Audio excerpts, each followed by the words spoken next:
person. Oi, oi. Oh dear. So here we are, burning the midnight oil yet again. Well, 7:20. Well, it's It's got to be midnight somewhere. I suppose. Yeah. Yeah, it's probably. Oh, I don't know where. Let's think. 7. Moscow. No. Okay, hang on. further.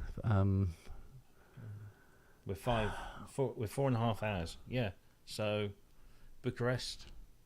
Bucharest. No, that's 2 hours. Or is it 3 Okay. hours ahead? 'Cause it's right over Petrograd. Yeah, somewhere.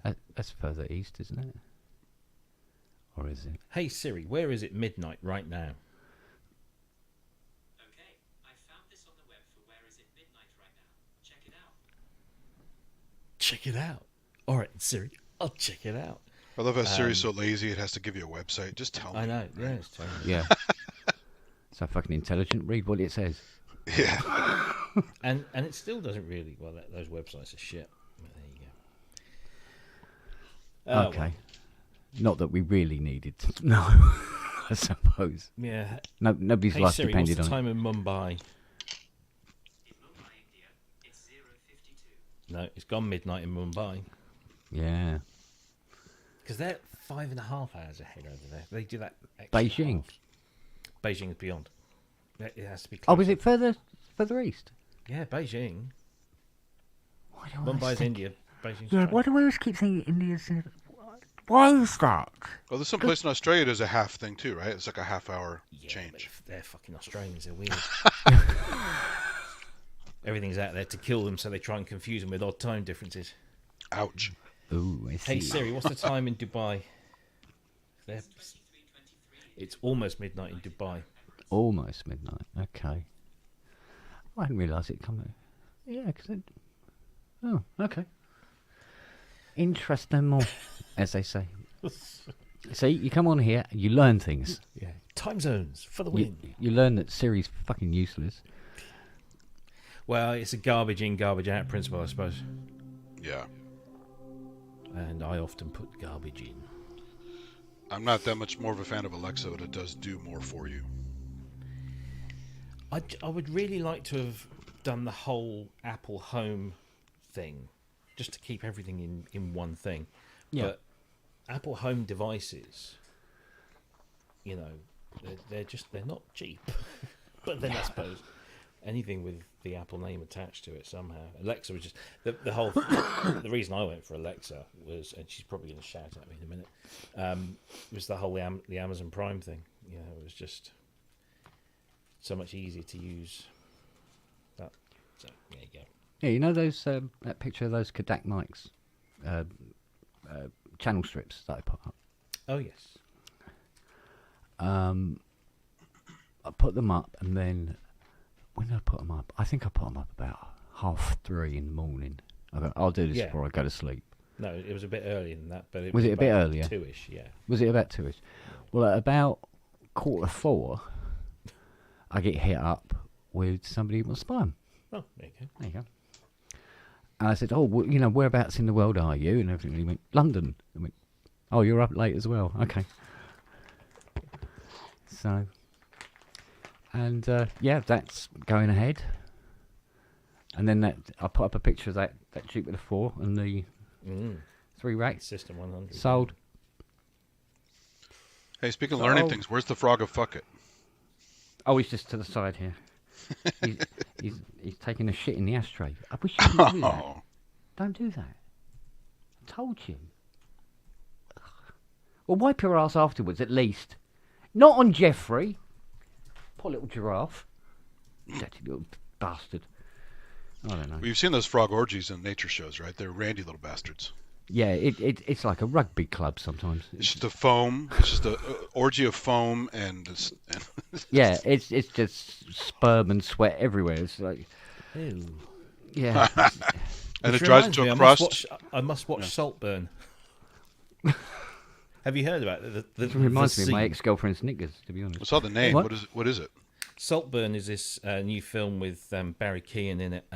Yeah, the Irish guy from a bunch of things, bunch of Irish things. But he's like kind of the next big thing. He was in the Banshees of Inisherin and was absolutely fucking brilliant in it, and Okay. he is doing some amazing things. And yeah, Saltburn is it's one of these kind of dark thriller type things where some innocent person gets dragged into a world of wealth and privilege and therefore weird shit at a place called Saltburn, which is like a family, a very posh family home. I haven't seen the film, so I'm just going over what I've heard. But there's this scene.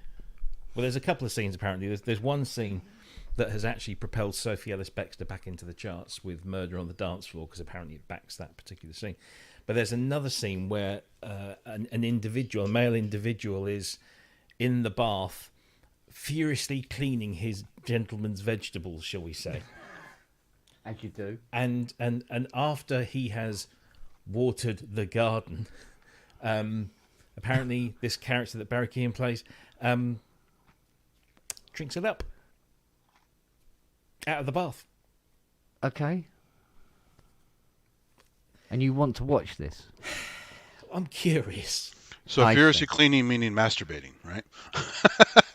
That too. Yeah. We could have just said that. Hold on, PSN, is it? He's having a Come on. wank. I know I'm representing, because I represent every day, bitch. Okay, every day, I mean, there might be not some just people in the Fridays for audience. 2 hours. You lazy bastard. You got to throw some gang signs, Kent. Yeah, bitch. Biatch.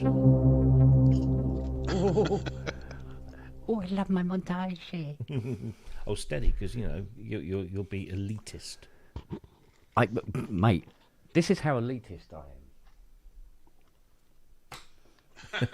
Fuck you, okay? Asshole. Love that expression. Yeah, Looks a little bit like Job of the Hut. yeah. What do you think of the new GEOS 2? What do you think? It does look like Ty. It does, doesn't it? It's old. I forget his name now. Oh, it's gone. I forgot his. Did you Bye-bye. like that picture I sent this morning? Yeah. So that's Ty after his stomach flu right there. Yeah. Kind of green. No, what's the chef that he looks like? The chef. Yeah. Swedish chef? No. More down to earth chef. Come on. Heston Blumenthal. Heston Blumenthal. Simon Majumdar. No, Heston. No, Heston Ty Blumenthal. looks like Heston Blumenthal. He does Or look like- Heston Blumenthal looks like Ty. With glasses. Gotta have glasses. Yeah, well, Ty wears glasses now. He does. I didn't know that until he pointed out to me on Messenger. He says, so he says, is that like a keyboardless sort of like module up underneath the Jupiter 4? I went, Ty, that's a mirror. He goes, oh, I better put my glasses on then. I went, yeah. Oh, love him. Well, I could have tried selling it to him. Sell the reflection for twice That's as much. great. God, if it was going to be that easy, right, get a CS80 and put it next to a mirror and say 2 CS80s for sale. Did you see that chroma that's got the nice that's like a modified chroma where it's up on a box. They've like I think they took the keyboard off or something. I have to double check the post, but Oh, the expander. is that the expander? Yeah, that's the pretty cool. expander unit. Yeah. Yeah. What, on its own? With the keyboard, it was together. So Oh, okay. Wasn't in a garden, was it? no, Photograph. Because it wouldn't be the first time somebody's used one of my photographs. From and there was no The frog amount on of it. times I Facebook. see pictures of your back garden or Richard's. Mm. Richard's patio. Richard's patio. Yeah, I've seen that a few times. Yeah, so, anyway, this is the bit I can't get over, right? That Jupiter 4, which is fucking immaculate, right? And has MIDI. And 3 racks of 100M and all the rarer modules with it, making a total of 20 modules. Does come with the cases, obviously. The System 100M keyboard, all the cables and patch leads. Whole thing together, how much do you think? Considering that all of the modules have been stripped down, cleaned, serviced. Oh, I don't want to guess that. Go on, have a guess.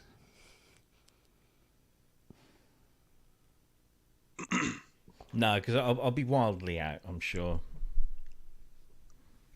You might. Because it's going to be insanely stupid. Either way, it's going to be like just ridiculously expensive or ridiculously cheap. And I know it's not going to be ridiculously cheap. So. Right, we're getting offers coming in at 20k, No. 25k. It's six figures.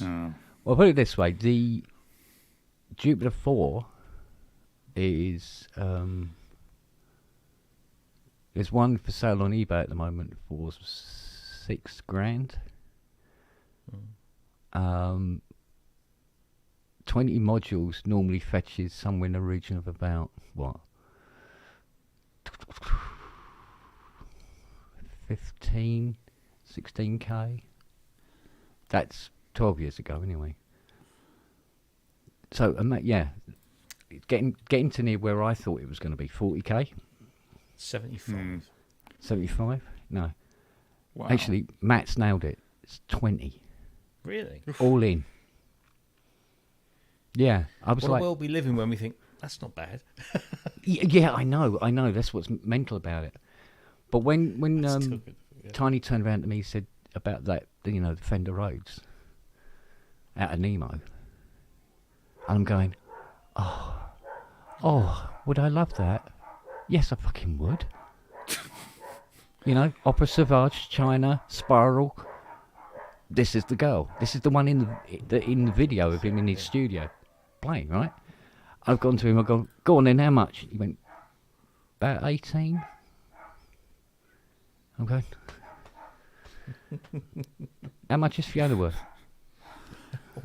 She's priceless, mate. She's priceless. I know. Yeah. And just as I'm going, 18's doable, and I couldn't think of anything more that I'd love to own in the world. He turned around and he goes, but I've also got the 80 as well. I went, oh no. I would say except for the quizzes, but other than that, she's priceless. Yeah, true. He's not thinking of doing a twofer, is he? I said, you buy one, you get one free.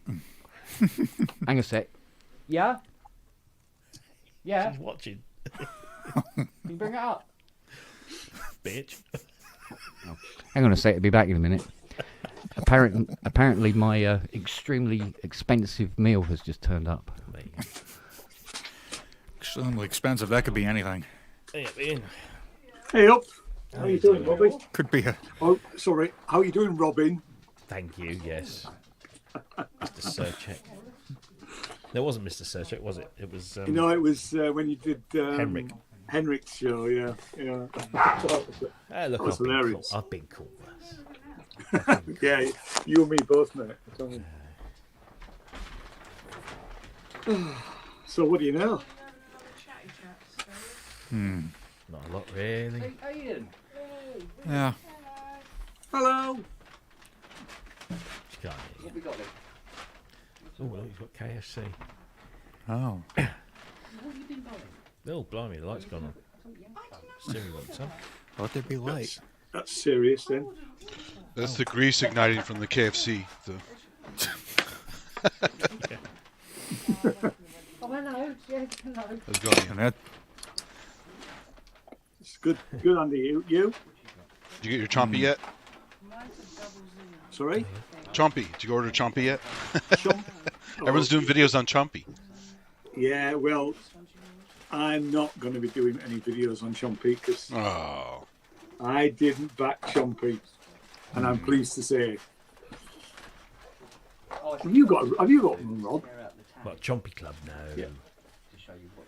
No. Thought I might send you one. I have a smidge of dignity left. I didn't. I mean, no, it's an interesting idea, but it's very fucking millennial, isn't it? Oh God, yeah. Very fucking hipster. Man buns and long beards. Hey everyone, look what I can do. Oh, okay. Lovely. Not for me. Yeah. I've got to stop buying stuff. I really have. I mean, we always say that, right? So Yeah, well, exactly. Yeah, but you know, I got a bloody VAT refund because I've spent that much in the last 3 months. Oh wow, there you go. No. You gotta spend Which that I'm not money. happy about because you know. Well, yeah. I'm buying a new desk tomorrow. Is it going to Nice. be one of those ones you can stand up at? I wish it. I've thought about those. But Yeah, they're I not quite cheap, fancy and one. I've not seen a studio specific one within No. my price range. Yeah. No, I don't. Yeah. So no, this is it's steel and wood. You know, nice big thick bits of wood, and it's got 3x3 rack mounts. Nice. In the middle, so you have a nice big flat work surface, and then a raised surface above that for your monitor, and in between that you've got 3, 3, and 3 use of rack space. So I'll be able to get some bits on that, and then the most important thing is that it's got an 88 note keyboard stand, but it's Down. it's separate. It's not hanging from the thing. It's a separate Okay. unit on its own with wheels, and then it will just slide under. That's interesting. That's cool. And it's apparently, if I've read all the material right, when I put the KX88 on there, I will have a hole 1 centimetre, Then you get to get your legs half on. a centimetre either side. Oh, right. Okay. Yeah, for it Yeah. to slide in. But it will mean that I Nelly? will have, and then I'll be able You'll to have a- sit up this wall, and it'll be, it'll Charlie? be nicer than what I've got at the moment, which is no, 12 down. odd years old, Charlie? and is Yeah. it was a cheap thing off eBay for 150 Say hello. quid. Hello. hey, it's Charlie. Yeah. I need a new Charlie. one. Come on. Yeah, I mean this Down. desk in here actually, I've got it's meant to be L-shaped. It's meant to be go all around with a corner piece, but it would Really? never fit in here. It fitted in the last studio perfectly. He's just turned his nose up twice at this He chick. doesn't want it. That's funny. No, do you know why he doesn't want it? Because you have chicken. Because it's chicken. Because I have chicken. He's going. No, no, it's not chips. I want. You want a chip? Do you want a chip? No. No, don't. That's great. But when the chicken's gone, oh yeah, I'll have a chip. How shorty? It's funny because I was looking at one of these, these sort of portable desks that you sit on your desk, so Yes. you can just pull it up to Yeah. actually get, so it becomes a standing desk. Yeah, I've seen I those. quite fancy one of them because they're not that expensive. They're, what, 150 quid, something like that. No, I have looked at these, motorized desks, and you can lift them up to standing Yeah. height. And I thought, that would be so much better, standing and rather than sitting on my fat ass. And I don't know. You say that now. They're not cheap. So Yeah. When we downsized at work, we had some motorized desks they're going to get rid of because they just didn't have space. And moving them, they broke very easily. I go, these are cheap fucking Oh, right. things. So I almost had one at home, but it broke on the way to Spit move. it out. So. You just spat it out. Oh yeah, the monitor stands on my desk upstairs snapped off when I moved it.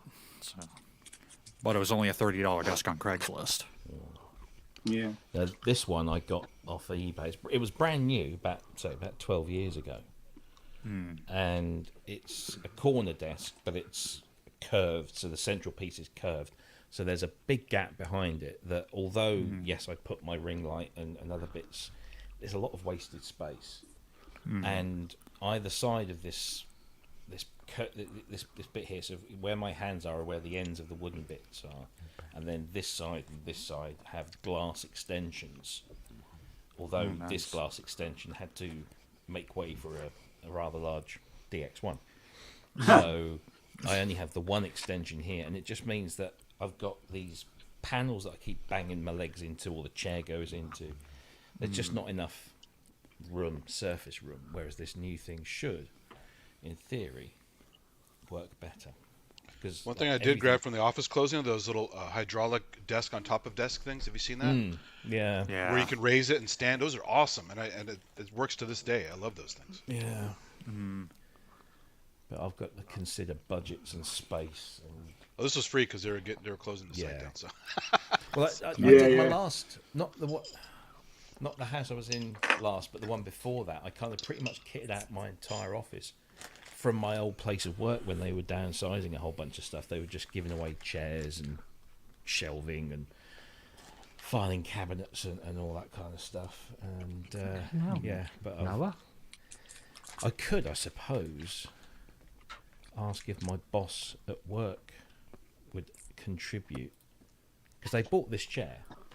This was I bought this through the company because as a home worker, they What are type of one? obliged. What type of chair you got? This is a Corsair. So Oh, yes, I know them. Yeah. the one I was looking at was the one that Dom had. What are they called? Hello, birthday boy. Oh, hello. Happy Right. birthday. Hello. What was that? Thank you, everybody. But anyway, Yeah, happy this birthday, bud. sort of thing. But they were a little bit expensive, so I ended up. There was something This at the came bottom on. This came into budget, so it's not the best thing in the world, I have to say. You can have a bit this time. Because the I found this chair, I mean, which wasn't ridiculously expensive, about 150 quid, I think. But actually, you know, because I mean, on Ramsey's show, I'm sat here for 3 hours, really, pretty much. It's comfortable, you know. Yeah. But the main reason I bought it was I can lift the arms up. Yeah. So I needed it so that it had no arms if I'm playing guitar or, yeah. you know. Yeah. Yeah, I've seen some that the arms just like kind of swing backwards out of the way and Yeah. stuff. But no, this has got like 4, so they go up and down, they go in and out, they go forwards and backwards, and they do something else as well. I can't remember what. I think Does there's it 4 rock as well, positions. like this one? 'Cause Oh, I this, quite yeah, like the I back. can set it to rock and it will go Yeah, like I 110 quite like degrees that. or something. It rocks, you know. Even with my considerable weight on it, it was comfortable. But the biggest gripe about this was it's got that kind of perforated fake leather covering on the Yeah. seat, and because it's perforated, after a while, those start to crack, Yeah. and then of course it starts to peel off. So I had to buy some of that stuff. You know, Oh, that stuff that you stick it on. Yeah. yeah, My which works. yeah, mine's a fake leather one, the one that's next door in the study, and exactly the same thing happened again. I actually didn't buy any. I just put gaffer tape over it. Yeah, that's what I think. That's what I did originally. I've got gaffer tape, and then that Yeah. sort of eventually started to kind of just curl over on itself. Yeah. So I ripped all of that off. I bought this stuff from Amazon. You get a roll of it, and you just cut it to length, and yeah, and it's because it's kind of a softy suede effect. You know, it's just nice and comfy. So yeah, it just keeps going for a little bit longer. Yeah. So I'll order the desk, and it'll. Somebody was asking me. It's a wave. Hang on. A wave bone headquarter is the make and the model. I'm getting it from Studio Spares, and it said at the top, free delivery on orders over £99. And I thought, excellent. So I put it in my basket and went to check out, and it said, because your order is over 20 kilograms, we will have to charge you at least £20, 27 if you want it next day. But it's got 10% off at the moment, so I'd still be saving money. So, and I'm going to put it through the business. So, Good man. Tax benefits. absolutely. Tax man. Yeah. Yeah. So, Not- have you had a nice birthday, Frederick? Yeah. Yeah. Okay. Well, there you go. Look at What that. do you reckon? Yeah, definitely. Meet you. All right. I thought, sod it. I'm having a different haircut. I've had the same haircut for the last 30 years, so I deliberately let it grow longer, and I've just gone. I went the full mohawk. Sod it. Nice one. The beard's coming on. I'll be able to start plaiting this soon. You'll be a pound shop Robin Vincent in no I'm time. going to say, it looks a bit Robin Vincent. Perhaps Robert. No, he shaved all his beard off. I know, Oh, he but did. Yeah, he did. Yeah, but he left the handle. He left his handlebar moustache, so he looks like no. I won't say that. he looks better. He looks better with a beard than he does with a moustache. Sorry, Robin. Yeah, he's definitely got a face for a beard. I've gone full Martin Gore. I'm like, huh? What's with the 80s pop faded camera view? No, the pop vid faded was that I got all the bloody lights in the whole. I was sitting in an inapproachable light. It looked like I died and gone to heaven. So I thought I'd switch them off. Does it make popcorn when you press a button? Don't know, does it? Sorry. Yeah, I'm going to get a ribbon tomorrow at work. I know I am. No. I absolutely know I am. So, Robbie's disappeared. Oh, So I pressed the There. button. Must be what we said. must have been. So I've put death metal Eurorack synthesis, something like that. Yeah. So I know. I just thought, I've had the same haircut literally for about 30 years. 1 into 2, number 4 on top. I thought, nah, fuck it. Let that grow. But I'll become a hipster when everybody else has ditched that. So have you ordered your chompy? Yeah, you need. I need a chompy, do I? No, I've not ordered a chompy now. I've got no money left to order a chompy with. So You and me both, mate. oh dear. Actually, I'm a bit thirsty. I'm gonna get a drink. It's been it's been lovely. I went out for lunch with Alan, the old gent I look after, and we went to quite a nice new old place. There used to be quite a nice restaurant in Wentworth. That's Wentworth Rotherham, not Wentworth Surrey. Yeah. And believe me, Wentworth Rotherham is a much nicer place, and because it's got a bloody great big country. It's got Britain's biggest Palladian country house, the Wentworth Woodhouse. It's amazing, but you can't see it from anywhere. But anyway, in the village, which is also a beautiful village, if it was in the Cotswolds, it'd be swamped with Japanese tourists. That's not being racist, you know what I mean? Wentworth Village really is lovely, and there's a restaurant there. It's called the Old Smithy, and all they do on a Sunday is Sunday lunch. End of. Oh, right, You can't have anything. You can't have anything swanky. That's just exactly what I had. And sticky toffee pudding for afters, and I now feel like a complete beached. As I said to Inky in a text, and sort of feel like a beached whale. It's so much. Well, a proper Sunday lunch, and it was lovely. It was so nice. So, I didn't have a glass of apple cider. No, I had a ginger beer. Grace has got me addicted to ginger beer. I really enjoyed it. Oh, he's got a genius. He's got a genius. He's got a genius on the go. Genius? What's a genius? A bottle of a genius. One of those. I'm an IPA. In that case, then I'm going to go get myself a port. A port. I'll get a port. That's mine tonight. You sure it wasn't a Genius 2? That's well done. Now this is it. Saltaire Cascade. Love it. Genius Zero has got no flipping alcohol in it. But there you go. So it's Tastes like it. Dye that mohawk. I might, yeah. The option is there. Peroxide it or something. I don't know. So,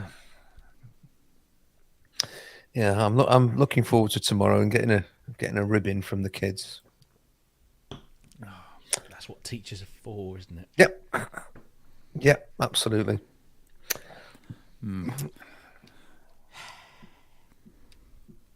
Everyone's going. Look, Kent's I going. know. It's deserted. I'll go if you like. Kent's I'll give. headphones looks like an eye, along with a frog. Along with the frog. Yeah. Frog of fuck it. Oh, gee. What was that? The frog of fuck it, was it? Frog of fuck it. Yeah. Whose is the 8 voice? Is that secret information? No, it's for sale. Do you want it? Oh no, I've got nowhere to put it. I'd love it, but I've got absolutely nowhere to put it. I'm sure you could make it. I suppose on here I could retire these and put it on there, but All of that Eurorack, throw it in the bin, and just Why? have the 8 voice. Just Because you've got an 8 Why? voice. That's yeah, it. you got an A No- voice. That's No other reason is necessary. no. I Other think than it's an A I think voice. this will come through. It does. Just listen to that. Churchill's dry white port. Is that you mean the port? Oh, Ian, oh, you've upset him now. I saw you at the wrong button there. My mother, when we've been clearing a house out, there's just so much alcohol, and the only ones I'm interested in is the bottle of port, which I've never really had before, and a bottle of whiskey. But literally, 6 bottles of ginger wine, which I've given some to my neighbours already. Oh, You hate them. is that what was he called? Is it Purdy's? Well, No, this that's is the mix. No, just this is Tesco ginger wine. Tesco's ginger wine. Oh, God.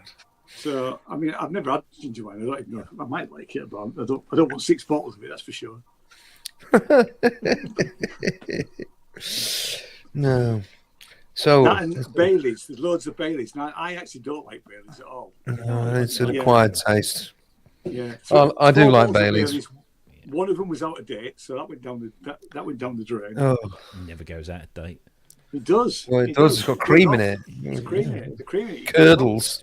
Yeah. Should have saw it when I poured it down the loo. Bloody hell, it's horrible. It gets chewy. Chewy, yeah. It was chewy. Cheers. Here's to Mavis. Oh, bless Mavis. Yeah. No, I'm not a Rick Wakeman. This is just half my stuff.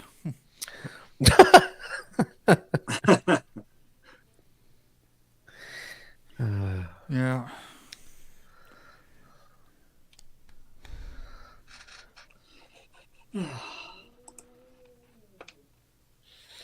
What's happened to poor Kent? Well, he had his dinner delivered, Yeah. but he was eating it upstairs. I don't know where he's gone. Baileys and Godiva.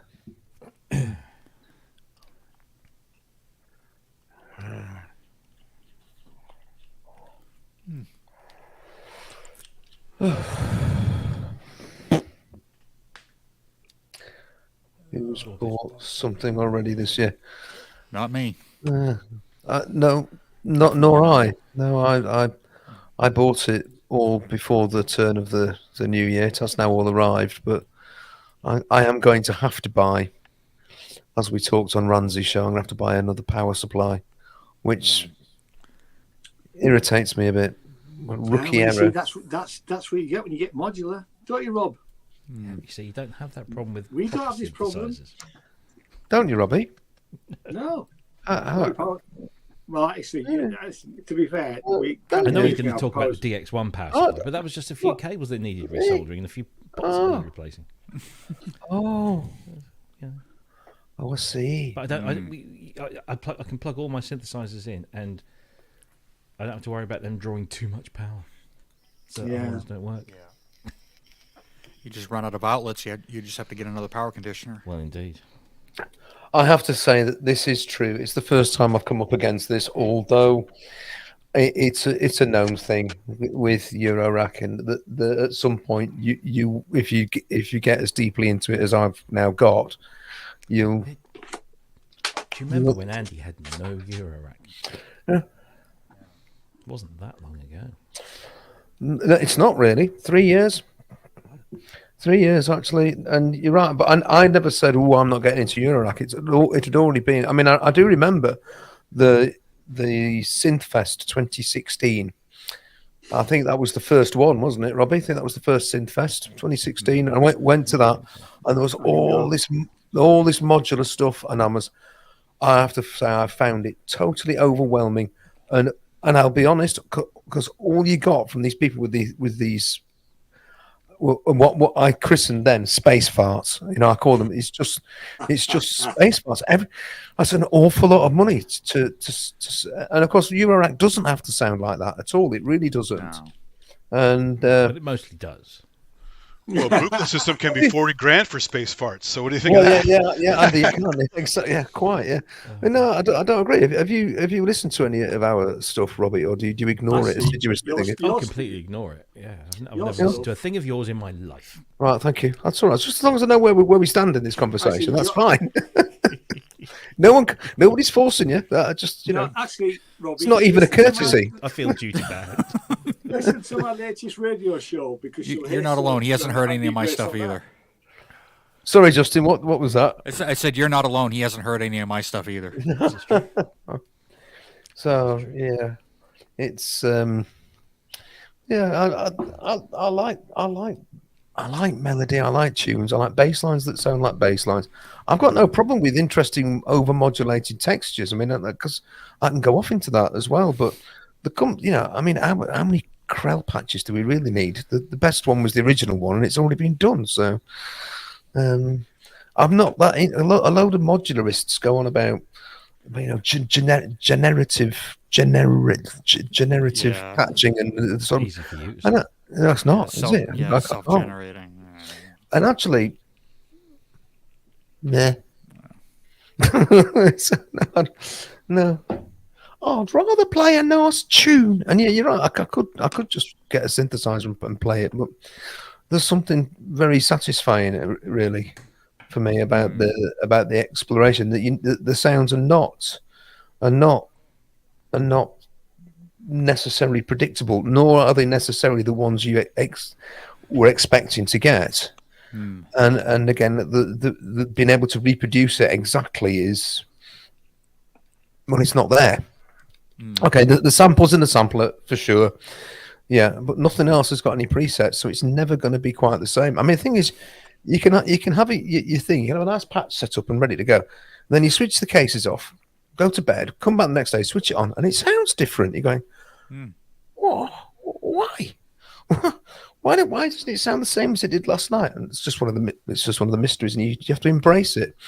I mean, the idea of having absolutely everything same. I don't have to reproduce everything exactly the same day in, day out. I don't have to. I mean, like someone like Ty, obviously, who's got a session to, he has to make sure it's exactly the same as it was yesterday because he's got to finish it today. Yeah. I'm not in that position. So That's why I always fully unpatch and patch it from scratch every time because it's not the same. So what's the point of leaving it? well, quite, yeah. And part of the fun is building up the weird shit, over time. So. Yeah.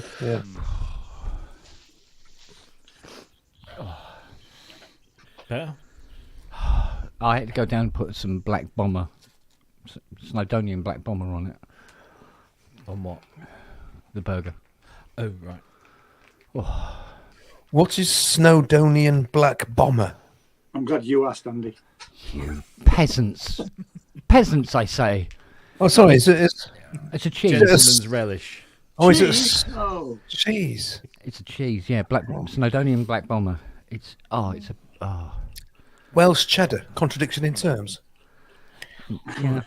yeah. Sorry. But it is Snowdonian the most black- delicious. I mean, a really, really delicious cheese. Snowdonian black bomber. I've not heard of that. It's Kent special mayor. yeah, get it from between me tills. Well, don't, Ken. That's really not called for. Really, it could have been worse. Trust me. Just count let- yourself let- lucky.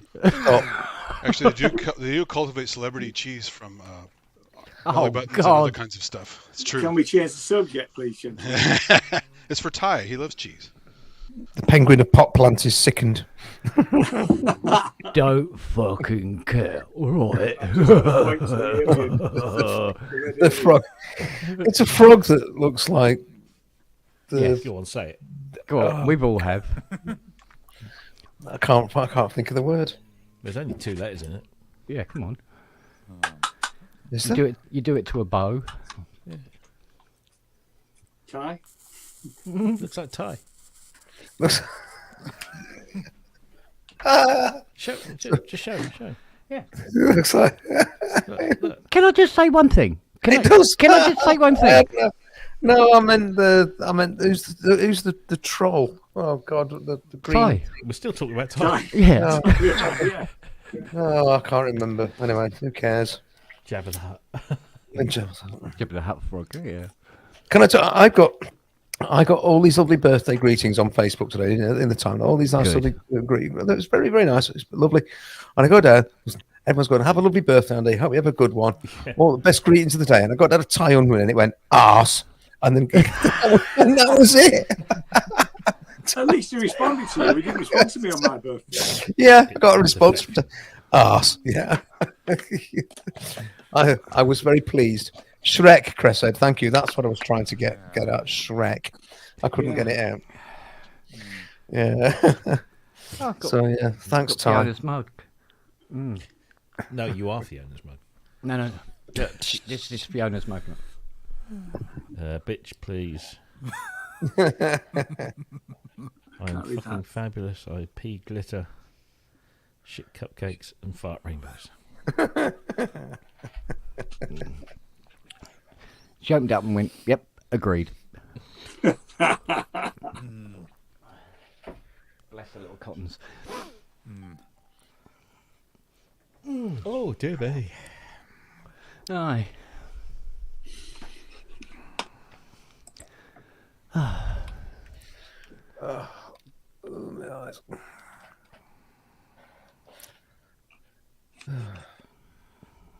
The topic of conversation tonight is stimulating.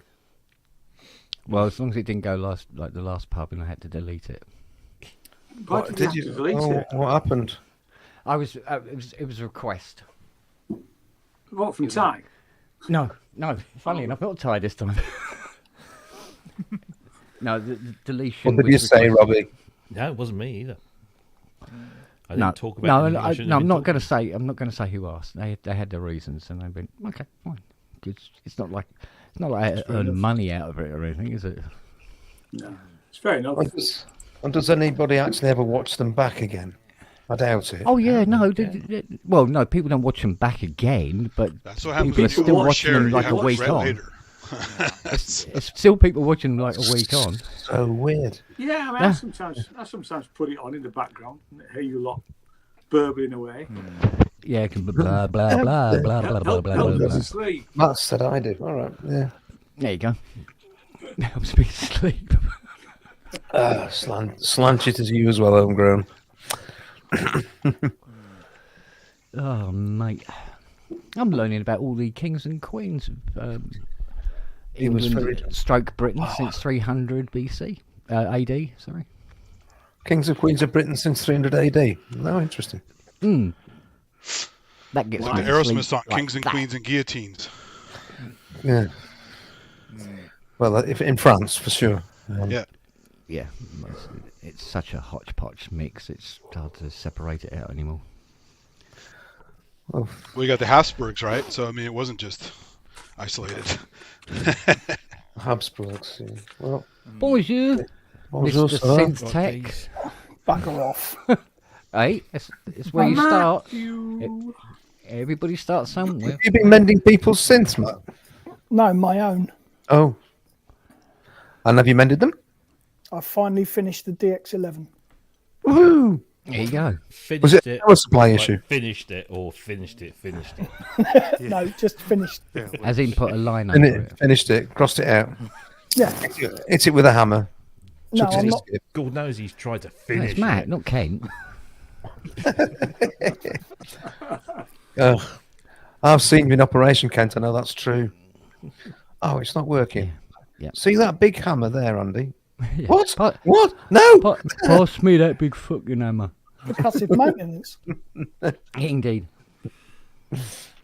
Bigger What the this better. needs is a little impact trauma. To put all the capacitors back into place. Yes, With this will glue sort 'em over out. the years. It won't dare go wrong again.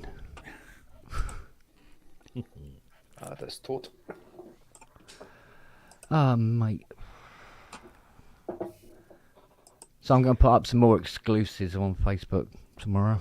And but don't even ask to put them on PSN. Just put them on. Well, yeah, okay. I mean, it's just as it transpired. I mean, you know, Well, yeah. By the time I the stuff is going so quick. It's like, what the fuck is going on here? by the time I took my headset off, it's already gone. Yeah, weird. What are you getting rid of now, then, Kent? It's not me. This isn't me. Oh. This is from Tiny's warehouse. From a Chinese warehouse. From a Chinese. Yeah. Nod, nod. No, Tiny at Hammond Hire. Oh, The same one. Tiny. Sorry. Okay, sorry. There's this warehouse knocking them out, you know, I don't and know. making Tiny, I've never keyboards met as well. Funny enough. Only by reputation through you. So, What did I get into trouble for? Somebody probably messaged me about something. Who the hell was it? It wasn't somebody I knew, which is probably understandable because if I didn't know them, that means they don't know me, which means they probably took what I said the wrong way. But somebody asked me. Oh, it was Andy. It was Andy. So Synthetic asked me, how long did it take me to sort out the montage? No, you asked me how many boards were in it, wasn't it? How many? Yeah, it was like a city of boards, like the D50, or was it just a? Yeah, I mean, at one place it was like 3 deep, wasn't it? And I said, yeah, but we still have to remove the board to get to the pot board and all the rest of it. And I said, but it did take a long time to take apart. It didn't take long to pop the battery out and pop it back in, but it took ages to take it apart. I said, what was it I said? The base has got more screws than a Bangkok brothel. That's it. Oh yeah. Yes. Well, Did you get wrong with that? oops. This Well, you guy- said it again now. Dave, somebody or other, took offence and took it upon himself to message me afterwards saying it was inappropriate. I mean, you do know who I am, don't you? Yeah, this is the pub. It is Mr. inappropriate by Inappropriate. design. So. My middle name is Faux Pas. I'm half French. Okay, hell. So, I mean, oh, okay then. So it makes more sense if you know me.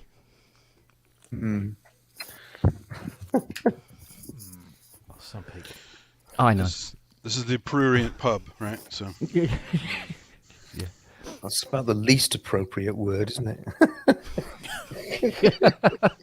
It's inappropriate. Yeah. Can I ask you, Ken, because I don't actually know, why on earth did you take that montage apart? You've only had it a month.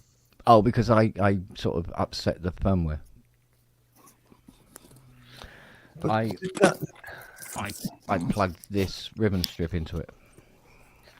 yeah, why did that upset the firmware? You plugged it into the USB port. Yeah, apparently you're not supposed to plug anything into that USB port other than a memory stick and or hard drive. Is that what it says in the manual? Apparently, I've yet to see Oh it. no. You've not read it. That's weird. The manual says you can put a USB drive or a USB MIDI controller.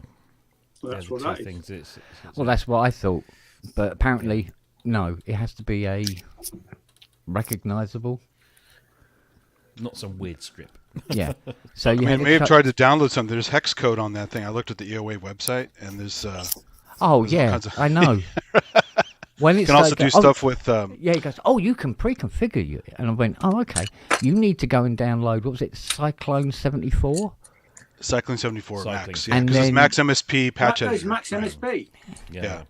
Yeah, and then Oh, he, we should have it. and We he should goes, have it. oh, This is- and you'll find all the bits and bobs on this server. And you click on it, it's just loads of text files. I'm going, Yeah. can you smell rabbits? 'Cause I'm going down a rabbit hole here that I do not wish to go down. I've got enough fucking things to deal with in my life at the moment. So, So I Have just you- backed off. have you actually got it back to how it should be, though? I mean, because Yeah, I popped the battery, internal battery, so it had no choice. And then when I put the battery back in and turned it on, it went, do you want to put some firmware on? I went, yeah, sure. And then another whole fucking event started from there. Where the pen drive has to be brand new. It must have never had a single file on it ever, even after it's formatted. Wow. Yeah. Otherwise, it goes, does not recognise, does not That's recognise. pretty Wow. shoddy programming, though, isn't it? I'm sorry. I guess that it's an is ad for really shoddy. RTFM, right? So that. Yeah, the thing is, I went to the website, read the procedure and everything like that, and they were being, to be fair, quite open about it needs to be a new, a newish, Pen drive. untainted pen drive. ooh, But after you And- put it all back together, it still was one thing missing: Go on. the warranty. Oh, yeah. Ah, You but want- you see, you want I am a it's going synth tech. I've put it back in such a way that nobody knows that it was ever taken apart. You know, it's weird though. A lot of those things needed to be on boot or something. It's weird that they Apart- just did it while it was on. They do now. Yeah. I was going to say, Ken, let's hope they don't watch this. Do you know what? The chances. It's, hey, you talk Pretty about slim. Yamaha here. It's You're absolutely no- quite. I'm you're still quite waiting for a response to an email I sent to some guys at Yamaha UK in October. Have you got a response yet? No, he's still waiting for it, Ian. That's what he's Oh, just so said. I missed Oh, the sorry. first part of that. Sorry. Oh, that's- Sorry, boss. Sorry. That's something I Yeah, came you're Don't be across. right. don't be cheeky to the boss. Yeah, That's something I came across that was quite interesting. But because when I was looking at, because it wasn't firing up and everything like that, I thought, I wonder if there's a combination of buttons I could push and do an override or something like this. So I put in Yamaha support, and the very, very first thing that came up in Google was this. It's a laughing emoji. But it was this official-looking Yamaha website link, and I went to it. Oh, yay! It's all full of methane, and it took me to a sort of like a chat window, and it said they had up to 5 Yamaha support tags over the 24-hour period, sort of thing. So I typed in the code, say I've got this Montage M that won't boot up. And I go, oh, can we just confirm it's a Montage M? I've gone, yeah, and all this sort of thing. And I go, so what's the problem? And I said, oh, well, it won't boot up because I stupidly plugged something into the USB that I probably shouldn't have done. And they go, one moment, we'll check this out for you. And then they come back with, yes, we have a solution for you. Click here. Which took me to a PayPal site asking for $1, and they would give me the answer to the information I required. No. Yeah. At which point I went, why are these people allowed Nah. to fucking do this? Was this an No. Indian scammer site? They'll pull Ramsey off, Probably. Ramsey's show off fucking YouTube for using his own music. Oh, hey, But this stuff can exist. What the fuck? They're looking in the wrong places, aren't they? Wankers. Oh dear, oh dear, oh dear. that is still rumbling on because I've been bloody emailing backwards and forwards, and apparently it should be mate. sorted now. It should be sorted for you and Grace, Sandy, as well. Right, okay, But cool. Wait and see is what I'm saying, because I've just had 2 claims on my own music that are not even part of Sinner's music. One Ooh. is a jam from 2019, been claimed by somebody, and because I put a bit of my own music in the radio show, I've had another bloody claim from somebody from CD Baby. I have, of course, contested it because I'm saying I am the copyright owner of this. I wrote the bloody thing, Yeah. and it's on this album. It's happening more and more. They're just. Are you stealing- PRS registered, Ian? Yeah. Yeah, okay, that's good. You need that. Well, it's like that pub we did where we got that copyright strike. Because Robbie played a little bit of PSN on it. Yeah. That was Mick McNeil playing a bit of keyboards and stuff like that. And the video got a copyright strike. Now, I was pulling it off anyway because of one of our compadres wanted it pulled for a different reason. But it was coming off anyway. You know, I'm going, how come they picked up on that? Yeah, I can play fucking Vangelis tracks live, and it's like, Simple Minds, well, it's not Simple Minds, obviously, but it's Universal Music. Are pretty hot because we got slammed when we showed, because I knew that we wouldn't be able to play any Simple Minds music on that or one of the shows with Mick. I can't remember which one it was, but we played that video clip because we were having a laugh about him playing an emulator 2 on the cliff edge, and we were like asking how they got it up there. You know? And we just played the video clip without any audio, and they still wanted to claim the money. So I contested it and said, we're a not-for-profit, blah blah blah. Yeah. Mick McNeil was a guest. We were having a laugh about this, and within 24 hours they dropped the claim. So fair dues. There you go. Because That's fair use, isn't it? Yeah, it is fair. That comes under fair use. I got my claim yesterday, so I contested it straight away. And they came back today and said they rejected the claim. So I've contested. I've taken it further because the reality is that you just have to watch the bloody video. It's you can tell it's my music. 'Cause I'm bloody playing it, and it's a jam. You know, Mm. so but it's just happening more and more. Well, that's because the music industry's fucked and having to screw everybody for every last bleeding penny But they all, before it actually goes completely tits up. they always have. They always have tried to screw the musician or the composer. You know, Yeah. Oh, that's true. It's worse than ever now, though, isn't it? That's it the is problem. worse than ever. Yeah, because you're trying to earn it. You can't live off what you earn on YouTube. I mean, No. my channel makes 30 quid a month if I'm lucky. You know.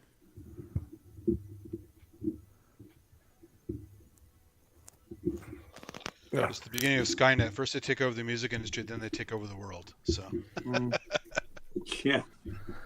We are the world. We are. Oh no! Don't do that. You'll get No, copyright. no, strike. no, no, no, no. Copyright strike number 2. Yes. Yeah. Yeah, Tiny sent me through the new revised list, some of the stuff that's for sale, right? Go on then. Number 1, Keith Emerson's Dunstall motorcycle. Dunstall, what's it? How Yeah, much? 48,000. No, get lost. It's not worth that. Yeah, but it was Keith Emerson's. He stuck a knife in it. Yeah. In petrol Got two tanks, flat yeah. tyres. It leaks. Oh my god. Go on, keep going. 12-string Strat offers. Belonging to Mark Knopfler. No, not interested. Not Go so, on. no, Yeah, Mark's nah. still got his. No, we're good.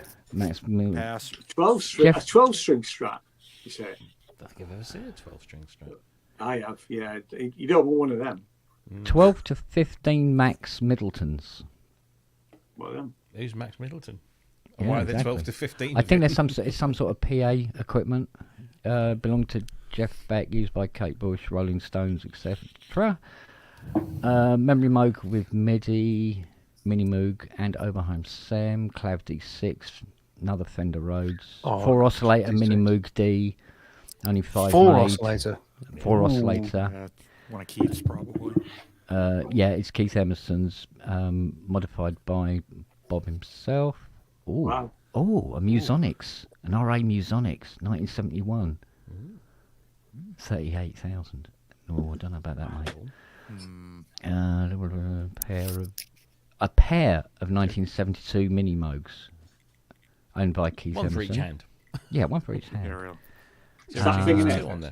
His Model A Hammond, 2,500. Genos 2. Model A Hammond. All right. Genos Genos 2. 2. What's he got? That is the one Miles, with the nice oh, here we thing, go. Miles Davis Stereo 73 Rhodes piano. This was requested by Miles Davis tour and filmed at the Hammersmith Odeon.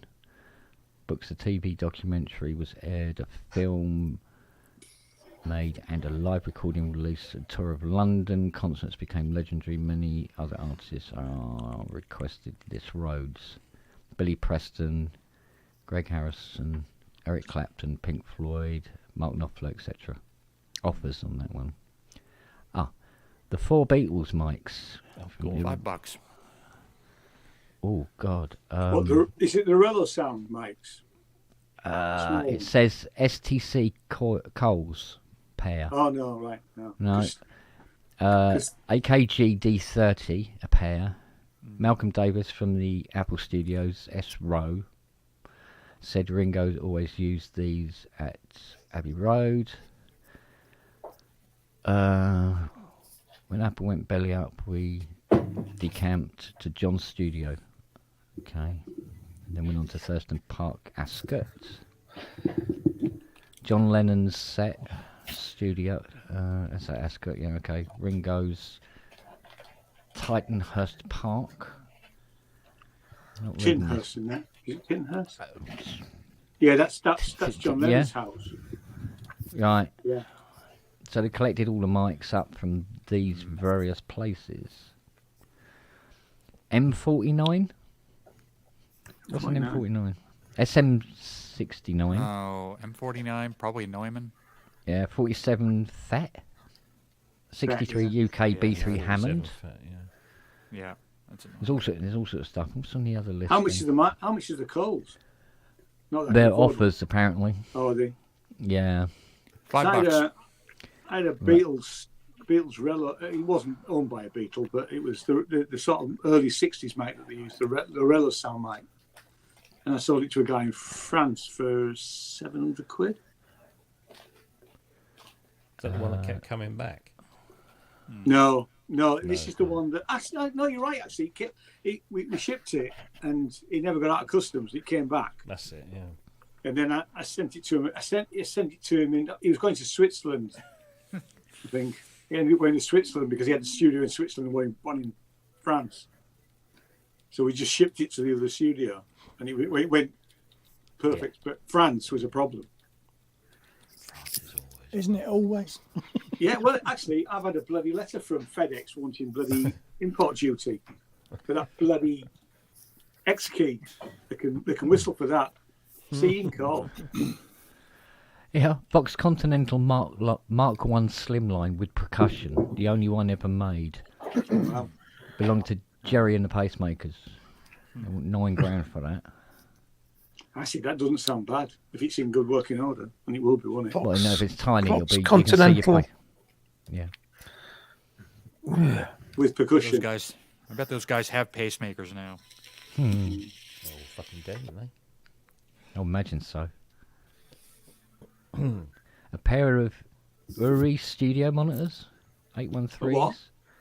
Uri. Uri, U-R. Hooray. Yeah. Yeah. Okay, Yeah, studio you're right. monitors, ex Pink Floyd, £6,000. Or a custom setup consisting of a Wurlitzer EP200 Horner Clavet Piano Duo, Horner Planet N, all in black gloss. Doesn't say who that belonged to. Elton John We did hire out a lot of stuff to Elton John. with little silver stars. Blonde Hammond B3, US spec, 1959, 25 I used to grand. love the Hammond B3. I first learned to play on the Hammond B3. Yeah. I He's the played a couple. He's B3 specialist, isn't he? Oh, here we go. EMS VCS3 Mark 1. Extensively restored with CVN gate and other improvements. I guess that was your work then, Kent. No. This would be Ron LaBar's work. Let's see. What is it? What? No. I'm going to have a word with him about this. Oh. 90k. No. No. That's no. 90k for a what? VCS3 Mark 1. BCS3. No. But no. Well, what's interesting about it, it's had over £60,000 worth of work done to it. No. I think that might be an error. I'll have a look in it. It'd be more like 6 and Ron's 9. £9,000 on reverb. BCS3. Yeah, that's what I mean. I think it's more. Yeah. It should. I think this should be Yeah. reading 6k done to Yeah. it and 9k for it. That sounds right. Yeah.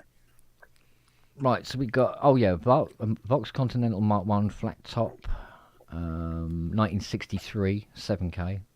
Vox Continental Mark 1 flat top later version, 1963, 7k. What else we got? All restored, yeah, blah blah blah blah blah. Yeah, so there's a lot of stuff. There's there's more lists coming, but some of it I can target, and other things not so much. Like I wouldn't.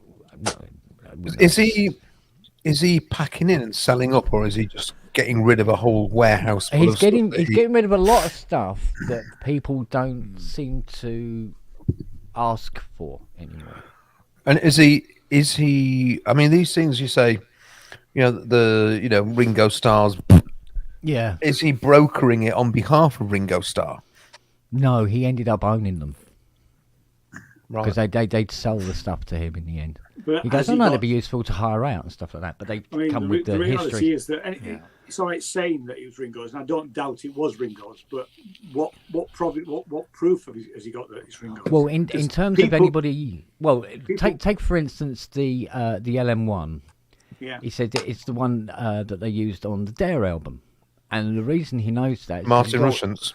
Yeah, because he got all the paperwork showing where it went Right. to, who was using it, the date right. it was So used, he has everything done else.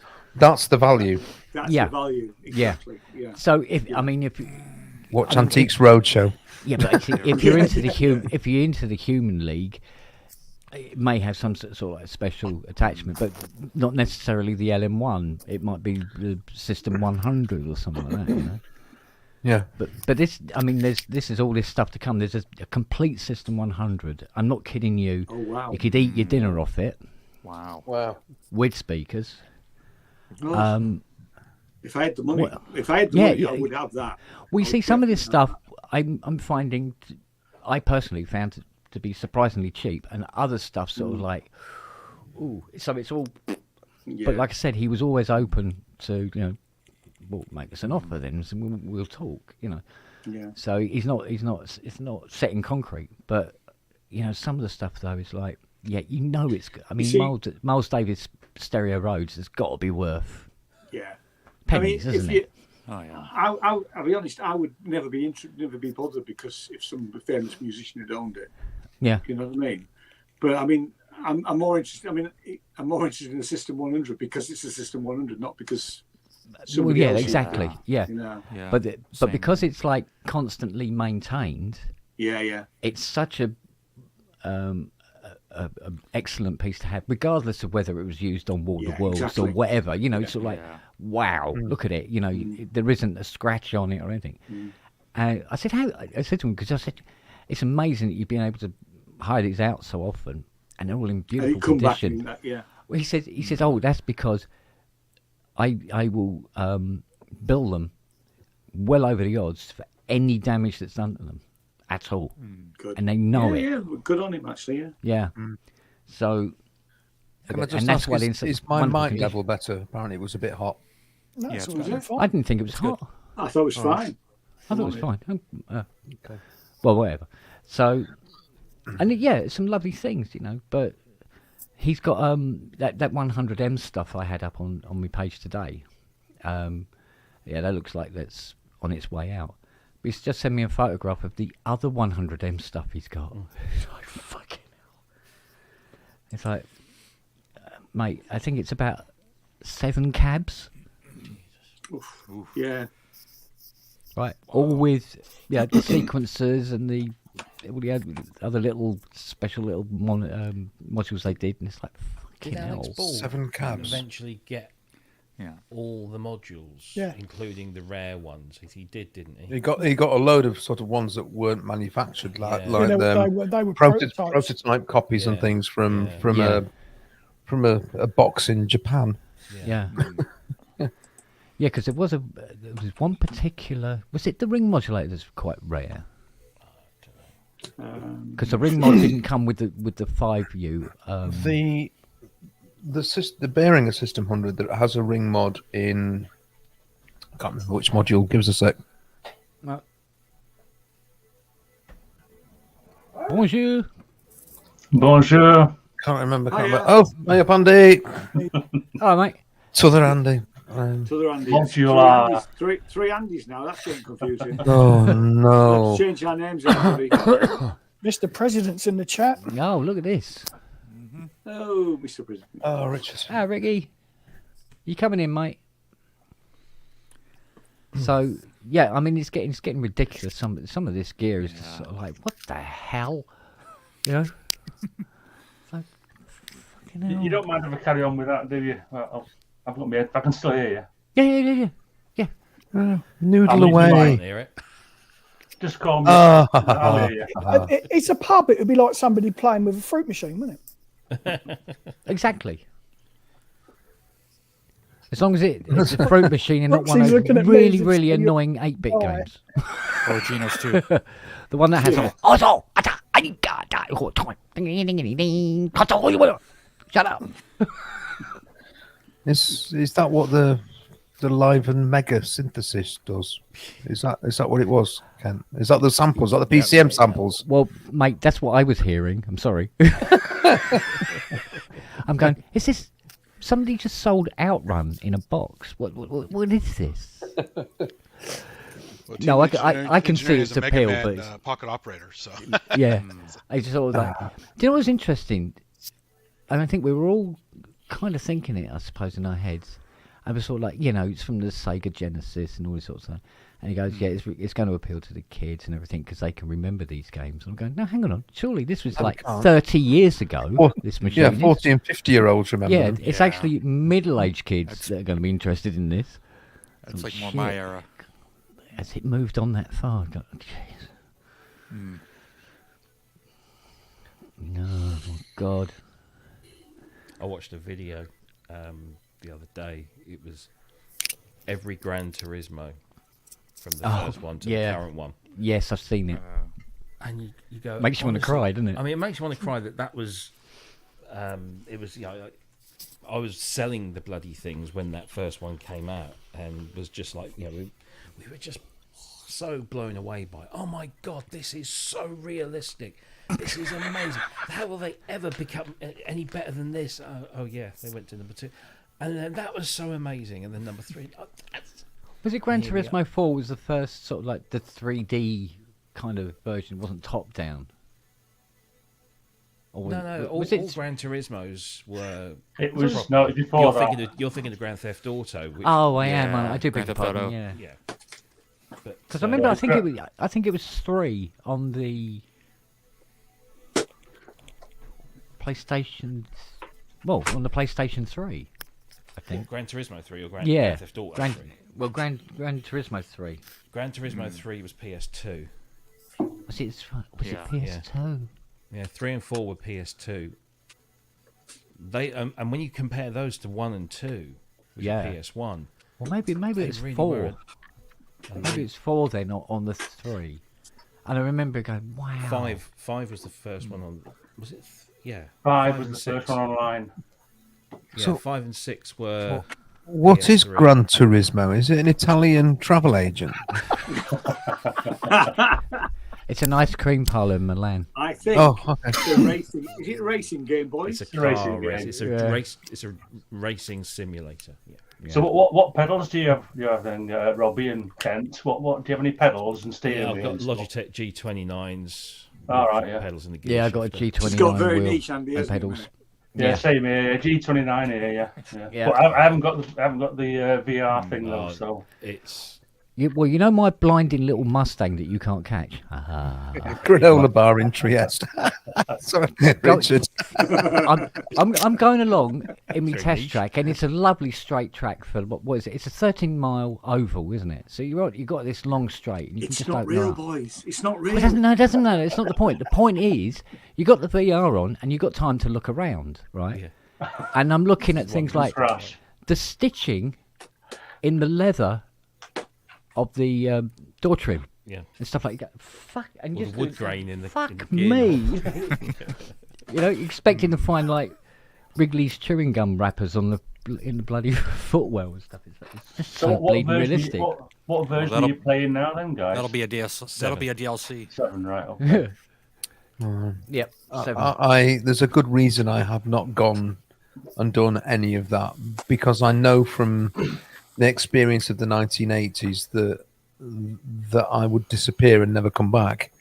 It just So, sucks the life. It just sucks, yeah, sucks the time. so I deliberately don't. I've been very sort of tempted by certain things, but So did everyone do the 24-hour challenges at all? I've not done a 24-hour. No. Not done. Yeah. 24-hour challenge for what, Andy? Sorry, like jamming for And 20. literally 24 hours race. It's Like like Oh, I 4 see. hours Doing the Le Mans. Okay, But, right. Yeah. but you sit on your sofa. Yeah. all day, all night. in Oh, no I'm time. in a racing seat. I mean, my computer chair that's I sometimes sit in, that's my racing seat as well. Bad, isn't it? I've not played it for ages. Bad, my friends. It's bad. So these swanky chairs that people sit in, they're all made to be like chairs in racing cars, so that people can play Gran Turismo. Yeah, they've got a It's a built-in whole- toilet, so you've got It to leave depends. the chair. They're Oh, you very got a comfortable toilet chairs, seat, whatever. Yeah, you get IV line and piss jug so you can keep playing. So Yeah, it's a commode, really. It's got a big hole in it. Oh in the middle. dear. I really Full am. motion I've got the Busted. wheels and pedals and all that, but my racing seat is actually the settee and Siri stuck behind me as a perfect cushion. Lumbar support. Yeah, she's great. She just lays there. That's it. She's happy. Just noticed all your names. I can I just share something with you? I just went to pick up the last olive, and Is that a metaphor? no, Oh. but it's not. It's not an olive. It's a lump of blue tack. And I nearly, I was going to say, is that one of your plums, is it? Is it everlasting plum? I knew Brooksy wasn't fussy, but fucking hell. I think I'd have worked it out pretty quickly. I was going to say, this isn't very plum-like. No, olives. Oh, do beg your pardon. I was thinking testicles again. But I'm always doing it. Can't help myself. Right. Yeah. You got. I tell you what. If you get a chance, get some of that Snowdonia Black Bomber, mate. It's. Where is it available from? Do you have to do? Is it an online purchase? Snowdonia. I would. You I have would. to go all Snowdonia sounds like a Wales. good. It's a long way to go though. the top of Snowdon. You might be able. Yeah. Perhaps Amazon maybe have access to it because it's wrapped in wax. Remember, so it's not like it's in a plastic packet type thing. It's I'm proper sure you don't cheese, get lad. Frome. This isn't Frome the cheese capital of Europe? I I don't know. Did they have a Genos 2 warehouse there? I'm sure they have. Oh, we got one on Mars too. Bastard, they have a warn me cheese when you're going to say festival. things like that. They have a cheese festival every year. Did they? Actually, No, oh, that's for the I- Genos Oh, one. They like it that better. was so. suggest a certain strength of cheese Yeah. association somehow. And I mean, they their music venues called the Cheese and Grain, so you know where we're going with this, don't you? And if I ever get to live there, I don't eat cheese. Oh, What's wrong with that's you? a bit like going to Colombia and not liking coffee. I don't do Don't you like a cocaine. bit of Wensleydale? Grommies. I have crumbs. Bit like going to Aye. Glasgow and not being into wanking up against a wall. Oh, what?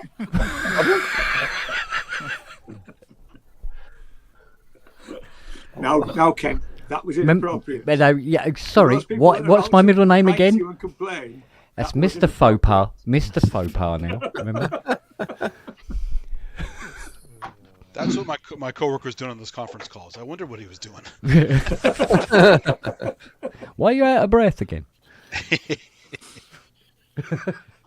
Actually, he didn't have the strong, typical Glaswegian accent. He had a pretty mild one. Ah. You could understand him. Yeah, I could, yeah. He wasn't from Edinburgh, was he? But he was heavily into.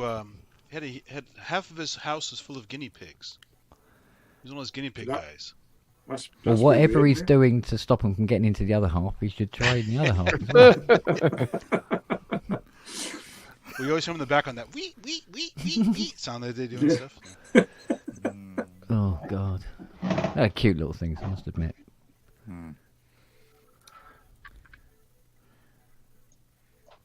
Well, that killed it. Yep.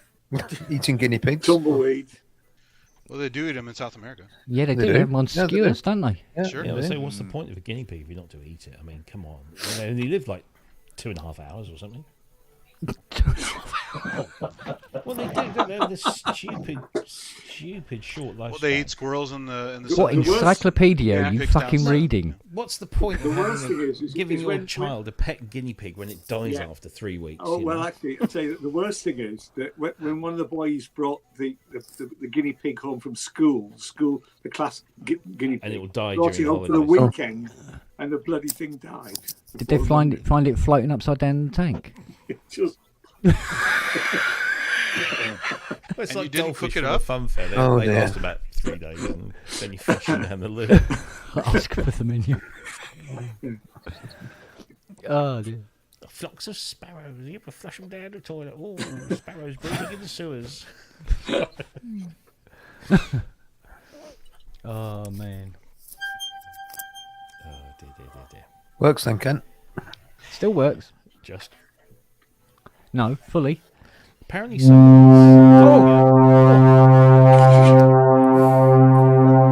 Is that an ocean liner going by? somebody's say, ship's come in. have we got a fucking fog warning or something? And say that reverb tail is. I think Somebody's that's taking release off. time. It's ooge. It's its maximum. I cranked it to the max. That's the Vangelis setting. Yeah. That's Jesus. the. Do you know what? Reverb that Even won't die. Vangelis was there going, come on, mate, fuck me. No, actually. Tell him, Michelle. Anybody want a blanking plate? For what? 19-inch. That's not blank, it's got something on it. Yeah, exactly. Oh, it's the old exam papers. Honestly, at the very back, it would say, it had printed at the bottom, this is a blank page. What? I've seen that. Just in case you think the printer failed. Yeah, I mean, I've seen people with the exams all screwed up because they didn't tell them that. I've They seen were that missing on a many, page. Oh, dear. But this page was intentionally left blank. Well, that's kind of an oxymoron because no, it wasn't. Yeah, exactly. Yeah. The number of exam papers I've marked where kids have written, no, it isn't. Is it not more on a stupid cow? Hey. Do you give them extra points for that, Brooksy? I should, if I could. There's a great collection of exam sarcasm on the internet. If you just search up, kids writing funny stuff on the exams. Oh, yeah, there's loads of it. I love those. I don't know how much of them are true and how many of them are. Yeah, some are obviously fake, but there's some really good, funny, honest ones that are. Somebody's scratching at the door. Fiona trying to get in again. No, it'll be. Oh, hello. You coming in? Come on in. Come on. What? Oh, arsehole dog.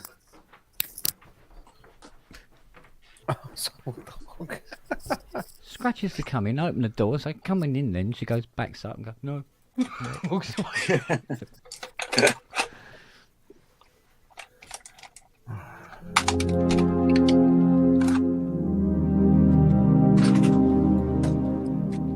Lovely sound. It was nice to see Charlie again. That was Beautiful. cool. The sound of Yes. elitism. Yes, look, grey, old. Fuck you. Grey, middle-aged.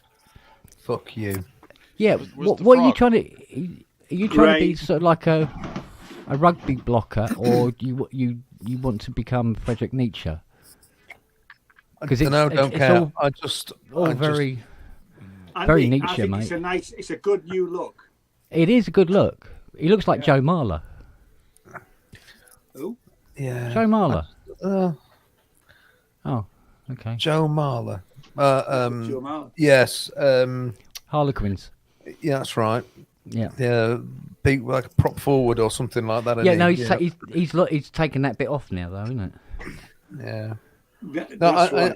I think We're talking rugby now, aren't we? Yeah, yeah. I only follow England. Oh, okay. I didn't know it was Joe- moving around that much, to be honest. But there you go. Joe Marler, Gustav's brother. Yes, Richard. Quite possibly, actually.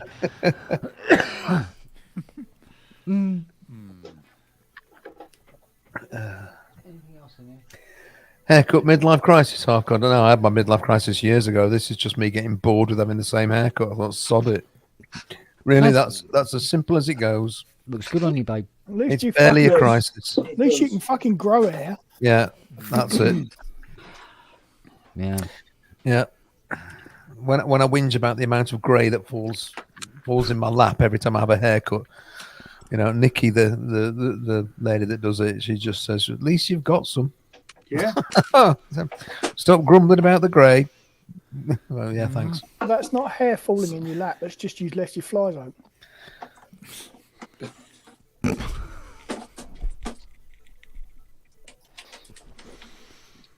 Nobody tells you about that, do they? When your bollocks No. go grey. Nobody No, warns you. no. I know. Find your first grey pube. and You, it's like, you didn't mean your bollocks. What? Your bollocks have not gone. That's right.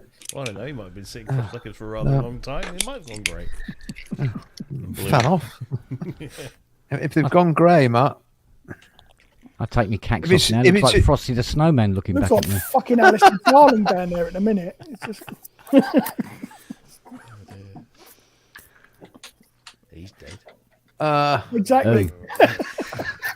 and grey. Yeah, I did pay somebody else, Paul, because actually it goes back to a V at the back. Yeah, so I could have done it myself, but I'd never have got it to go back to a V point at the back. So that's what I've done. I've only seen it with a quick flash in the mirror, but it is what it is. Yeah, that's good. You be careful you don't get light aircraft trying to land on your head. Thanks, Ken. Any Yeah, they landmark, mate. I tell They you. might mistake all the modular lights blinking. Yeah. Yeah, be careful. It's like nectar guys. You might get bees on your neck. Oh god, yeah. Never kill a bee. No. Never kill a bee. Need to protect bees, don't we? Yep. We do. That's why you're not supposed to pick up leaves in the garden. Queen's nesting dead leaves on the ground. Oh my God, great. Well, that's the excuse I gave Fiona anyway. She believed me, so no, it turns out it's true. So all good. Oh, by the way, Robbie, Charlie got his head stuck again, except up to the shoulders this time, mid jump. You see this? What? Oh, he's stuck in the fence again. Twat. What a one. Yeah, what a wanker. What a wanker. Come back, Ben. All is forgiven.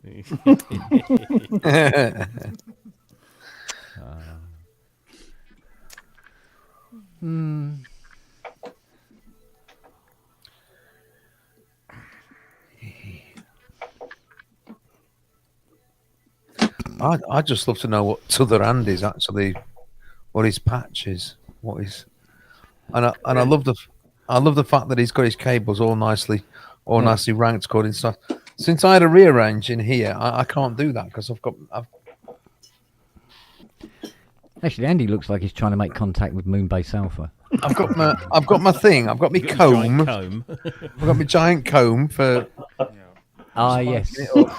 Yeah. And your for flat top my cable hanger. Oh no. Yeah, I bought myself one as well, Stanley. I've got nowhere convenient to put it. You as well. Something out. I've Yeah, got no, two yeah, of them up here. I did have, but now it's sort of. I've got one. It's called a rake. I can use it in my garden. Yeah, Do you? right, Do you rake up leaves with it? Because you shouldn't, because queen bees, they like nest in them. So yeah, I need some.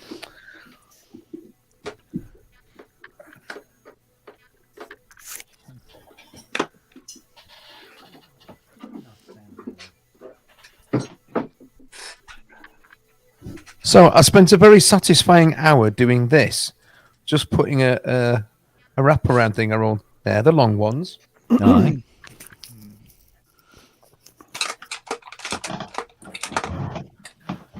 They're the short ones. It's lovely. Very nice. Where's the teeny tiny ones? They're the moderately long ones. Oh, okay. I love the categories. Moderately long. The teeny tiny ones are actually already patched in. Actually, to be honest, they've all gone. I need more teeny tinies. Yeah, I have a few. These are the new ones. They're all nice. Oh, You got- multi. Oh, Yeah, stackables. Stackable. You got them in white as stackables. well. Good man. Andy's held up about 1% of what Kent owns. Yeah, Ken, if you really are desperate to get rid of a whole load of cables, there's a good modular home. There are good modular homes up and down the country. There's, more like quite, 0.1. there's quite a few short ones You've, there. you've got. What's that when you empty that stuff? That's still one of the funniest moments on this thing. Oh, ever. mate. It was just. Honestly. I mean- tried to color code by length. Didn't last very long. I have too many random colors now. So Yeah. Well, I've got Yeah, there's this carrier bag. It's not a carrier bag. It's a plastic It's bag.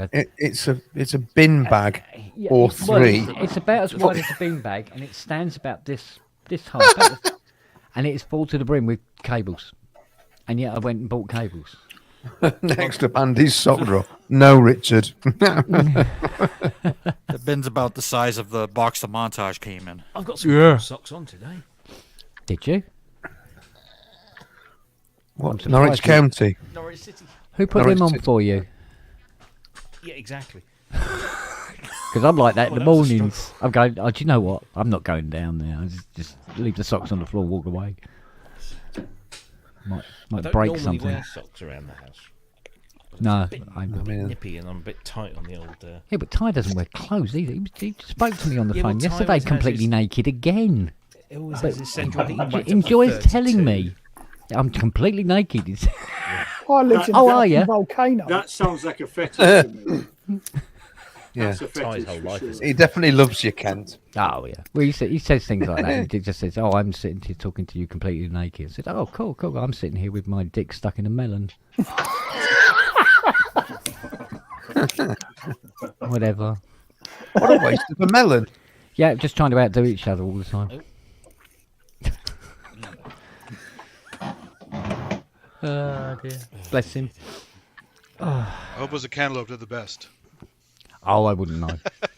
I wouldn't know. I go for what's to hand. Oh dear.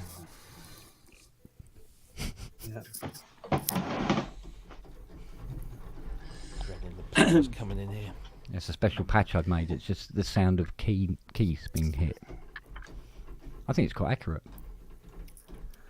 That's going to be for sale, 20p. So put it up on my Facebook page. You can download it. Oh dear me. Oh, steady on about too much cheese.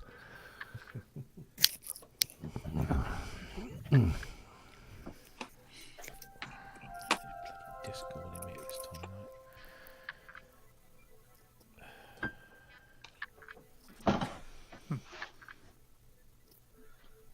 Go on, Andy, grab another cable. Grab another cable.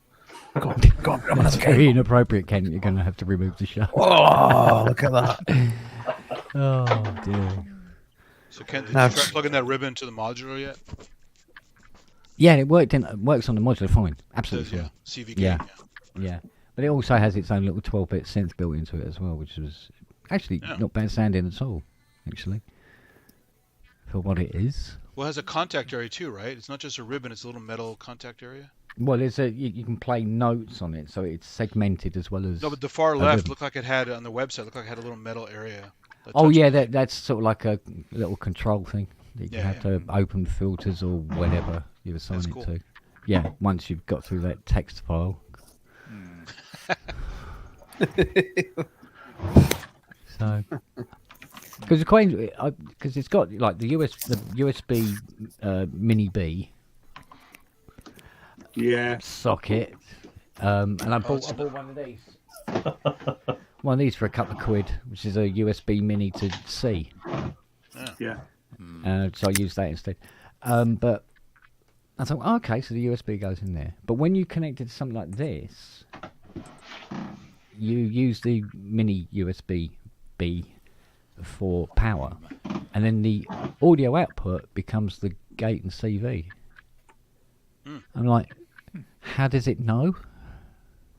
Yeah.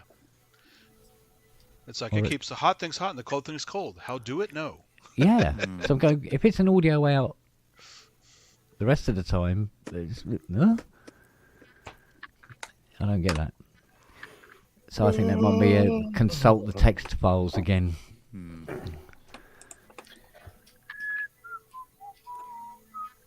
Yeah, I don't like talking about USB. Blech. I must admit. You did right there. So that controller thing you bought, he was saying it's written in maximum SP. Pardon? The controller thing, the strip thing. Yeah, He's saying it's written in max MSP. I'm assuming so.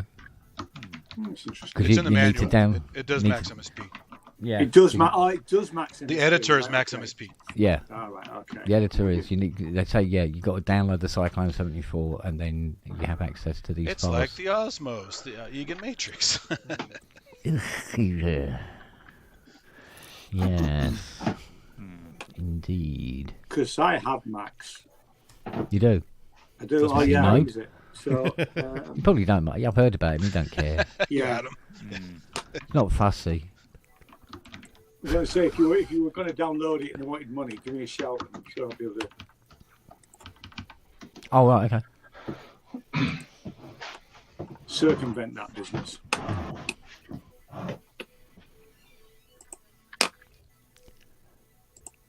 Actually, I noticed there's a lot of equipment upstairs in the attic that I don't need anymore. So I might be doing a sort of like, who wants this? Who wants this? Because I don't bloody want it. Who wants this? Because I've got so much fucking shit in this house, it's ridiculous. Hey, Ian, isn't there a Max Player, or there was a Max Player at some point? Yeah, they used to be. They've changed quite a bit of late because they've got a new product now called Rainbow, which because you used to be able to create things in Max and then be able to plug it out. Did Fiona fart it? And, She's good at coding like that. But they used to, I mean, I don't think, I'm just looking now, I don't think the play is still available. Oh, yeah. I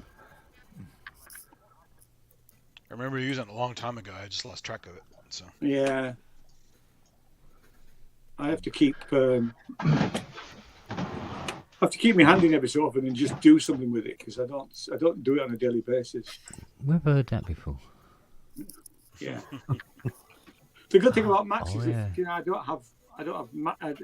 I get all the Max for Live stuff in Max. I don't need to use Ableton Live for that.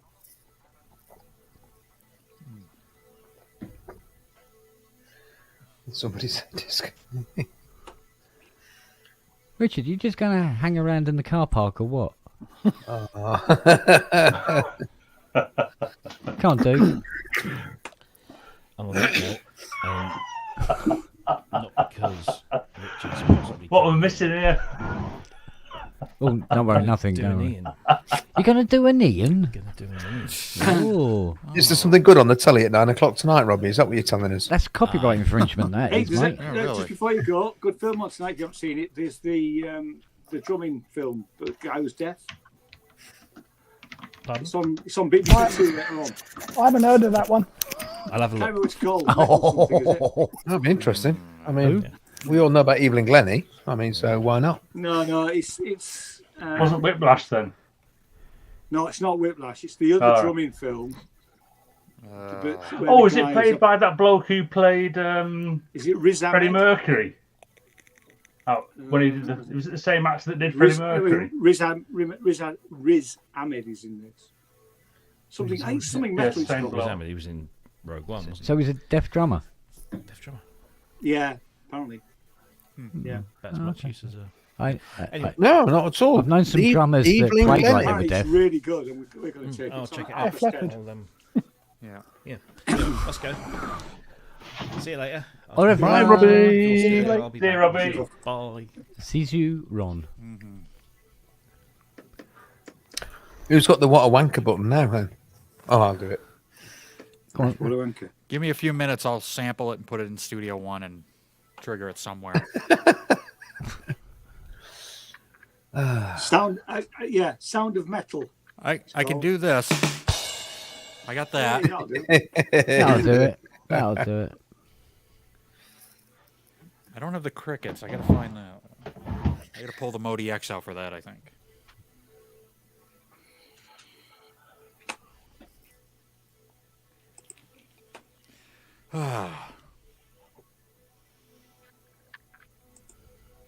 Well, we're going to be quiet, isn't it? Yeah.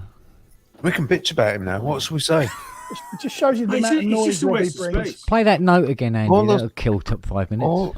Yeah.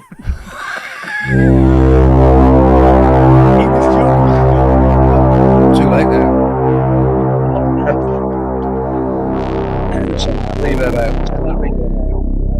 Gorgeous. It's just wiped everybody else out. God dear me. think I need to go to the toilet. All right, I'll take it out then. I'll take it out. It's a bit FX8. loud. Bit loud, mate. Bit loud. Beautiful. Yeah, Well, that was kinda- yeah. That was XPO into QPass with a bit of maths controlling the envelope and a Enough. massive reverb. You Do know, you know Yeah. what? I thought you spoke English. yeah, yeah, he's a teacher though. Ah. Ooh, sorry, Andy. Look at the look on his face. I don't deserve this kind of mistreatment. I Especially on your thought, birthday. God, I Thank thought you. you were going to go down the Got whole 3 hours of sort it of. left. Thought we were going to go down the whole sort of like if you can't do teach road then. Shit. Oh, fucking hell. Dear me. No, don't go down that Oh road. well, trust me, I've seen plenty of those wankers. Although in defense of that, all those researchers at major universities are also teaching. So And he's just signed his resignation. Yeah, what I want to say. Yeah, most of them are in senior management. Oh. Because only in South Yorkshire. Is that what you're saying? I work. Yeah, only in South Yorkshire because I don't teach in South Yorkshire. know I don't teach in South Yorkshire. I disown it completely in terms of teaching. I teach in the.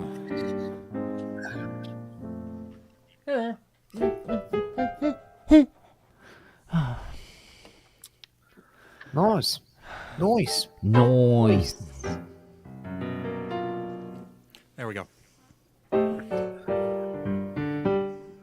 Oh, God.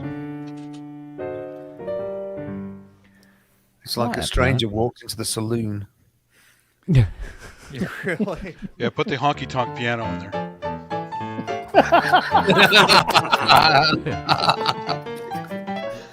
And then stranger walks in, Justin. Yeah, that's it. Oh, and everybody stops, turns around. Shoots him. Shoots him. Don't like you kind here, boy. Actually, I had a moment like that once. Fighting There's a street around here in the town called Sunnyvale, and it's all these clubs. There's an Irish bar. There's a hookah bar, which is like all the Middle Eastern stuff. There was a black bar called the French Quarter, and there was like an old man bar. All these different bars on one street. And one time we walked into this place called the French Quarter by mistake, and the only white guys walking in an all black club, and they all looked, and they kind of like it was one of those movie moments where like, what the hell are you doing here? We just dig the groove, man. Yeah. And you come in. I think it's sad that there has to be things like that, but there always will be. The tribal. Oh, yeah, they are. Yeah. I mean, I remember when I first went to live in Dunnington, a village not a million miles away from here. I was about 18, 19, walked into the local pub, and literally everybody stopped and turned around and looked. Yeah. Because I was a stranger. I wasn't. It's weird, you yeah. know. Yeah. Hello, I've just moved here. Can I have So it's a movie cliche, but it actually exists. So Hello, my name's Andy. yeah, exactly. Mind if you dance to their dates from Animal House?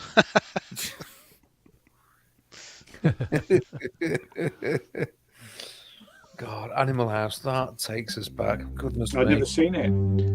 I know of It's, it, but I've never seen it. it's killingly funny and dreadful at the same time. There's also a hidden gem. If you have the CD for the soundtrack, if you put it in your computer, there's a video of the making of.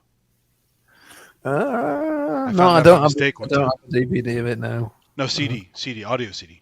Audio CD of the soundtrack. It's a CD plus, so it has a hidden video file on there. Oh, right. You put it in your computer, you'll find the video. It's pretty cool.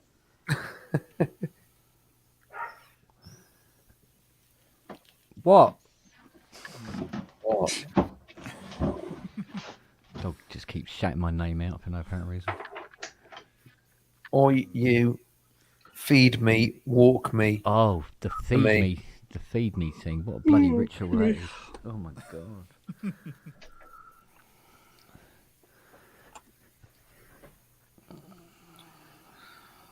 Can I ask a completely separate question? You know, I No. Okay, Yeah. well, No, shut up. Yeah, you can. Yeah, it's your birthday. You can ask anything you like. Oh, I suppose, yeah, it's your birthday. Go on then, this time. I have just watched the new-ish Dune film again because Oh, yeah. I watched the before, really enjoyed it. Not sure I understood it, so I've watched it again. Understand it a bit better now. Yeah. Anybody any idea whether there's going to be a follow up to that? I mean, because surely It's there out must. this year. It's coming At out least this year. one more, probably another one too. The premieres coming out this this year. month. It's got to be. The premieres this month. Yeah. Is it? Yeah, Oh, I'm gonna right. say it's Okay. really Oh, soon. cool. Yeah. Oh, right. Thank you for that. Because I thought we it was go. so much better. I mean, I've read the book a long, long time ago, and I did see the original thing with bloody Sting in it, which I thought was terrible. Great Oh, soundtrack yeah. though. So And the cool. visuals are Really, yeah, great soundtrack. I really Well, liked, when in fact, I went to the cinema and saw it, and then I bought it when it came out on DVD because I think we watched it last Christmas for the Christmas movie. Well, the Sting one or the No, the new one. No, God, no. You're not a David Lynch fan? I am a David Lynch fan, actually. It's very Lynchian. So. I know it is, but Eraserhead is a really, really great film. Along with, I love Mulholland Drive and Wild at Heart. Mulholland Drive's good. Yeah. What's that other weird one that's coming out? The one with There's a rabbit one. They made about the rabbits. No, there's this one where it's a woman, but she's got the brain of a baby, or something. Ooh, I haven't seen that one. No. Yeah, and she's brought to life with this brain of a baby, and she's sort of like developing. And the whole film is just absolutely mental, from what I can gather. Well, that's Lynch for you. He's mental. Yeah. I don't know if it's a Lynch or not, but it's weird. It got old. What's his name in it? Oh dear. William Dafoe as a sort of like a Frankenstein kind of chap, all Okay. cut up and everything. It's weird looking. I watched the trailer for it and just went, "What the fuck did I just watch?" Because it's mad, absolutely mad. Have you ever seen Eraserhead, Ken? Yeah. I mean, it's bonkers, but it's brilliant. Oh, mate, The do you know man-made what? chickens. I can still remember very, very clearly that bit where the thing in the drawer. Oh, the lady in the radiator with the cheeks. The bit I remember is around the dinner table, where they're all eating around the dinner table. It's just it's. But You I mean, hear the sounds of dogs suckling in the background, and then Yeah, it took forever. Apparently, it took years, didn't it? Because it was a very unsettling film. rightly so, yeah. Yeah, very much. But he so. does a lot of Actually, sound design and music in his movies, so he has a lot of interesting stuff. The, in there. the Elephant Man was one of his best films, actually. That was a normal movie, actually. It's a normal movie, yeah, but it was Yeah. really, really well done. Very, very poignant. Yeah, look at my knees. Yeah. Blue Velvet, that's what I was thinking of. Blue Velvet. Blue Velvet's great. Frank Booth. Yeah. Mm. Yeah. Pabst Blue Ribbon.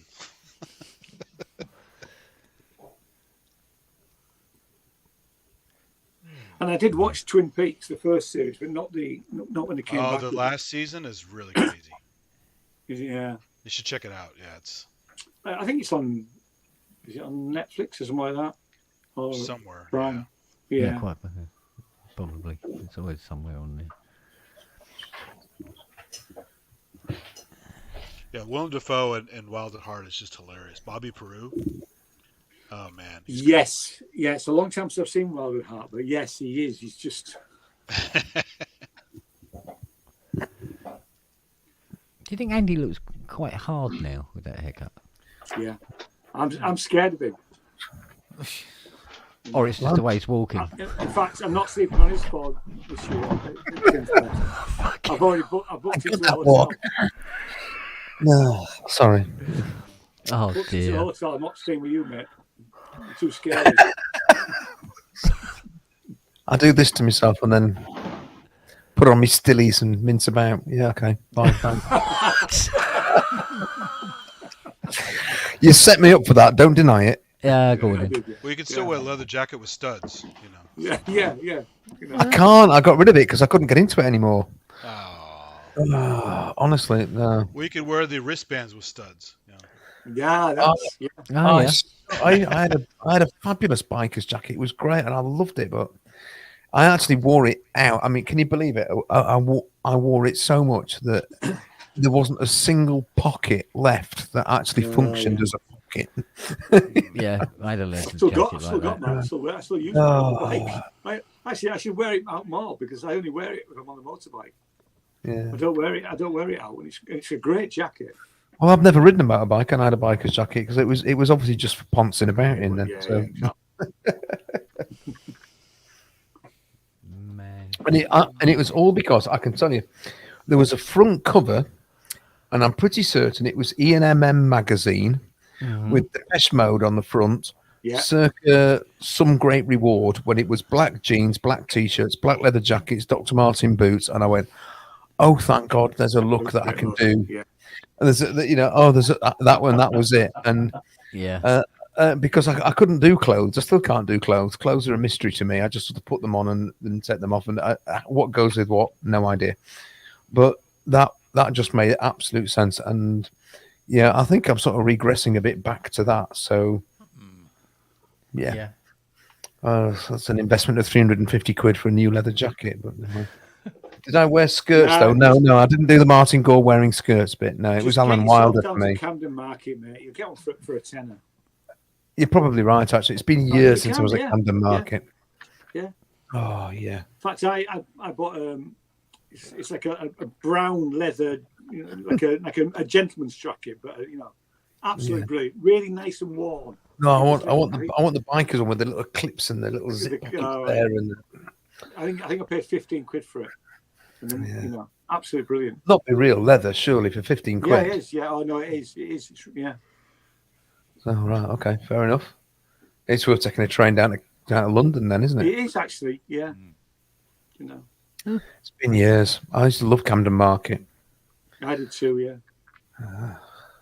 That's where I got me two favourite badges. One was a picture of Bono, which just said "twat."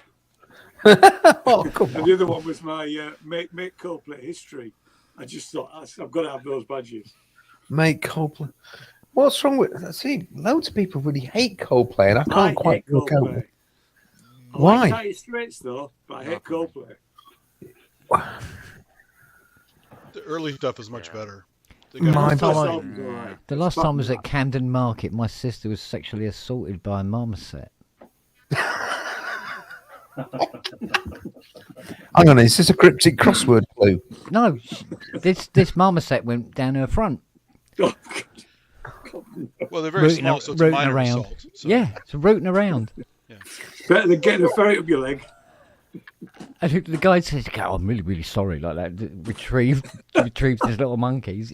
Going around, was it £2 to have your photograph taken with this little marmoset? It went straight down her front. She went, "Oh my godfather!" It's like this going on under a shirt. Yeah. Yeah, well.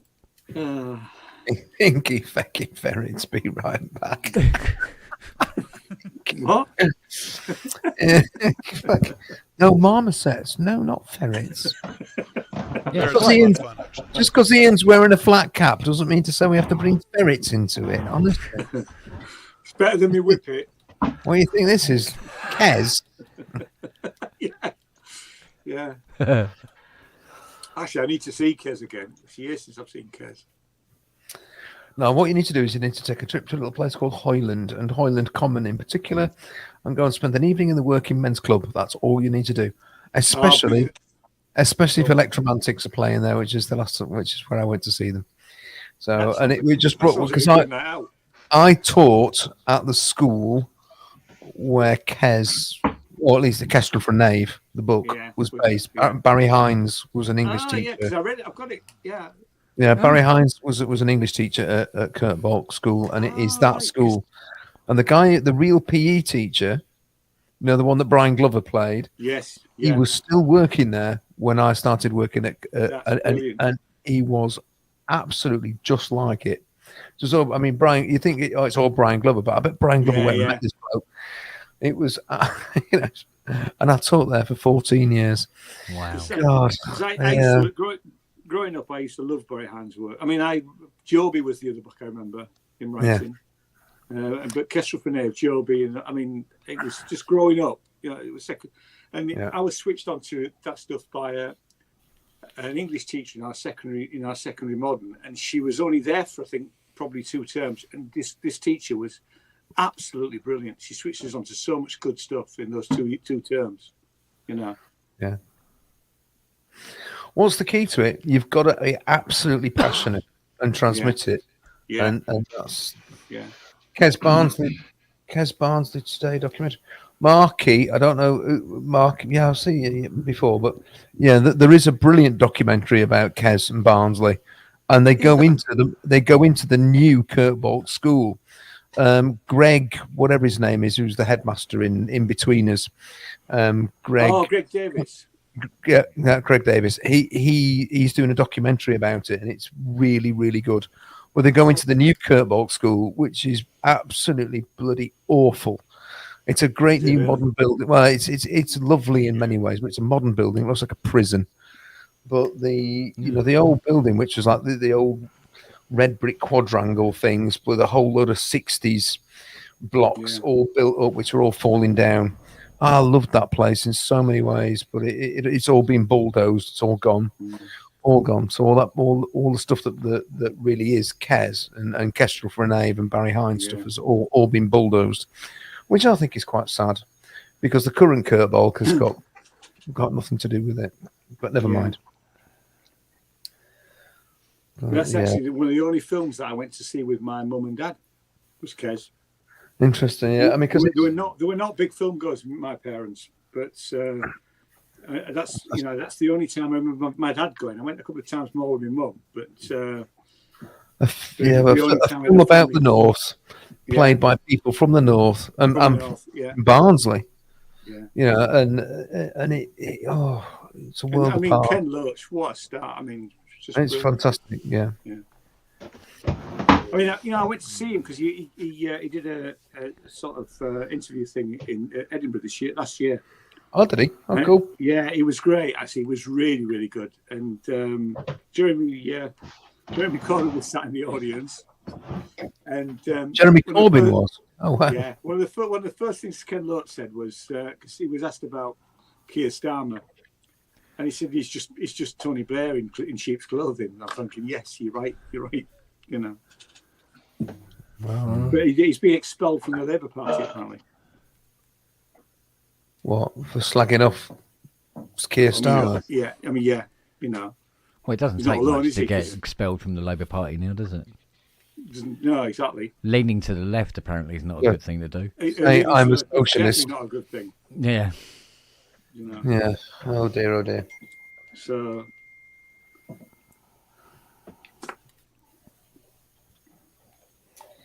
Anyway, we've gone around all sorts of gamuts of places with that. We have, yeah. Yeah. So we'd go for a little run around.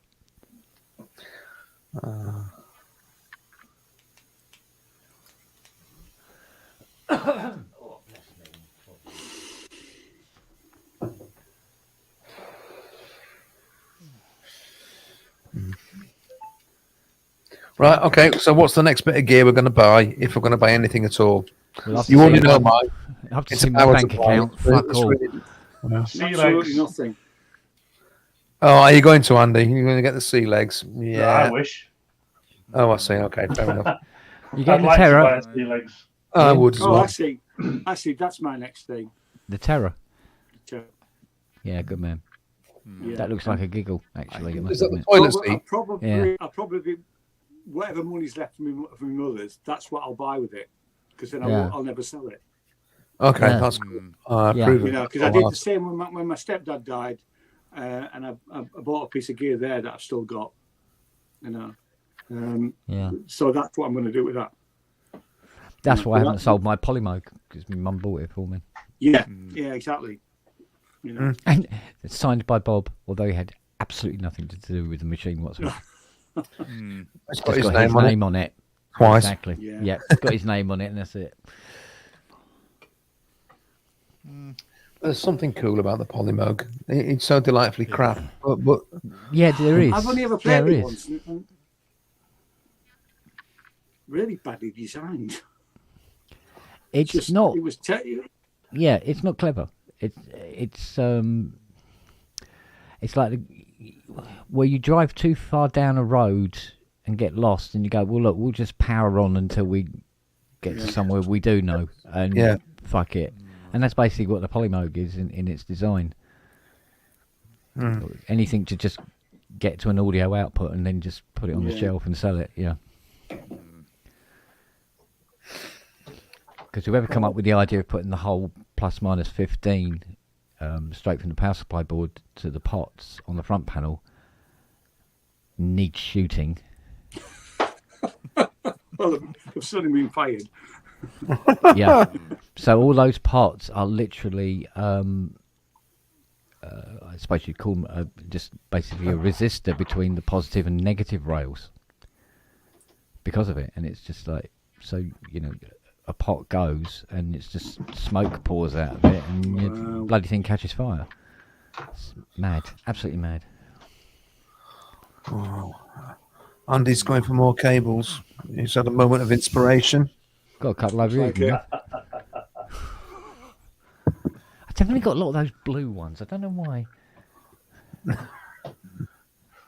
Yeah, I counted them. It's 470 cables. God, and what? 20 and how many patch points are on there? Well, about 150 patch points, if you can. Yeah, something like that. Yeah, less than what he's got for cables. And that's even with the brains and the other thing added to it.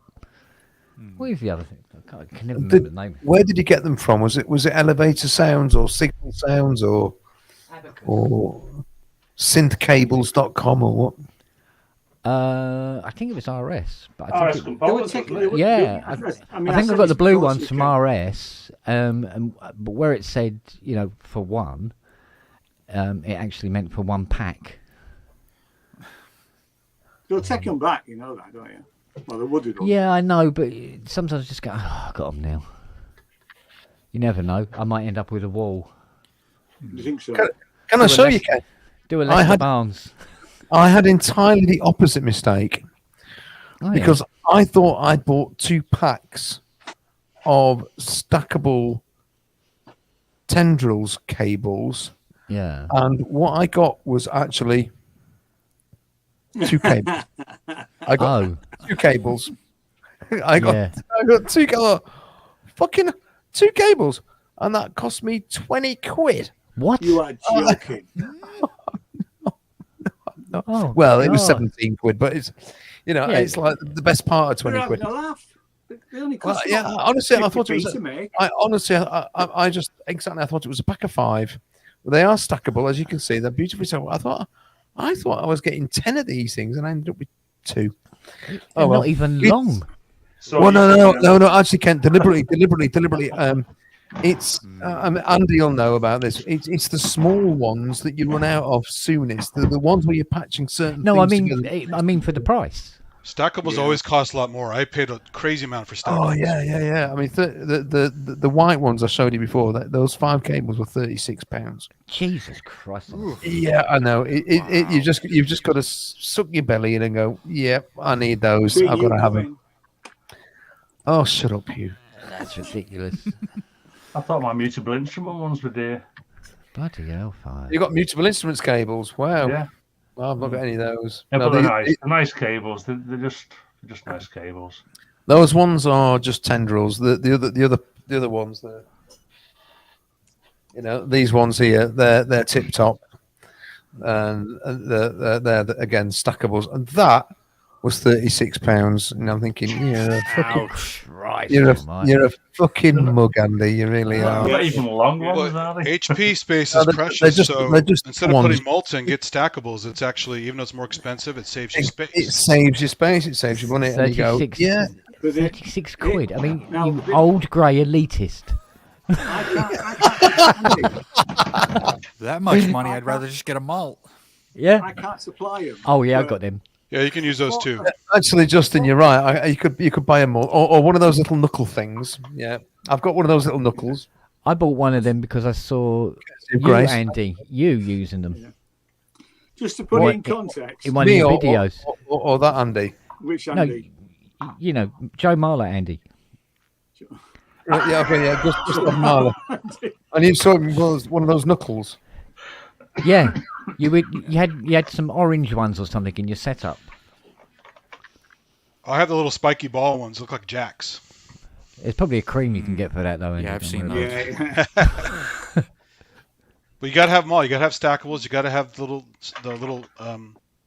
handheld thingies. You gotta have the malts installed. You gotta have it all. You know. Yeah, Yeah, I know you've got to have it all, but I mean, they are that's the taking part. Yay! Yeah, Still in the park. It's still in the park. I've not used it yet. It's still in the a park. stackable phono lead, right? A short Yeah. stackable phono lead, trade price 65p. Oh, okay. Oh, Well, I what know. color is it? Oh Yeah. yeah. Red, Does it say it's a tip phono top lead. on it? Red and black. Yeah, of course, exactly. You know, stackable banana plug 35p each. Again, I plus don't that, like the stackable ones at all, really. I worry about them sticking out too far and you go and break them off or something. Yeah. I see guys In a stacking vault like 3 or 4 assignment. things at once. Yeah. Yeah. Yeah, yeah. I can imagine. That's just because I'm going to say if my supply would do them, I could make a killing, couldn't I? I'd be able to undercut everybody. Yeah. I'm going to look into that and start selling stackable bloody. You have to be careful too Labels, because 3.5 millimeter isn't exact across some of the lines. No, So I some are a know. little bit Yeah. loose in the jacks and some are a little bit I have snug. got some actually, but yeah, they're not always the same. Yeah. Yeah. So you got to Well, pick a honestly- brand that works for you, basically. Yeah, I must admit, I'm not a fan of the jack sockets that they use on these Behringer modules. To be honest, sometimes they're a little intermittent. You've got to tap the cable to make them And it work, comes even though back it's on. brand new. Yeah. So I miss the old-fashioned ones that used to come through the panel. You used to put a nut on it. I'm Right, surprised time all to the- go and do it, Ian. Oh, So good I God, will sir! Yeah. I'll see you all later. Cheers, Ian. You won't see me later because I'll be in bed in an hour. So All right. Oh, Enjoy the rest of your promises. birthday, Andy. I'll do my best. I'm back at the chalk face tomorrow. Yeah, it's school tomorrow. Yeah. See you later, guys. Throw Ian. Bye. See you later, babe. Night, Ian. I'll say the ones, the jacks on the 2600 feel pretty solid. Which Yeah, 2600? But when you say The 2600, Behringer Behringer V. one. Yeah. oh, okay. Well, as in the System 100. I mean, my System 100 modules have almost all come out of this case here. But yeah, they always felt they went in, they came out, always very nice. I mean, I know they're supposed to go in and come out. I mean, that's the idea, but but yeah. The slackest ones, the modules, are the expert sleepers. They're quite slack. The connections on the Oh, really? disting and what have you. Well, But for they're plug-in- nice. Yeah, they just feel a little bit loose. Well, that's because they had to sometimes. put those funky light up jacks, which are weird. So Yeah, but those light up jacks are brilliant because blue is They are, negative, but they also red make is the connection positive. yeah, It does, yeah. So it's a bit of a trade off. Yeah. I still love their modules. Yeah, I haven't got any Yeah. expert sleepers modules at all. I will have eventually. I'm bound to. But I But the heard analog you men- stuff's okay. yeah, I heard you mention about the Lorelei earlier. Or Yeah. was that? Yeah, was that yesterday? No, that was yesterday. Yesterday morning. I quite like the idea of those. You know, all those modules that are named after Cocteau Twins records. You know, That's right, that's- yeah. I mean, that's just cool in itself, isn't it? So, Yeah, yeah, he's a bit of a fan.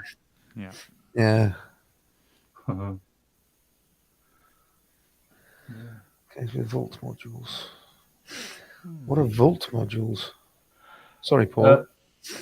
I thought they were in VCV, the volts. Oh well, yeah. Actually, no. Paul Ottola in the chat, he uses VCV. Yeah. rack. He's a proper VCV. the rack Volt mix with roll genius. modules too. They're nice, but they're expensive.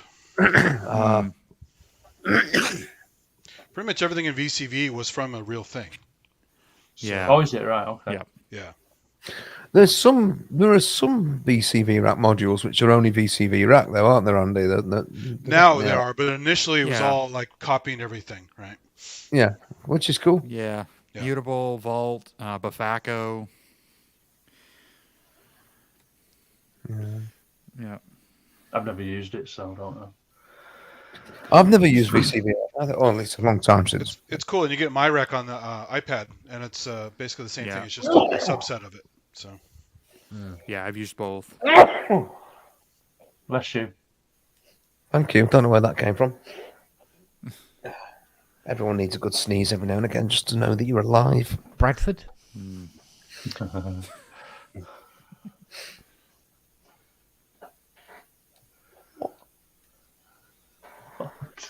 we go.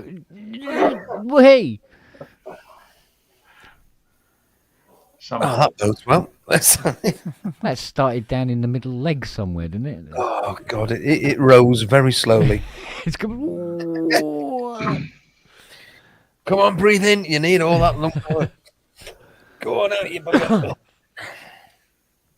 Oh, dear. Yeah, like what Tracker Jack just said with VCV Rack. On my old machine, I installed it, and I could only put in three or four modules before the machine was going, no, leave me alone. I could try again. When did it come out? Quite a long time ago. VCV? Really quite a long time ago, because I've had this computer at least 2 years. So 2016, 2017? something like that. Just Yeah, okay, yeah. So back when I bought my modular, the only modular thing that I can get hold of at the time, and I just bought it actually, was Reactor with blocks. And then my lad made me get into the real thing, so I didn't even use blocks after that. Tell us about your lad, because you mentioned him yesterday as well. He's just he's a bit mad. He got me into this lot. We watched I Dream of Wires together on the big telly, and he's saying, "Dad, why do you do that software crap? Why don't you do this?" So it's cheaper. I don't want to go into all that now. Okay, so whatever. And then he sent me a link one day of the Mylar Melodies Metropolis. Exactly the same video that made me go, this is brilliant. Dad, have you seen this?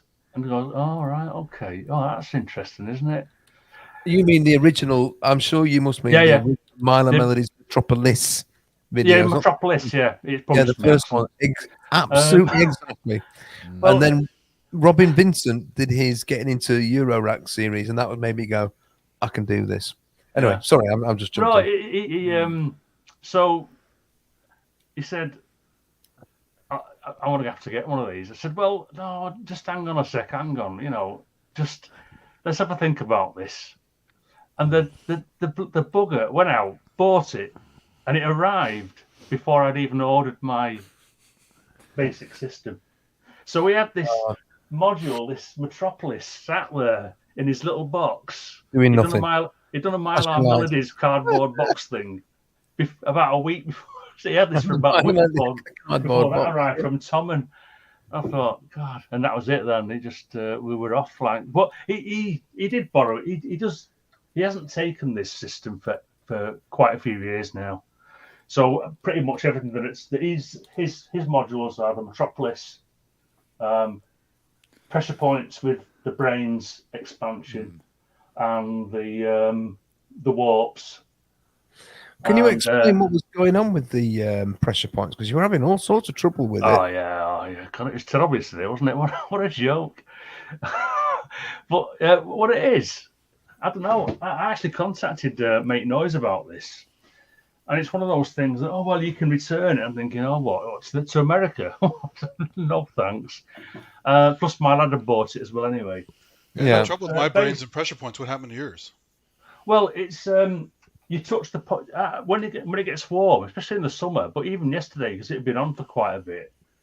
You touch the pressure pads, and it doesn't select the whatever pad you touch in. It doesn't select it. You can spit on your finger and all sorts. It still doesn't work. Yeah, because Renee, I have to wet my hands because the Renee 2 fixed that problem with your conductance. But Renee 1, you have an issue sometimes with connectivity. Oh, well, I gave up with it. I mean, yesterday all I was trying to do was get to the next stage so I could tune it, and it wouldn't go. So I had to pump through it a very, very slow clock so I could start the clock and then stop it when it hit the one I wanted to tune. It was embarrassing. That's weird. So Is there not a trimmer on the board for it? yeah, there is. Yeah, And it still winds up the sensitivity and still doesn't do bugger anything. all. Yeah. Oh, it's weird. I would like to hack it somehow. Yeah. So instead of having to touch it, there's like a little push button that I could just push that instead. So there must be a connection I can make at the back. So I could just drill a little hole in the pressure points and then put them. It'd be a shame really, but it's sometimes it's just bloody unworkable. That's no but- good for a But with, module. but with the brains, it's a nice little sequencer on its own. Yeah.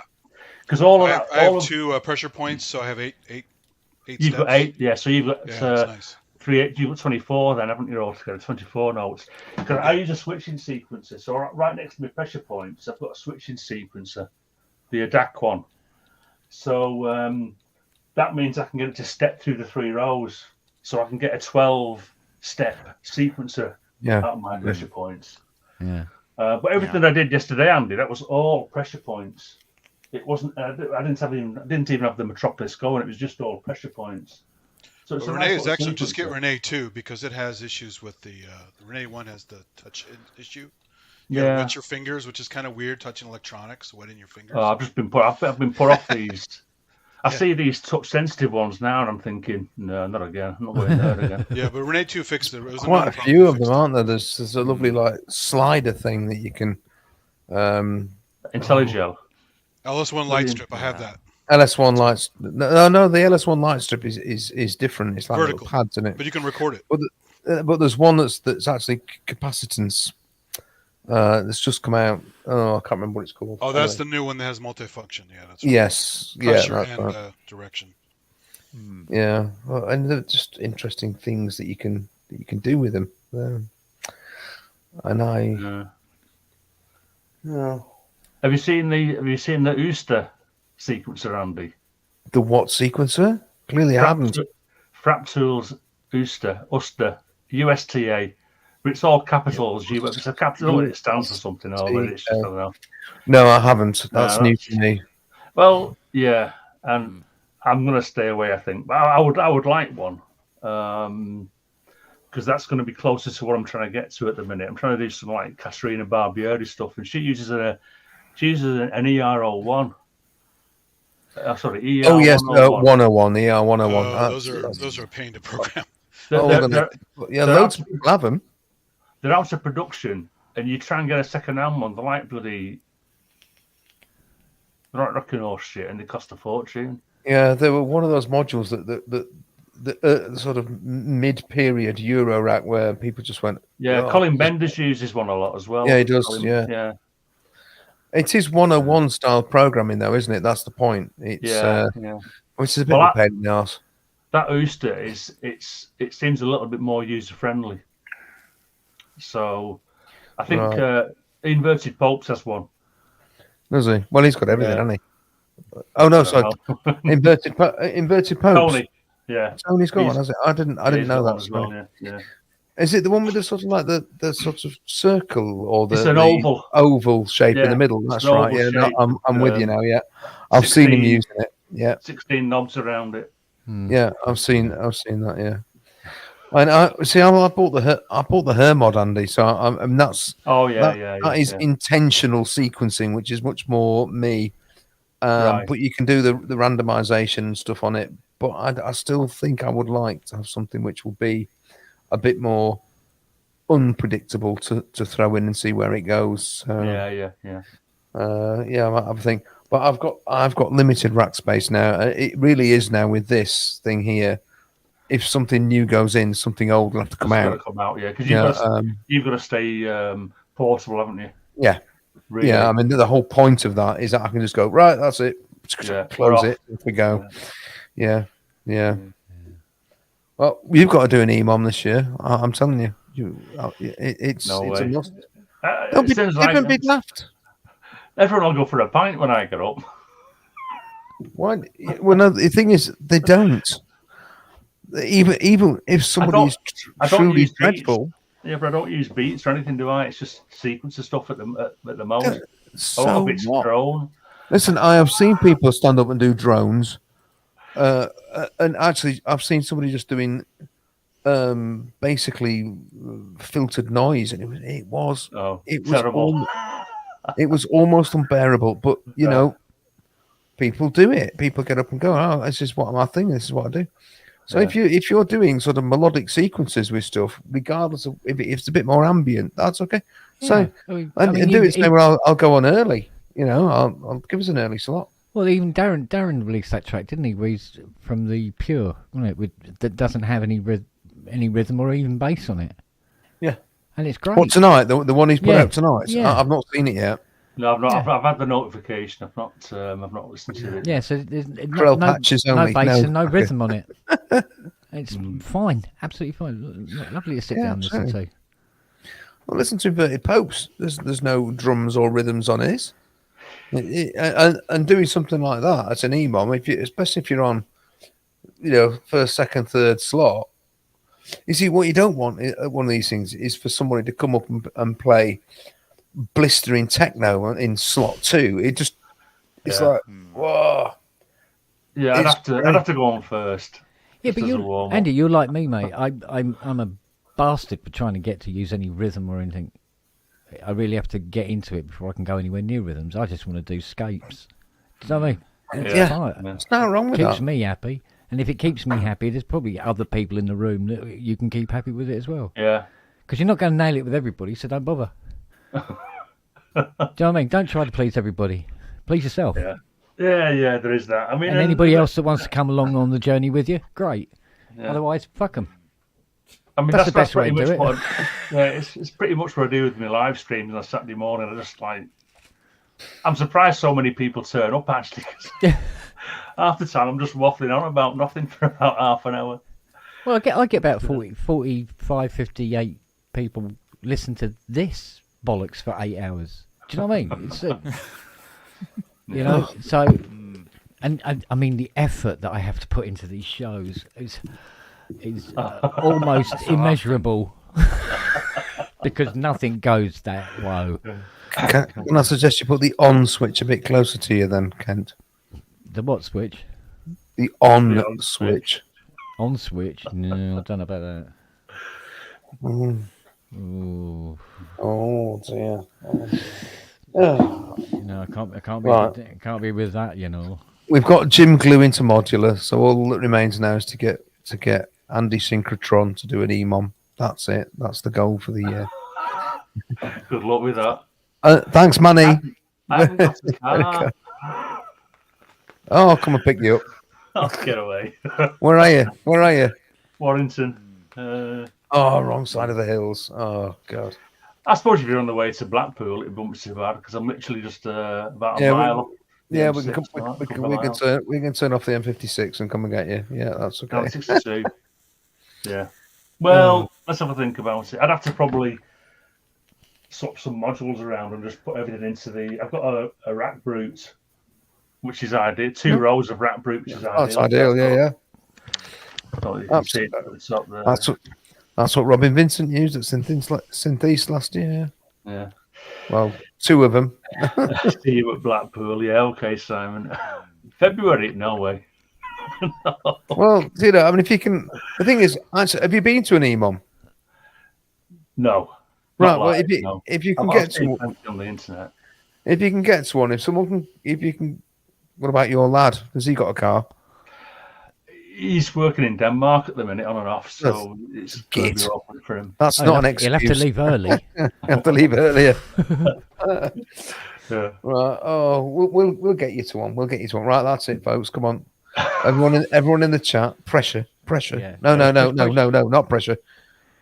Caring encouragement. That's Encouragement, what yeah. Yeah, push. Let's see how it goes. Yeah. Someone could pick you up on the way. Dump you off in Blackpool. If I could nail this sort of like Katerina Barbieri stuff in the Rat Brute, then that might be on. But the stuff I was doing yesterday, and I don't know whether you stopped till later on, but I've not caught up with it, sorry. Yeah.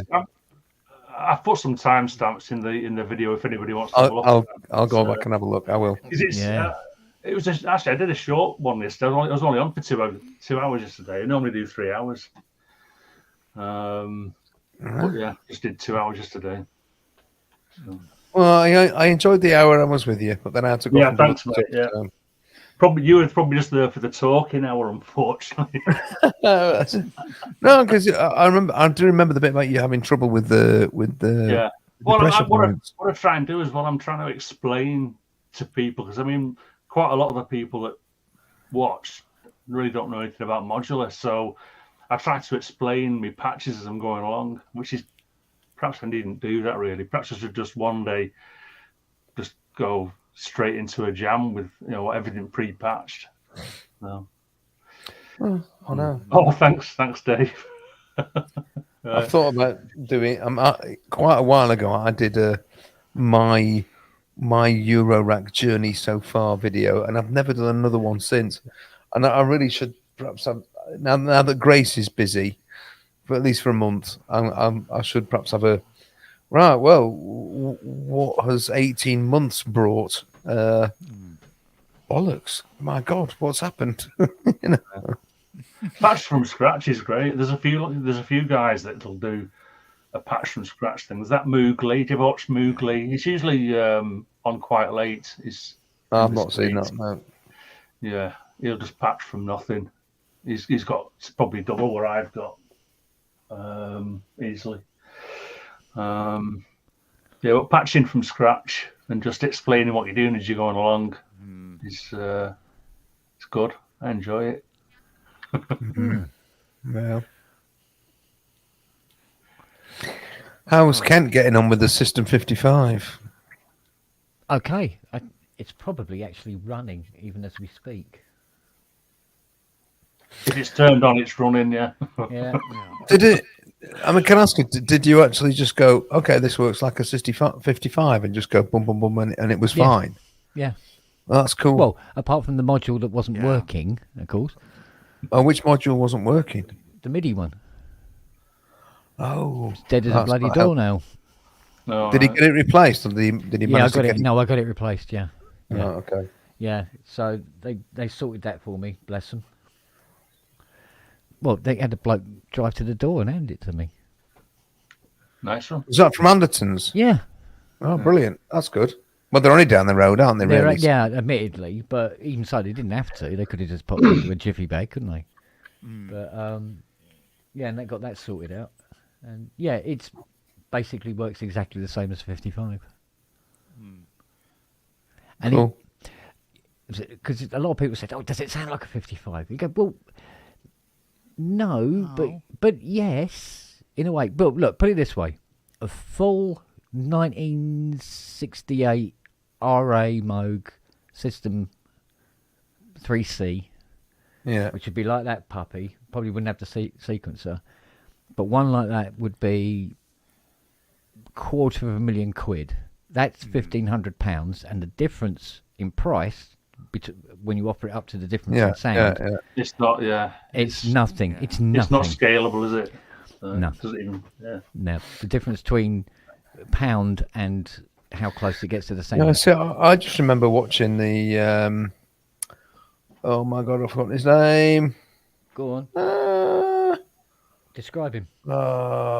He does those 1980s videos, that look like 1980s instructional videos. If everyone remembers Rock School and things like that. Oh, what's he called?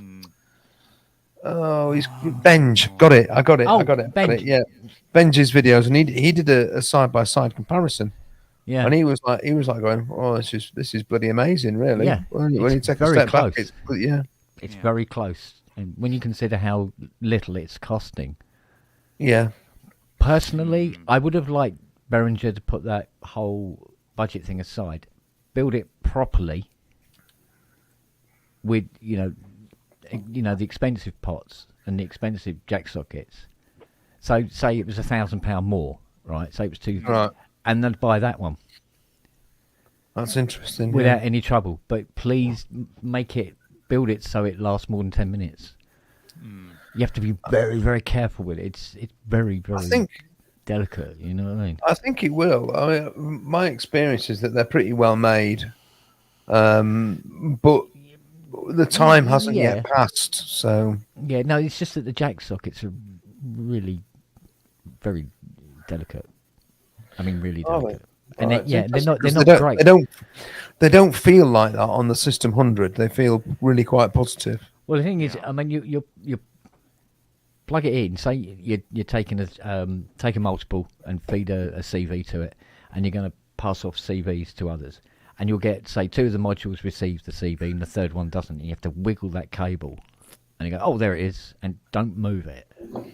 Oh, and you The get PC that. mount, not case mount, right? So Yeah, but it feels like Yeah. it's the actual physical mechanical socket that's failing rather than it where it's going into the board. Do you know what I mean? Well, I get that on some of my modules, the ones that the so-called higher quality ones, where if you just happen to wiggle the jack Yeah. while you've got the audio coming through you wherever it is you're monitoring from, you can hear that, and you go, oh god, Yeah. you don't do that live. So you've got to watch when you're twiddling stuff that you're not going to touch a cable that's an audio cable. Yeah. So yeah, it's just one of those things, I guess. Yeah. No, I think she patched in. Do you not find that handy with some of your modules while you're live? Do you just sometimes get a bit of crackling or? Not live. I haven't, except the other day I did get some problems with that the little Tesseract mixer system that I've got. That they've begun to get a little bit wobbly. I thought, ooh. So it's a good job that's coming out. I mean, what will happen is that the test, once I've got my new power supply in this case, when I buy it, and I use a power supply to provide power to one module, that's mental, but that's what I'm going to have to do. The Tesseract system will come out and we'll go into the Behringer Go case that I've still got. I used to have 2 of those, but I sold one to Mr. Popes. Actually, he's got now the Behringer case.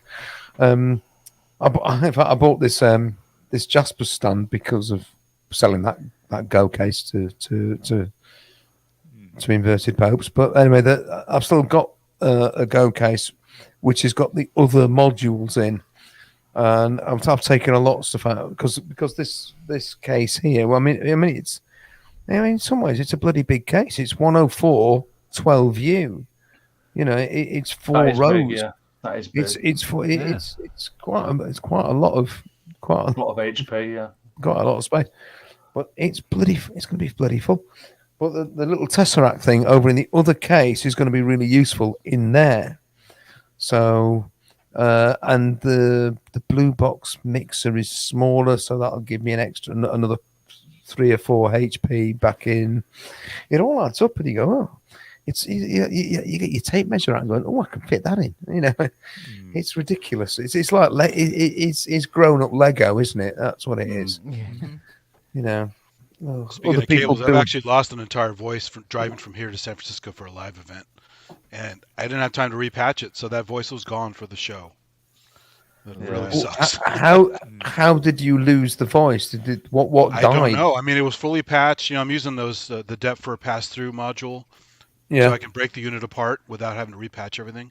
So everything was golden when I left. Put the covers on, showed up, took the covers off, plugged it all in. That voice was dead, and I didn't have time to trace the complex, convoluted path.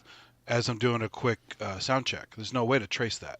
No, you just gotta go, hold your hands up and go. Oh, yeah. So luckily I had my A-frame with me, so I did more live percussion to make up for it. This is all I could do. Yeah. Yeah. But it was one of my melodic lines which fucked up the whole thing. So. Oh heck, that's not good. Oh, that's a shame.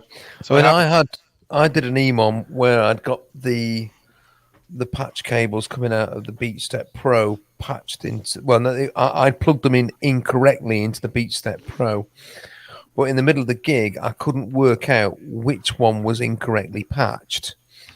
So the result of that was I had no kick drum, and it was like, "Come on, go!" And then, shit. Bollocks! That was supposed to be a kick drum, and all I got was a hi-hat. That's not right.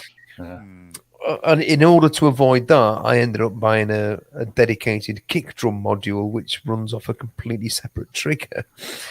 so, oh god, It's all part of the learning process, isn't it? Really. it is. I mean, and trying to work it out. That I mean, before I made such a rookie error. Before it's actually for the New Year's Eve gig, and I did not correct it. So we got this gig on New Year's Eve, and I get to the gig, and I could not. I'm looking at this, going, "Shit! I've not labelled up the cables for which one is the pitch and which one's the gate." I had to go through all these cables and trying to work out which one was which. God. Eventually, I sorted it, and then I turn up at blooming Todmorden. And of course, it's in exactly the same state. And I'm thinking, and it took me twice as long to work it out at Todmorden than it did on New Year's Eve. I could not get it.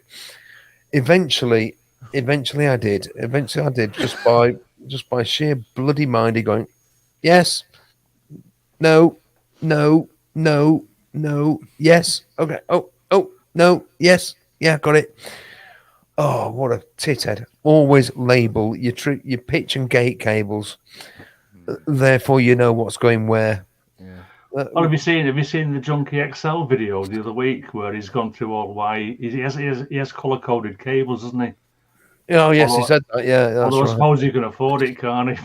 But so Google used to do it's just the 200E using color coded cables. You know. Yeah. Is it black for clock and something else for CV and something else like for voltage, game? one it is makes audio, absolute loads of sense. You know, it does. You know, this is CV, this is audio, this is clock. It makes sense. You know, but I haven't got that many cables that I can do that. So I have. Kent says. Because funnily enough, that's what I ended up doing the colour coding. You know, red for CV, pink for gate, you know, yellow for audio, and all that sort of stuff. And it really didn't help. Yeah, I tried to get out of hand Not anyway, in the end. so I have random colors. What the hell? What the hell? White for multiple, and always it's like. Ugh. When you see something like Travarsi, it's like all pink or all red cables. How that? Oh yeah, you keep track of all that. Yeah, Dean's like that. Dean Electronics, I just get all these pink cables. I'm going, oh, it's nuts. Oh, I got a lot of reverb. Have I got reverb on me? Have I been reverbing all night? Don't sound reverby. Yeah, that was I'm getting an echo back from somewhere. Yeah. It's probably through all our headphones going to the mics. Yeah, do it again. No. Go on. I think it's coming back from Kent's headphones. Yeah, these leak like a 94-year-old prostitute. Oh, there you go. I've got to pull it down now. That's it. The stream is gone. Yeah. Anyway, my darlings, it's coming up to witching hour, 10 o'clock, and I've got to go to work tomorrow and get up at 5:30 in the morning. So Stupid I'm sorry. o'clock. Stupid o'clock. So I am going to love you all and leave you and say it's been lovely chatting. It's been nice. I've enjoyed this pub tonight. It's been really cool. It's all right, isn't it? Yeah. And didn't get too bogged down in politics and death and. No. Oh, there's time for that. Oh, there is, I suppose. Yeah. Well, I suppose we have to wait for the witching hour. You only talk about modular for so long. So. Well, I'm going to go as Can well. you? Well, that's the modular contingent gone. So we're all gone. We've talked about cables. We've talked about patches, and everyone's gone to bed. So that's it. We've worn ourselves out, Andy. Let's go to bed together. Bye. Here's an offer. That you can refuse. Anyway, take care, everyone. See you later, darling. Look after Isn't that a Rolling Stone song? Let's spend the night together. Yeah. Something like that. See you all. See ya. And then I think for one talk show, it was let's spend some time together. Yeah. Well, of course. It's just like we were talking about when the show started today, and Robbie was saying, "Let's get it started." And, yeah. I was talking about the original version was "Let's get retarded in here," which got shut down pretty quickly.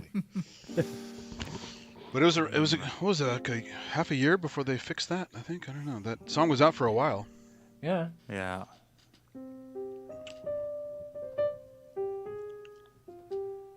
What's the difference? Cowbell modular. Yeah, I think the cowbell oscillator was an add-on. So if you didn't update your system, you have to do one of the updates, and it became one of the second layer oscillator functions. All right. So they added like a whole other 4 or 5, whatever it is. I forgot how many detents are on there, but they're like a whole other layer of oscillators once you updated it per oscillator. So there are two oscillators on there. And so one was a cowbell, one was some kind of a vocal thing. It's really great. I mean, the System 1 and System 8 natively, it's a really great synth, even before you do the plug outs. And then you add the classic stuff with the plug out, then that's just that's why Jean-Michel Jarre still uses it. So. So lugging around a Jupiter 8, you just use the plug out. Mm-hmm. And like his famous video of trying to get the memory mode to tune in concert. I love that footage. The guy behind him has to take over the lead line.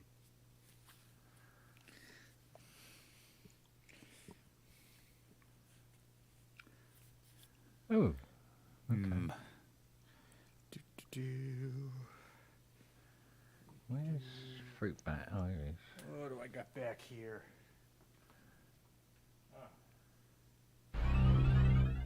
O1W. Love it. Yep.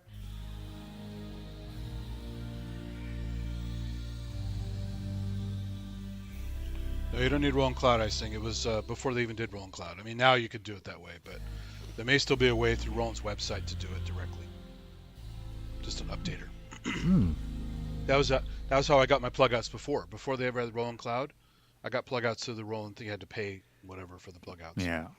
And I also had the update for the TR8, which gave me the 707 and the something else update as well. And the System 1 I bought for some guy used already came with the plugouts, which is really cool. I just had to buy like 2 more. So I had a System 100, ProMars, SH2, and SH101 for the System 1. And the only thing you're missing out on the System 100, obviously, is the patching. So then you run the VST inside of your DAW, whatever, and then you can do your patching if you want to do the crazy cables and stuff. But for the most part, you don't have to tweak that much for some of those patches. It's just tweak on the box.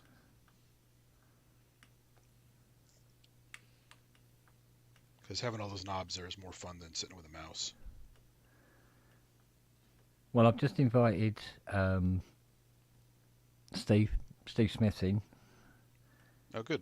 Andrew Longhurst, and Hans Zimmer. Which of those three do you think will show? Probably Steve. I don't think Hans is ever going to show. No, I don't think he is either. Oh, there's Steve, look. Although, I've managed to get Jeff Downs to come onto PSN. Really? Ooh. Yeah, and what's his name? Oh God, what's his first name again? Eddie Vale. Eddie Vale? Yeah, Eddie Vale. Eddie Vale. I don't know him. What's he from? He built and designed Psalm Studios. Well, lots of big studios. And what he doesn't know isn't worth talking about, kind of thing. So got him to come on as well. He's well up for it. So I mean, the guy is an absolute equipment genius, basically. So looking forward to him coming in. So.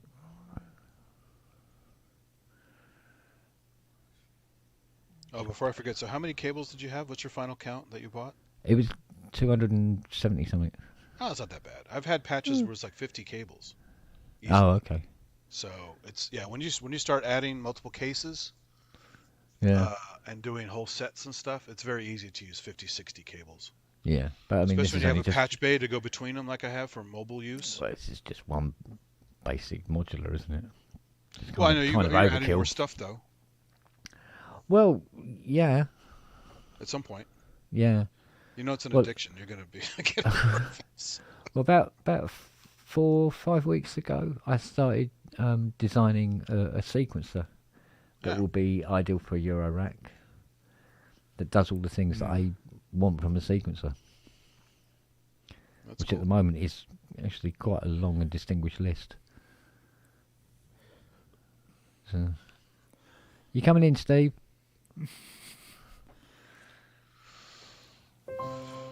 I mean, a good start is something as simple as an SQ1 with ratcheting, and after that, everything else is gravy. So Yeah. Yeah, that'd be nice. So, I also like it to have the facility to just punch notes in as well. yeah, But then you can add a random element using you mean hooking a keyboard up to punch notes? either punching in Yeah. that way or whatever. Yeah, Yeah, that's good.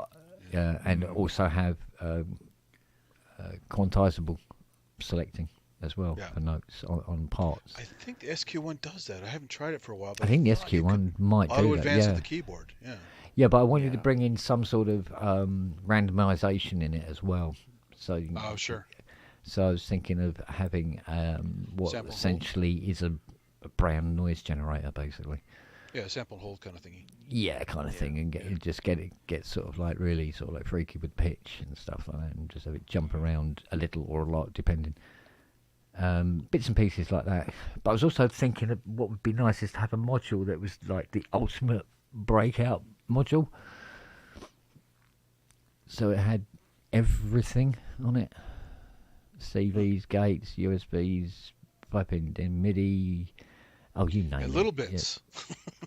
Yeah, it just had lots of different types of stuff on it. Yeah. And multiples as well. But then, Put Hertz Volt on there too. yeah, but I would like to make some sort of poly generator. No, like the what was the module called? The Alpha DAC that was on the what was the name of the modular?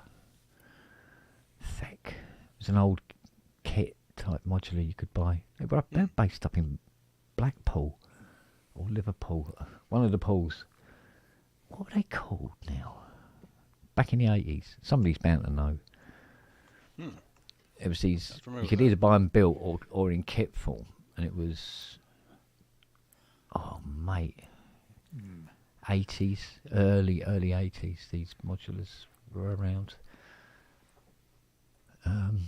Used to advertise in the back of EMM and stuff like that.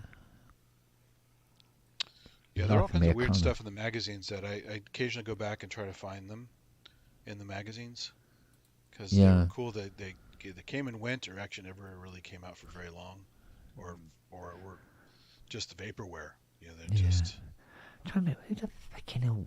Hang on, it might be on Google. I'm trying to find out who it was who built the Alpha DAC. It was a 16 note CV polyphoner. So you could take just get loads of VCOs and make them, chainable polyphony I see. notes. I think there was a sequencer built into it as well. See, DAC. See what Sounds comes interesting. back. No, that's not it.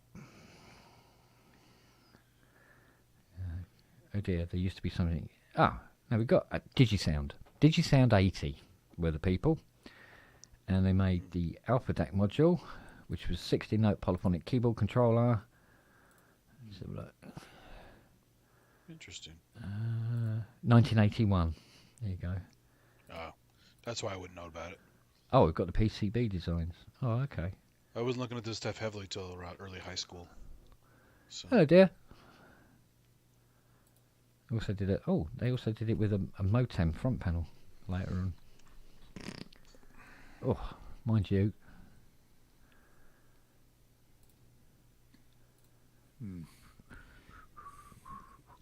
Split keyboard, transpose, polyphonic slides. You missed a very riveting modular conversation. To miss something, the definition of missing something is wanting to have. Exactly. So no, I didn't miss anything. Well, you could miss a car and you don't want to hit the car. So Yeah.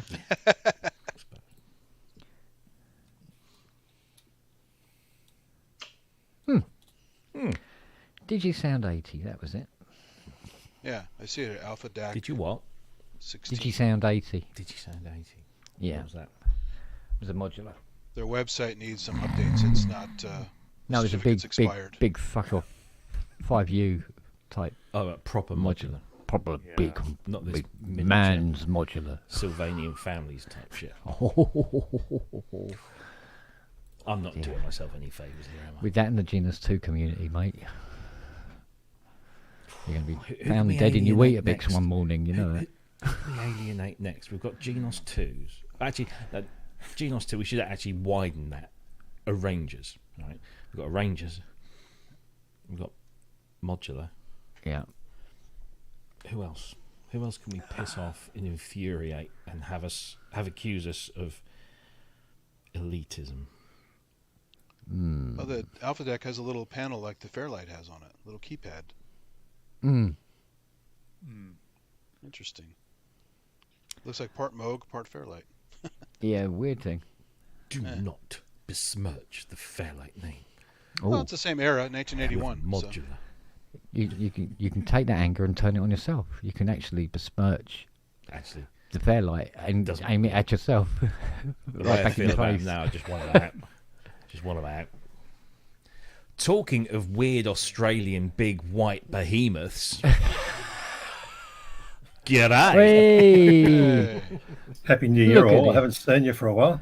It's Monday are morning, you? 9 o'clock here. I'm good for an old fella, I think. Good man.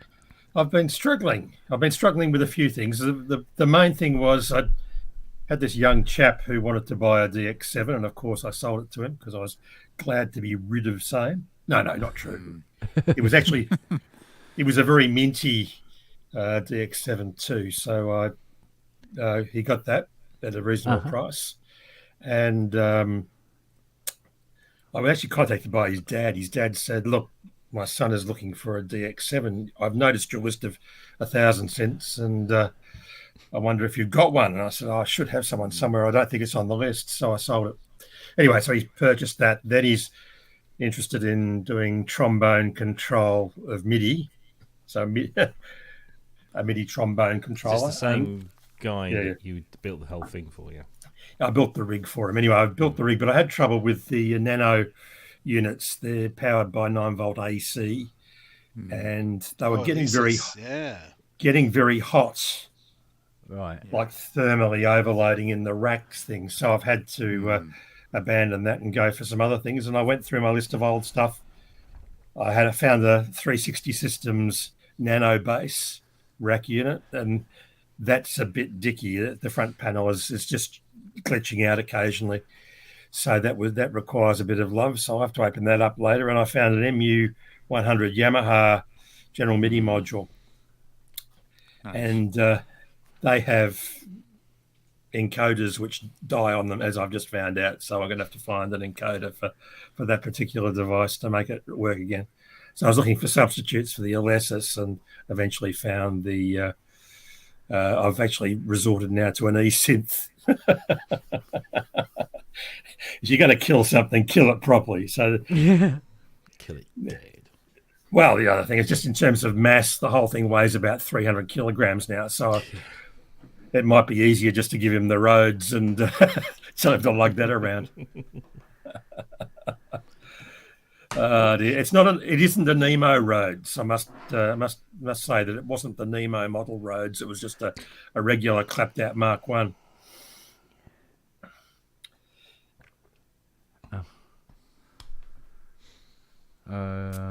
Okay.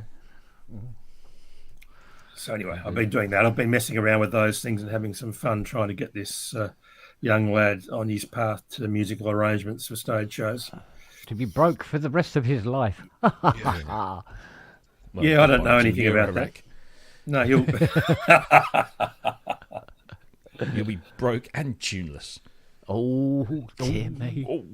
No, Tell you what, buy you one lucky all for each. these- You buy one for each semitone, and then you get the 12. You collect the whole 12, and that way you can play in any key. Then I Look tell at you what, you could always order the MIDI pack. So But it's funny. you know. It's funny because I always thought that people that were into Eurorack were just people that were probably once into Pokemon at some point. Because, yeah, it just feels like I've got to have them all. I've got to collect them all. Well, same with the Yamaha stuff, right? I mean, Yeah, but it's not quite the same, is it? yeah, well, it's the same. You should count your blessings, Robbie, that all the Eurorack guys have gone to bed now. Yeah, no, I'm a Past their- Eurorack it's guy past too. their So bedtime. I'm covering both sides. But no, there seems to be this obsession. Like, look, I'm mostly joking when I talk about this. But you take somebody like Andy, for example, who I love to bits, and he does great stuff with what he does. But he started with 1 or 2, and then it became 3 and 4 and 5, and then I've got to have one of those. I've got to have one of those. And I'm just using him as an example that we can all relate to. But there are many, many, many people that it's just I've got to have that other. I've got to have that oscillator. I've got to have that new filter because, and it doesn't seem to do anything as it doesn't change directions for people. Whereas, Well, it changes timbres. yeah, but it doesn't seem to come out. Look at guitar players that have walls of guitars. I mean, it's the same thing. It's just everyone's got their thing, and they want to collect stuff and have different timbres and actions and sequence But abilities. I could buy a Montage M8X and have how many thousand timbres? Well, exactly. Then you in have to one sell box? all your stuff in but that no, room. No, but in one box for probably half the price. No, Like it keeps saying, he's never done Pokemon. Pokemon. So I've got this other theory about why people are into it. And if you remember back to the 1960s, there were the American comic books, the little magazines, and on the back at the bottom they had, for $12 you could buy your own Nautilus submarine, 7-foot scale model, and live inside it. And as a 6-year-old, that appealed. But I think also the notion of having 30,000 controls also appeared to us. We used to see Thunderbirds and Voyage to the Bottom of the Sea and Stingray and Fireball XL5 and all those things with magnificent control panels. And I think deep down that's built a gear lust in a whole generation of people. And that's why modular appeals. It's just they are rebuilding Fireball XL5 one module at a time. That's the way it works. Yeah, I mean, people. Well, it starts say out as a sound design experiment thingy and an effects thingy, and then it just morphs into other things. And pretty soon you're doing stuff that does sound like it came from a keyboard, but it's a different way of doing it. Your brain works differently. It's just, you got to keep that neuroplasticity. You got to have different ways of doing things. Otherwise, you just dry up and turn into a mess. So, Having done it a little bit, my modular exploration's been fairly limited to a couple of 2600s and eccentrics and a Roland 100M, 13 modules of that. And I get it, but it's a very hard way to build a mono synth with no memories. And I can't sell. I can't sell a mofo for 250 Australian dollars at the moment on eBay. Just nobody buys it. So I guess people obviously have a different way that they want to do things, and that the mystery and the intrigue of the modular stuff is part of its appeal, I think. I'm not denigrating it because I've been down that rabbit hole. It's just that having gone down that rabbit hole, I scratch my freckle and say, well, there's got to be an easier way to change the chords in one song, But it's not about easy though. It's just a different way of doing it. To modular people. Yeah. You rip out the chord. You start from scratch each time, and you don't have memories, and that's part of the deal. Yeah, but I mean, in terms of chord sequences, as in CHORD, as in not patch chords, but harmonic triads, that the harmonic restriction. I mean, I just watched a thing the other day where someone played a drone with the same feel in it for 55 minutes, and having waited patiently and then scanned through the whole YouTube video to see if it changed feel or some attempt at tempo change or harmonic center change. It never Some sort of happened. musical structure. Well, you also have 433, so explain that one. I mean, there are all kinds of different shit out there. Yeah, but at least it doesn't annoy the neighbour. 433 Mind you, doesn't annoy the neighbours. In fairness, I've heard tracks like that as well, but it was being done on conventional synthesizers. So- Exactly. It's all over the place. Do you know what I mean? So it's sort of like, yeah, it's you can't blame the tools on that one. And it's not like Hans Zimmer's a huge modular guy these days, but he's obviously a modular guy at some point, and nobody gives him shit for that. So. Yeah, but he doesn't use them. Yeah. He likes to own, not necessarily use. He probably sampled them, right? I mean, yeah, do you know what? At the end of the day, he'll just point he at gets some software company, and go, build me something, let me know when it's done, so I can download it and play in Cubase. Boy, Yeah, what day is it? yeah. East West. and look at Alessandro Cortini. Yeah. He's doing a legitimate output on Buchlas and other weird shit, and it sounds beautiful. Define legitimate output. You don't like Cortini's stuff at all? The Sonoio stuff? Not really, no. It's musical. Well, actually, personally, I think that 433 needs to be remixed. I mean, it's I not think it's pop far too music. much I know a noise lot in of it. guys in this group like pop music, but it's It's far too much noise. I'm going to get a lot of hate for my comments, but I've tried it. At least I've tried it. I'm not just simply being a snob, but It's not for just- everybody. well, it's hard to attain sonata form and a diminished chord on a modular, and you can do it, but it takes 30 minutes. Yeah, Wendy Carlos did it. Yeah. Yes, and but look she how long and how much effort that took. Oh, of course, but that's even more impressive because all those notes were played one at a time over layers, and it still matches and it's beautiful. So not everyone wants to put that work into it, but it's. But it was it's carefully assembled. Yeah, it's But carefully if she assembled. had a polyphonic synthesizer at the time, are you telling me Wendy Carlos would not have Well, she used did. the She went to digital Exactly. right away. Yeah, when Exactly. she had the opportunity. But she also liked the timbres of the analog, and back then that was the analog option. Well, that was the only way you could do synthesis. Well, exactly. Yeah. Really. So it's like if you look, even if you looked at it as being sort of like the infant. Well, you had Bell Labs stuff and all that if you wanted digital. So you know. Yeah, but it's digital. I mean, if we're going to Yeah. if we're going to talk sort of like stuff that normal humans can use, modular was really the only synthesis that was available. Laurie Spiegel's doing crazy ass stuff with the equipment. It's the kind of thing where you go, well, babies are really, really cute and everything, but they can't walk, they can't go to work, they can't earn your money, but they're really cute, and yet people still have them, and that's basically what because Eurorack eventually is. they do, and then they wipe your ass. Well, if you buy enough of them, I mean, Lester Barnes made his I don't into buy polyphony. babies. You don't? There's so many bargains to be had. What is the matter with you? You're missing out. There's a website I know. No, but you know what I mean, though? It's sort of like, it's just a different way. It's just a different way of doing things. But like, Morton Sabatnik, Suzanne Ciani, there's tons of people doing legitimate musical stuff on these things. It's not all like plinky plonky bullshit. No, Yeah, I don't I'll come back to maintain my it's. point. I'll come back to my point. What is? I'm serious. I'm serious. What is legitimate music? Because what you think of as legitimate music is not what Steve thinks. Structure, No, but melody. who defines that legitimacy? Well, exactly. But then why would you say pop music is any more valid? I didn't say pop music was any. No, but a lot of people here love pop music. Like Pet Shop Boys is basically pop music. And people love them. Right. So how's that more legitimate than Ciani or Cortini? No, but I didn't or say any it of that was. I didn't say it was. But to say something is legitimate. Well, because people are saying it's illegitimate, it's noise, and it's garbage. I never said it was illegitimate. I'm just saying 55 minutes of it is hard to bear sometimes. Well, the drone stuff. I'm not gonna argue the drone stuff. But who are we to say that drone music isn't legitimate music? Well, I mean, there's it is legitimate, liturgical because- music that is kind of the long, drony, organy bits and stuff. It's, But the other thing is that if you're going to notate it correctly, it defies notation, and that's the other part too. That it's shifted the emphasis away from what might be more medieval forms of music notation and representation and depiction, and more harmonic structures that were prevalent in early classical music. It's changed, and the emphasis has changed. Now, I'm not saying it's bad. I'm saying that we have a different emphasis. There's a different paradigm. There are different controllers. There are different nuances in the filters. If you had to score the 55 minutes of stuff that I listen to, I'd have a hard time doing it. And that says that my tools are inadequate for that form. Is it me, or am I hearing more backpedaling than an Irish bicycle factory?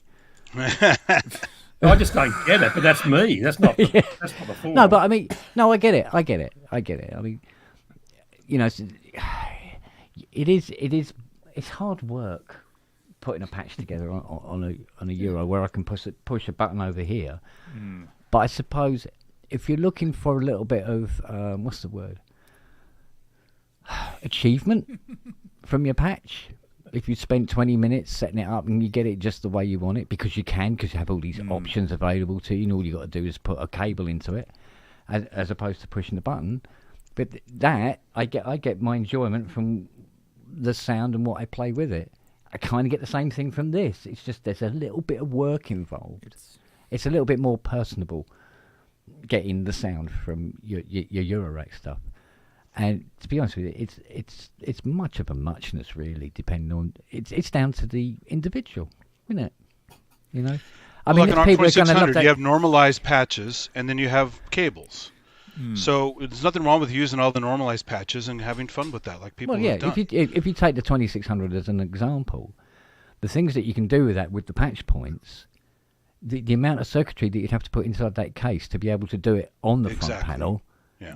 You end up with a 2600 that costs like as much as a house and takes up half the wall. Yeah, or well, 2000. But who was it who said, or was it someone? 8,000. Somebody once said that music is just organised noise. Well, that was the Dadaist impression. That's why he did 433 and other kinds of weird stuff like that to prove a point. Well, I think the point of art is it provokes a response on the listener, but it also gets you to question the values you've held to date. So in that respect, the art is still valid.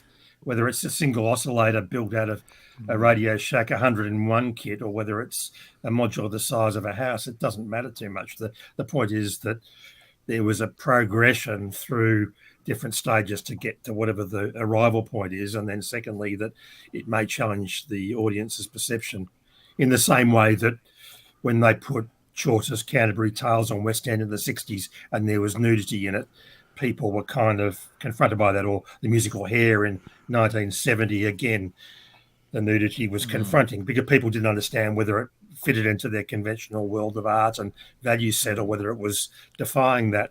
And I guess the whole notion of defiance is to actually break a few rules and then see what you come up with. If you don't break rules, you don't make any progress. That's Progress true. is made by breaking rules and norms. I hate that word, but yeah. and that's the excuse I gave the police officer. Yeah, we still mostly use 12-tone music, just so we're not breaking too many rules. No. How can you have progress unless you rob banks? What's the matter with you? Although if you think about it, if you look at the didgeridoo, for example, how are you going to score that mother? I mean, really, it's one of those instruments that has a huge array of sounds it can produce. It's a simple tube. It resonates. Sure, because the organic component is the variable, right? So, well, the player is 90% of the performance. Yeah. But if you hear what can be done with it and how rhythmic or it's how beautiful. I love differentiated it is, how it is microtonal in a way, and it is. Well, that's the other thing. The French horn, when it first was produced, had no sort of valves, and you'd change the intonation by pushing your hand into the bell to change its resonant frequency. Well, that was. Or putting your hand into the missus to change your frequency. That's right. Yeah. But there you go. But the point is, we've had microtonal instruments. We've basically tried to chromaticize them since about 1600. And we're humans. We enjoy structure. We always look for patterns and structure. It's innate, you know. Yeah, but the Western people often don't like Southeast Asian music because it's crazy, weird stuff. It's breaking the mold. Well, So if you some listen people to don't want to go too far. In Southeast Asia. That is the Well, I'm thing just saying, these like, days. you listen to the gamelan or the ketchak and the various other things down there. People go, "What the Yeah. fuck is that shit?" The You know? young Klong. I love it. and the, I think it's great. Yeah, yeah. Yeah. But there you see, music can be as cultural as it is, an experimentation in, or trying to, push buttons in the listener. Or on the modular. Yeah, yeah. Or on the modular, yeah. So I mean, there are some classical pieces that leave me cold, and there are other pieces that sort of like, yay baby, turn it up, And it's the same And with you have all Rococo. music.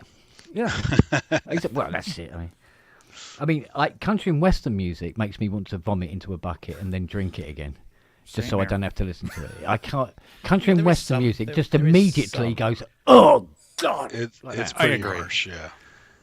And But there but is that's I some. think it's a cultural thing.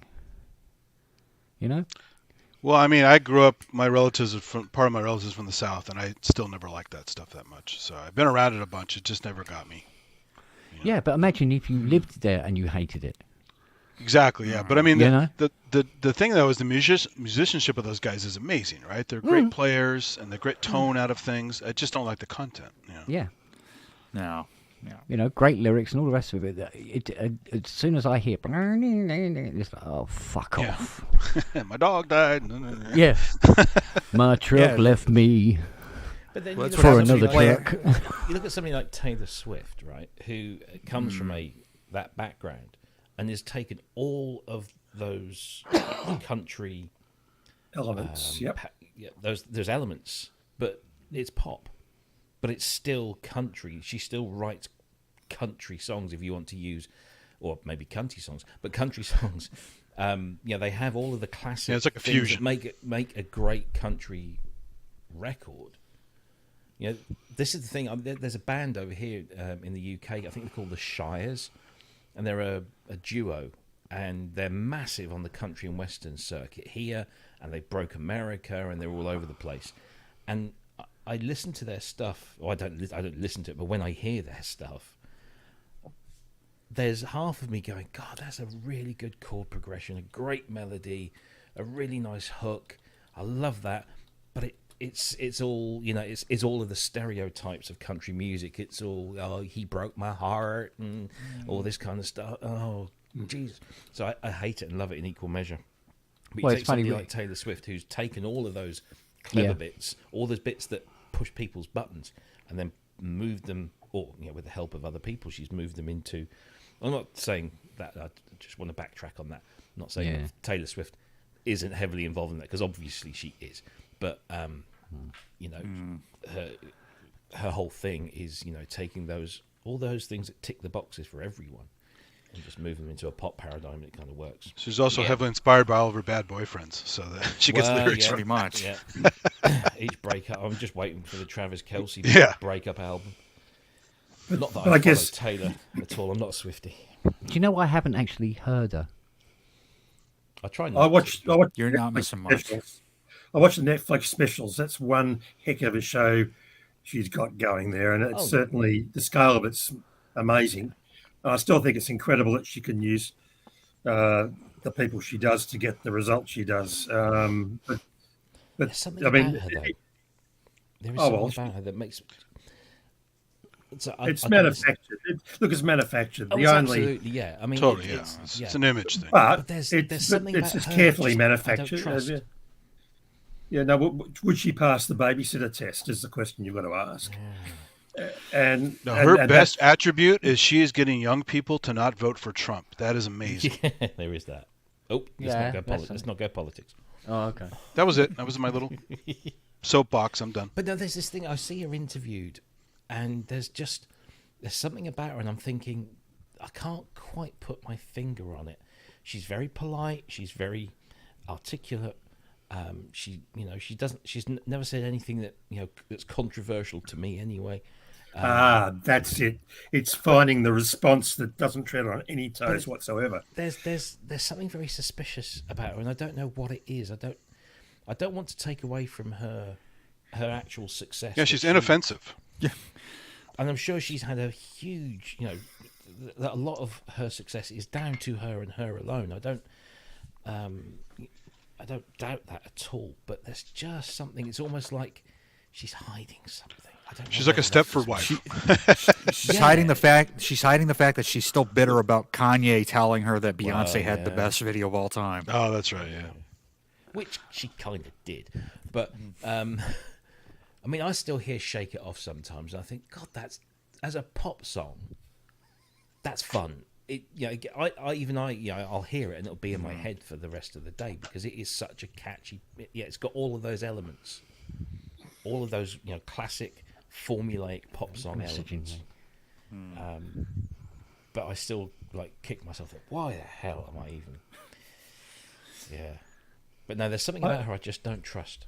But if you look at all those elements, I mean, how do you find the right ones to get something that has sort of commercial property, and then do it in 3 chords in a way that nobody else has used those same 3 chords that way, quite that They way don't before? do that. They do it in the same way that everyone has done it because they know that's what sells. They Her take fans the don't format. care about originality or variation. Has or it got a whatever, so- whoop whoop and a ooh ah and a this sort of thing? And Well, if their music was that good, they wouldn't need to take the tits out, surely. Yeah, and these 4 chords. Yeah. That's it. Axis of Awesome. Yeah, it's. I just it's made $1 million interesting. right there. Yeah. Yeah, and you've also had the monetization of this video cancelled as well. Oh, yes. We love that bit. See, No, pop because music today is not when what sometimes you hear a song and you actually detest it, and then you hear it some 20 years later, and you go, "Do you know what? It's all right. I don't mind that." I mean, I put on what was it? Laurie Anderson's "Oh Superman." I remember when that came out back in '80, whenever it was, and going, "Oh my God, what the fuck is this?" And I played it a couple of weeks ago, and you know what? It's still shit. Oh my God! I go, why was this made? It's art, right? She's an odd person. So Fuck art. It's a bit like all those marginal acts that sort of appeal to an eclectic taste, like Bjork or someone like that. And the other thing is, you look at people who like Wuthering Heights. I used to hate Kate Bush's Wuthering Heights because of the modulations in it. They were just too foreign to my ear at the time. And yet, when Marvin Hamlish did the same chord modulation in One from Chorus Line, it didn't quite sound so bad because it was better orchestrated. And now I'd be quite happy to use that modulation myself. So I think your ear adjusts over there is decades. Definitely, yeah. You also there is. mature. I mean, I find myself listening to stuff that I didn't listen to way back and thinking, oh, I get it now.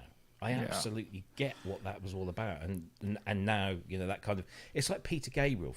When I first heard... I was just going to go there. Gabriel, I think probably the first thing I ever heard that I recognised was Salisbury Hill, and then Games Without Frontiers. And Salisbury Hill was just like this lovely little, and I knew it was different because it had that odd. It's like a 7/4. Yeah, 7/4. 7 Time signature, time signature. And yeah. I thought that's interesting, but it sounded very twee, and it didn't. At the time, when was that? Salisbury Hill. What was that? Salisbury Hill was 76, 77 maybe. Anyway, it was then. And I just, I think. I was into stuff that was a little more harsh, shall we say, and I just kind of dismissed it out of hand. And then I heard Games Without Frontiers, and I just, when I heard Kate Bush, obviously I didn't realise it was Kate Bush at the time singing Je suis frontière. Over here in England, and I don't know whether you had it in Australia, there was a TV game show called It's a Knockout. Yeah, we had it too. A variation, it was a variation of this thing called Je suis frontière, which is Games Without Frontiers, and of course that's where the name. And I just thought it was a novelty song. I honestly thought it was a novelty song about It's a Knockout. that's funny. I didn't know It's a Knockout was a show. Yeah. So this whole thing, and and then a little while later, getting into Genesis a bit more, somebody said, "Oh, what do you think about one of the early albums?" And I've never heard it, so I listened to it. I was like, "What? This isn't the Genesis I know," because I'd never really got into Genesis in the '70s. I was too young, and it was only when So came out that I think so many other people just got turned on to Peter Gabriel and thought, well, he's made this wonderful album. What else has he made? You go back and revisit it, and your ear has matured. Yeah. You know, the way you listen to things and the way you understand things has changed. And then you listen back to that stuff, and all of a sudden, you get it. It makes sense musically, lyrically, you know, culturally, and then that's it. You're in. And so many artists. It's almost like that's happened to training, me. isn't it? Yeah, It's yeah. like training. Yeah. Because I can remember Mum coming into my bedroom saying, "Turn that fucking racket off," and I was listening to Being Boiled, Right. which I played regularly, loudly. Move on 10 years. Mum loved it. Yeah. She loved it. She loved all of the Human League stuff, and she really got into the whole synth thing simply through being able to hear the different synth stuff. And I showed her. I mean, Vangelis, fuck me, she was gone.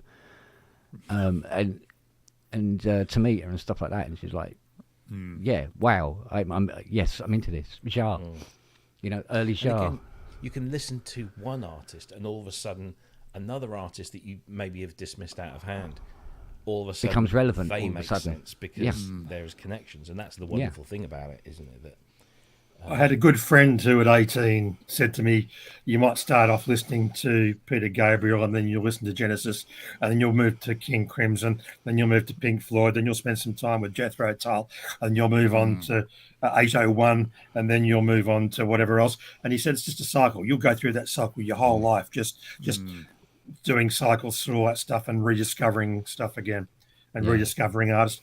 And the other thing that we didn't mention really was that So could have been a lousy album if it wasn't for Daniel Lanois and his production standards. So those guys tend to just tweak the thing towards the listener's ear ever so slightly more.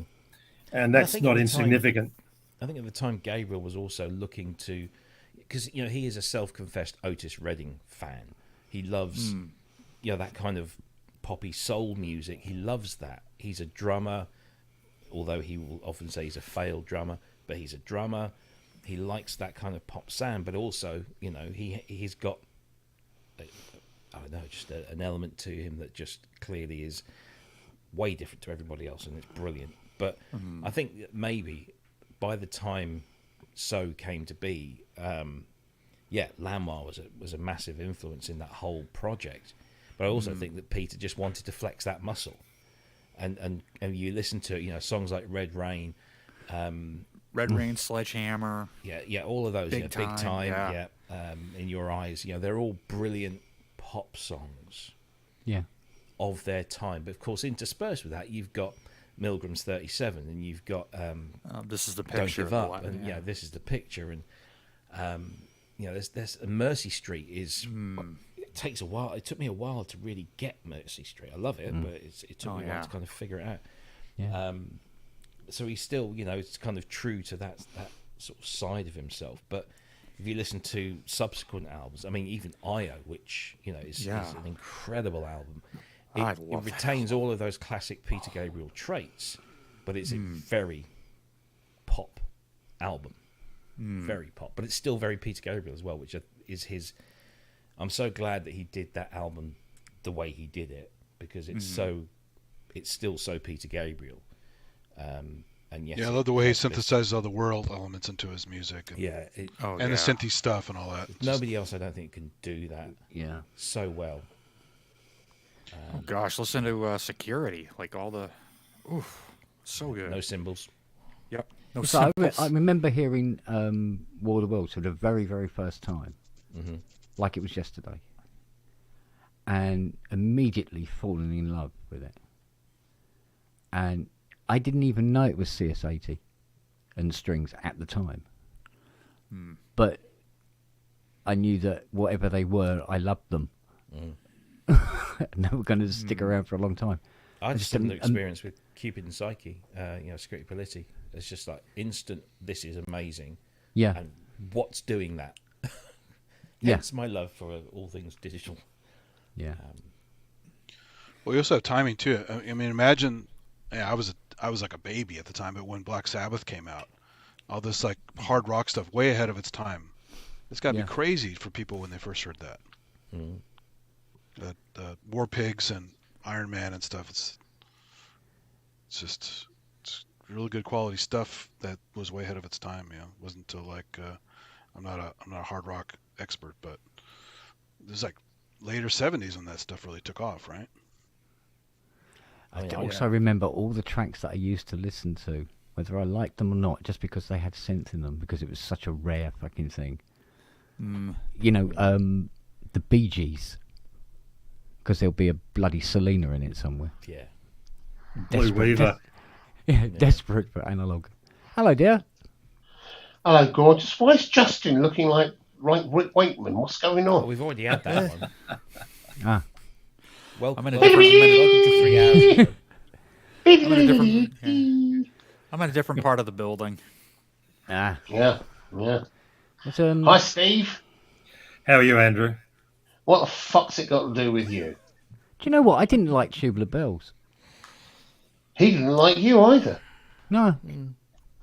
The live First time version I- was great, though. The Well, live it fit version the movie. where the drums kick in the last minute and a half, it's just unbelievable. Yeah, I Live, didn't know. Exorcist. I mean, initially I didn't like it. I mean, it grew on me, but for the first year or so, it was like, what's all the fuss about? I didn't even get into it for a long, long time. Yeah. And then when Tubular Bells 2 came out, which was that Trevor Horn production, I was like, oh, it's Trevor Horn. I'll give this a listen. And I was like, wow, this is amazing. What else is there? Oh, yeah, let me go and revisit Tubular Bells 1. And I was like, no, I see. That was another one. Now I get it. Yeah. Because I've been almost not forced, but I've been cajoled to listen to this other one. Yeah. Now I kind of understand the the previous stuff. Did you know that I got asked to play for the live concert on Tubular Bells 2? No. I did not know that. So I did the last album Mike did for Virgin, which was called Heavens Open. I got brought in by Tom Newman, who was the original producer of Tubular Bells 1. Bonkers arsehole. Sorry, he's a friend, so yeah. He's a really good mate, and he got me. He taught me. He brought me into the music industry and taught me a whole bunch of shit. I'll have a word with him. So yeah, I know. Reparations. He often feels the same way. He often says, "Oh fuck, I brought him in." Jesus. But I did this. I did Heavens Open, and right on the back of that, there was already the plans for Tubular Bells 2 with Trevor. And I was asked by Mike directly whether or not I play keyboards on it. And I felt that I wasn't good enough. And he asked me about 3-4 times. And each time I just said, no, I'm not good enough. Which was a shame because, if I'd have rehearsed it, I might just have been able to do the bits that were necessary. But I didn't want to let him down. And the funny thing is, I think I've told this story before, but I will tell it again because it's a goodie. There was a guitar player who was rehearsing. I went by to say hello and say no. There was a guitar player who was rehearsing for the Tubbs 2 concert, and he was in with all the other musicians. Mike wasn't in the studio, the rehearsal room, and he's looking at this scripted music and he's going, fucking all right for some, isn't it? They play keyboards, but they can't play the fucking guitar. Look at these notes. You can't play that shit. People write this shit without knowing how a guitar is really played. And he's bitching away, and Mike walks in, right? Mike walks in, and he says, "What's the problem?" And he says, "Well, I don't mean to be, but you can't play this stuff." Not knowing that Mike started with guitar, he's a guitarist, right? And Mike said, "Oh right, so he played it. Then he played it at double time. Then he played it at double time and transposed it 1 note, 2 notes, 3.5, semitones, all this. He did all this transposition. Then he turned the score upside down and played it backwards, double time, and transposed it. And said, yeah, fucking people that can't play guitars, eh?" And walked out. Right. Right. Mike's he is a curious chap, and he had a very rough time with the industry and with the press. but he was and still is an astonishing musician. An astonishing musician. I remember a friend of a friend interviewed him once. You've got a friend? Yeah, and he said he had a Isn't that a condition. James Taylor song? Yeah. And he had a condition. He would only be interviewed if this interviewer gave him a piggyback round a graveyard while he gave the interview. And he did. Met him at this graveyard at midnight. He jumped up in his boat and took him gave him a piggyback all around this graveyard and him go, right, ask your questions. He's an odd one. Yeah. Some Mike say gave me- Moog do that to you. Mike Don't gave me play Moogs in the dark. Mike gave me the discipline that I was lacking at the time, which was he'd work from I can't remember if it was 9 or 9:30 until 1 o'clock or something. Then you'd break and you'd have sandwiches that were your lunch, and then you'd start again half an hour later, and you'd work until 6 or whatever it was, and it would stop on the dot. And as a musician, I was, a sort of musician. I was playing the DX5 and all these things and coming up with these wonderful things. And it would stop and I go, no, let me just. And he said, no. And I learned from that if it's a good idea, you'll remember it until the next day. And if not, and you're a decent musician, you'll come up with something else, which will be better because you'll be fresh and you'll get it done. So I learned the discipline of setting times and hours to work, which as a musician was anathema to me, but it was a brilliant lesson. My discipline was a bit different. Yeah, my discipline was different. I mean, we would sit down in the morning and we'd decide we're going to write a chart, and I would sit down with the guy who was from Bristol, actually, who was teaching me how to write. And he'd trained under Malcolm Arnold at the Conservatorium. Wow. Sitting down. He was still a Blacks MD in about 74 as well. We just, not that you'd hold that against him, but we're sitting down and he'd just say, right, we want to write today. We want to write Love for Sale, the Cole Porter track. Let's write that for 12 piece. So you'd sit down and you'd block it all out and you'd write the chart in the first 3 hours of the day from 9 to 12. You'd go out for lunch, you'd come back and you'd copy it out from 1 till 6 p.m. and that was it, and it was all ink, copy and pencil orchestrations, and we would do that 7 days a week, and then we'd have the gigs in the evening. So it was a solid way to learn the craft, that you would just do whatever track was nominated and you'd have to make it work in the context of a particular lineup. Cilla Black's arranger is no mean feat. She had some ridiculously complex songs and arrangements. People kind of don't remember just the stuff that she did. She was an astonishing artist. Well, John Hawker was the name of this guy from Bristol, and John Hawker. John Hawker, yeah. Anne and Johnny Hawker were big in Australia, but John always trained me, basically. So I spent 11 years with John learning. Wow. 7 or 8 gigs a week, and yeah. I knew there was something about you I didn't like. Well, Hawker used to piss off most of the people in the industry, but he was good at what he did. So that was it. Yeah. He used to basically put things together in a way that was unusual. Like Justin. Yeah, kind of. He's going to discover white notes next week. I've got what some colour here. are they? I'm colored. Ivory, yellowish. Well, Caucasian. Are they the longer ones? Yeah, these. I think they are. Oh, Yeah. all right. Oh, Yeah, but they all look the same. Oh, but what happens when I Yeah. combine them? I no, wouldn't do don't that. do it. No, that's jazz. Right, let's try That's- that. Hang on. That's avant-garde. That's beautiful. Yeah. Oh, I'm going to get a copyright strike now from Laurie Anderson. So that'll go. That single will go aluminum. Yeah. In only a few years. And try doing that with a Genos 2. Oh, Exactly. Yeah, where's that bloody preset, eh? Mm. Yeah. We just one get one. That's right. It's on the Casio tone. Yeah, where's the instant hit button? With a bossa nova. It'd be a good prank to load some of those Scala things into Genos 2 and give it to somebody, and it's all fucked up. I just like the idea of the Chinese and Japanese tunings and an entire Genos being dedicated to that. I think I published one that was Korean or Vietnamese. I think Vietnamese one was interesting. The Hirajoshi scale, I use that all the time. I love it. It's a pentatonic scale. It's really nice. It's interesting to see that we have become so diatonic and so confined. We should really all go modular, I think.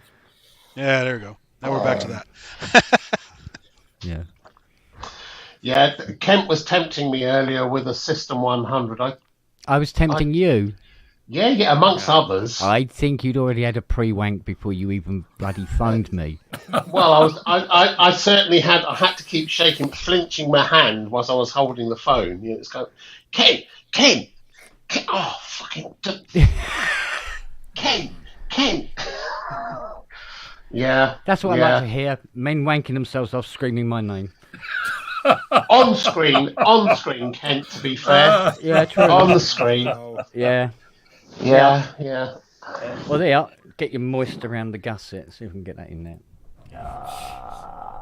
Oh, don't. I want that so much for my community thing. I'm going to find a way to put something together like that for the community sort of thing I'm doing. I will. Well, like I said, there's a 100 system available as well. Or there's two 100. I don't know. How much is that again? What was he charging? That went, that's to go, well, it went for, with the Immaculate Jupiter 4, went for 20k altogether. Oh, okay. But there was also the 101 keyboards and nice. all the cables and patches and blah, blah, blah, blah, blah, blah. I'll get to that. I just want to be able... Go on, sorry. No, they're all fully stripped down, fully restored, cleaned, caps, the works. Do I want that or do I want a car? The thing is, I was showing my wife actually earlier today. I'm teaching her to do some singing and stuff, but showing her around synthesis and what synthesis does brought some valuable lessons about what sound is about and arrangement and what you're hearing up here and how that works and harmony. Yeah. Just by taking her through the path of synthesizing from scratch.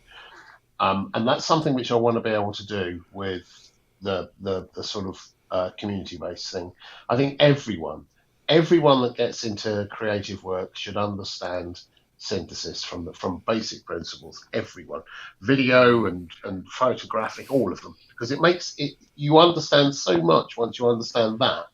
It's an extraordinary thing. Yeah. But whose concept of base principles? If you look at Kent's concept of base principles, it's BC 108s and 7400 series TTL logic and that sort of stuff. And you look at Robbie's background, and it's totally different again. We've all got different base principles, you know. Some of us were hack keyboard players in rehearsal studios, like I was, you know. Sort of, so everyone's got a different base principles. Yeah. I don't have any principles at all. None. I try to set them up for you, Andrew. You know, I really do. I even talked to Justin. Well, I haven't had any principles since high school. Right. Hey. Where'd you bury him? What was it? You'll never know. Yeah. Somebody said to me about it, he goes, what's your New Year's resolution? I went, to stop the killings. Is that the piggyback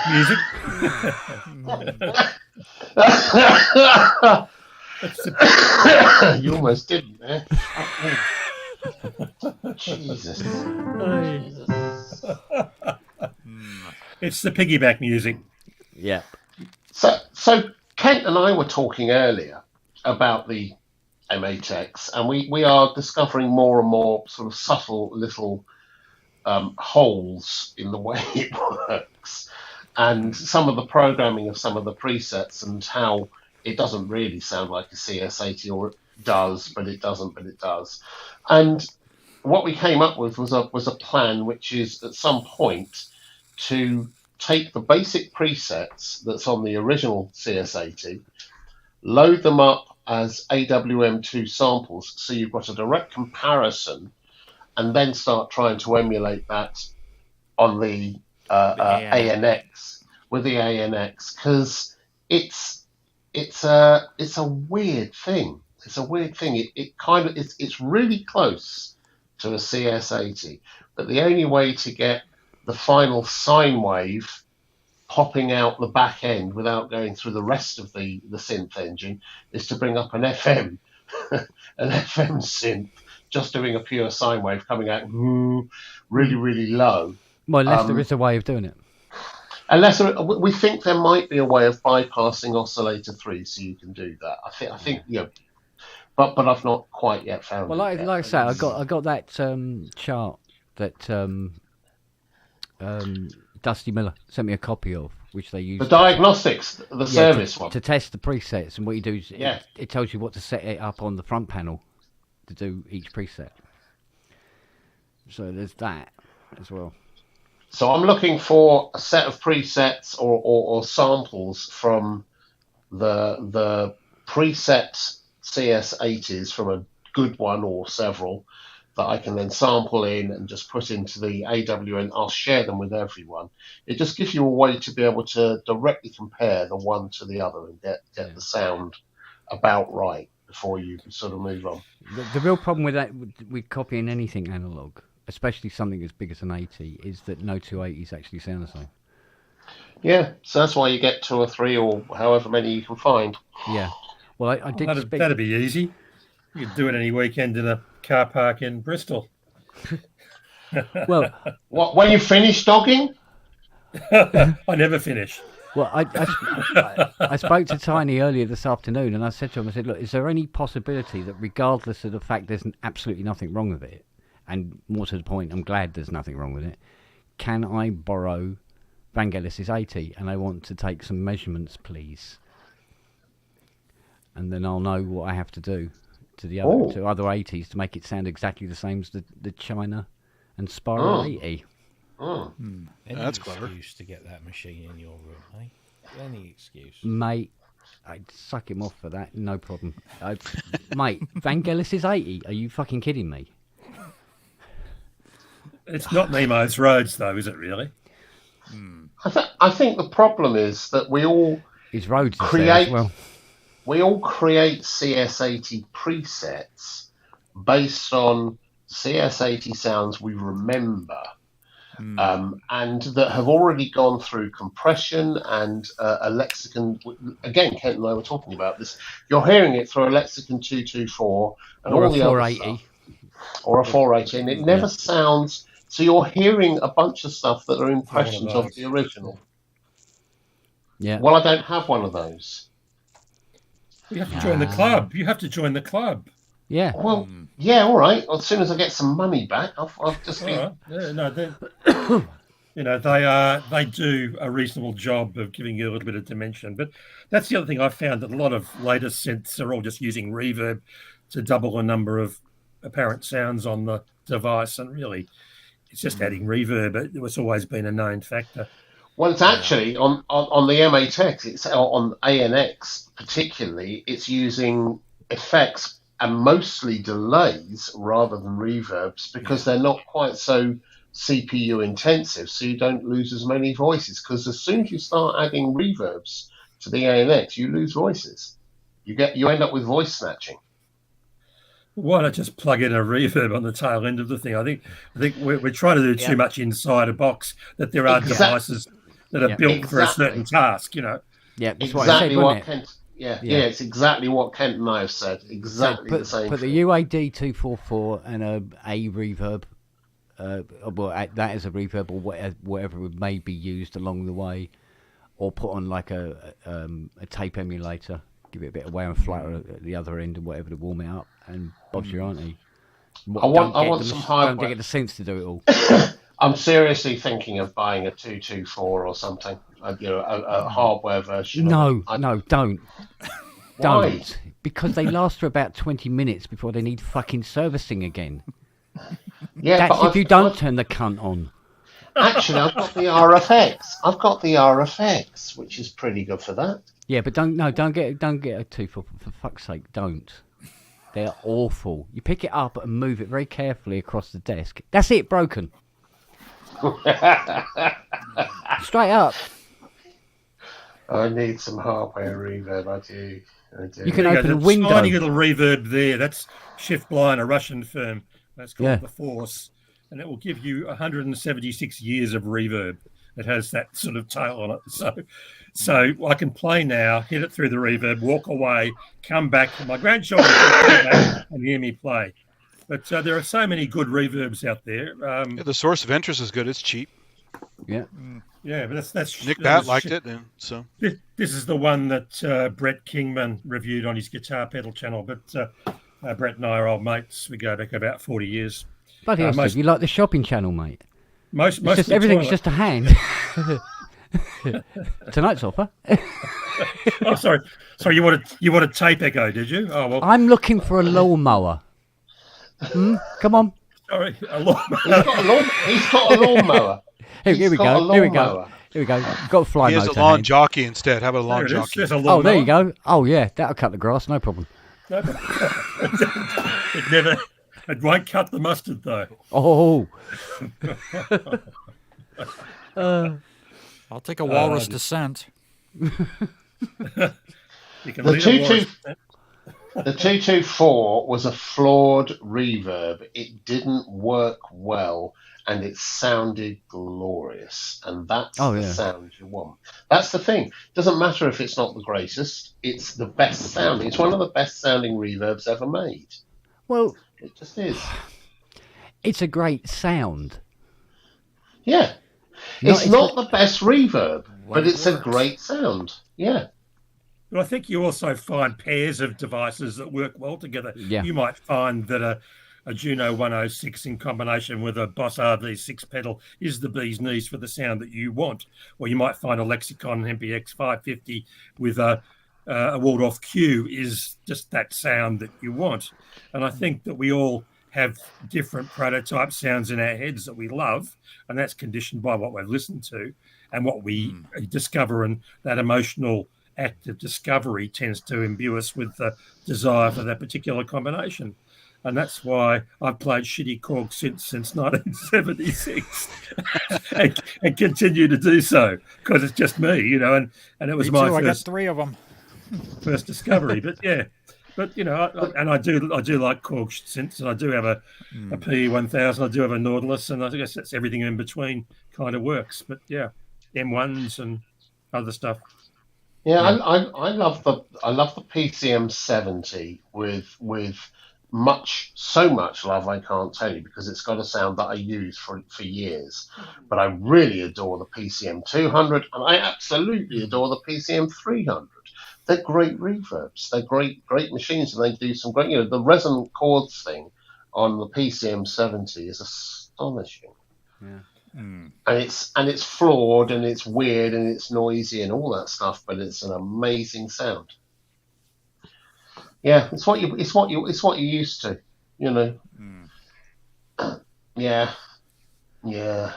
Some people just have mics in stairwells, or they have big EMT plates under the stairs that have this gorgeous sound, and that's the sound they love, and they just go with that. I think we're spoiled for choice now. We have so many plugins and so many emulations and so many hardware emulations and so many brand new products which are staggeringly good that we're just spoiled for choice.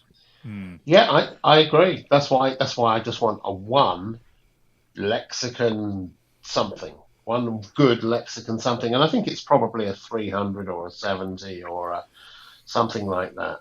But it's just the one piece of hardware, because I know the sound and I know how it will work with drums and vocals and guitars, particularly guitars, as well as keyboards. Yeah. Well, also while you're doing Who Knows What at the car park, you can record some impulse responses. I've got lots of impulse reverbs, impulse reverb plugins, and I've done a lot of impulse recordings, and they're good, but they don't have the flaws of the lexicons. Exactly. The chorusing, which is. I think the UAD one nailed it, pretty much. Yeah, yeah, but it means you have to have your computer on and.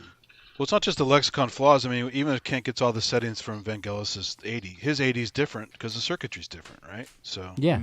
Yeah. But Yeah, it's yeah. the sound that I know and love more than any other. yeah, And when I'm calibrating an 80, I'm trying to get it to sound like that. And it seems to be that people who own 80s want it to sound like that.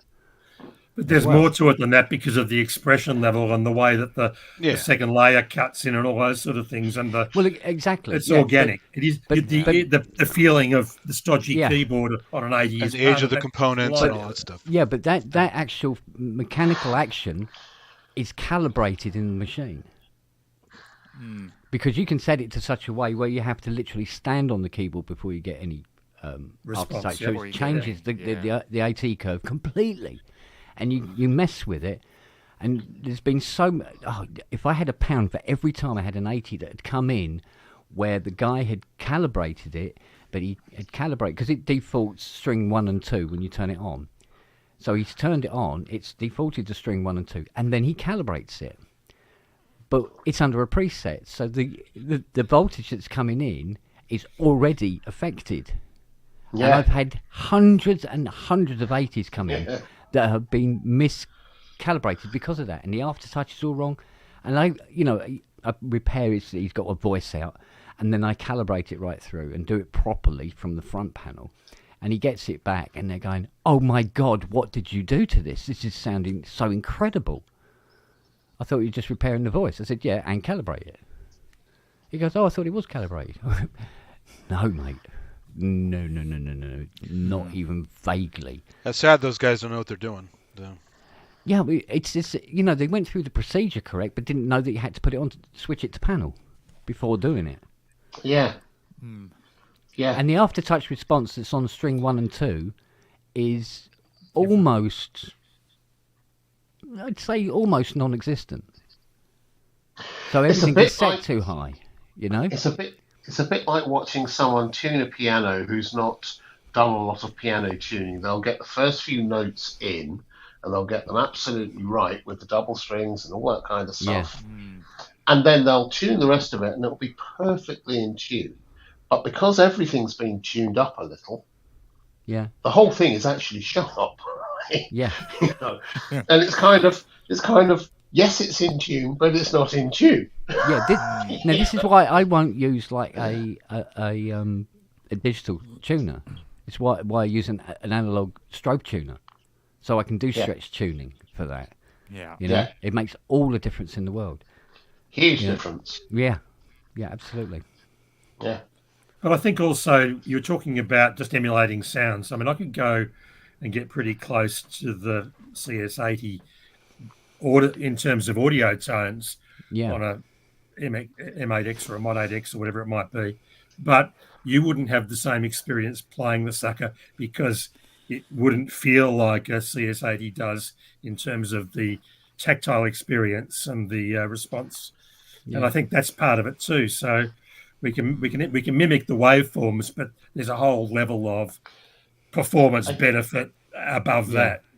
Again, Kent and I were talking about this earlier, and there's some presets on the M8X that are, PAT CS80 something something something, and pretty much every single one of them. Initially, you play it, you go, "Oh, that sounds like a CS80-ish," but then you realise it doesn't, because it doesn't react even remotely like a CS80. And the first thing I was doing was diving in and changing the attacks and decays and the aftertouch envelopes, and then taking off the fucking delay that's on everything, and replacing it with reverb and losing some voices and doing all that stuff. But it ended up playing like a CS80. That's the thing. It's not just, the CS80 had all these presets, but then it had all those performance controls. And without it working like that, it doesn't work like a CS80. What I'm sure about, though, is this engine is capable of doing it. Oh, it is. Yeah, no. Yeah, I believe it's it capable of doing absolutely it. is. Yeah, It absolutely is. Yeah, absolutely. Yeah. yeah, absolutely is. I The guess fact that sorry, the limit. the fact that the oscillator 3 is already preset to a sine wave, regardless of anything else. Oscillator 1 and 2 are both preset for sawtooth. Oscillator 3 is preset for sine wave. That tells you an awful lot about what the thinking is. I was just going to say that if you had your Yamaha flagship Montage on one side of the room and the CS80 on the other, you could dial up the same sound. It'd be interesting to see which one you preferred to play.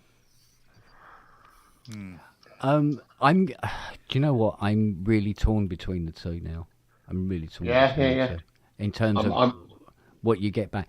I would say that the 80s AT is dialed back, and there might be a reason for that. Because I think it might be that not everybody's played an 80. Yeah.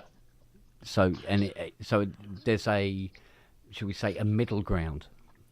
The default the default on the M8X for poly aftertouch isn't brilliant. I have to say it's okay, but it's not brilliant. It's not like the CS80. The CS80 comes in much more gradually and much more immediately. Higher up when you're starting to hit the poly aftertouch, and you can change it. But it's been clearly set up in a different way. It's not playing like the CS80 did. It's not playing like the CS80 did at all. Would you agree with that, Kent? I'd say, you see, like, you know, when people say things like something is a clone of, or a copy.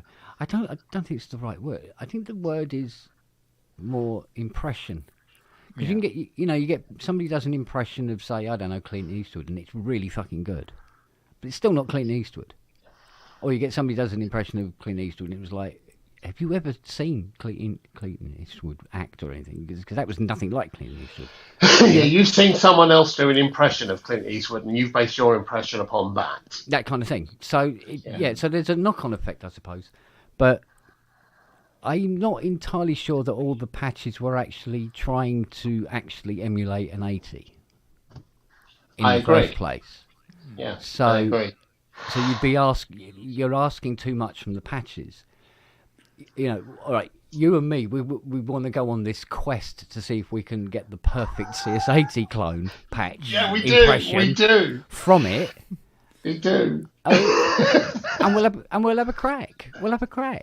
We might find that when you actually present those particular parameters on the synth and you play it back, you go, "Oh, it does. It sounds like a CS80. So what's wrong?" And it's because it's not that keybed or something. You don't know, and that could. Or you want to tweak the brilliance, and you can't tweak the brilliance that little poof to get it up. Yeah, that's the thing. Yeah. So it'd be a nice thing to try out. It'd be a nice thing to try. I mean, I know it's damn close now, but I still think that with a bit of twiddling, I reckon. And I think all of the controls that you have on the 80 for things like brilliance and whatever, all of those controls, you can map those in the performance.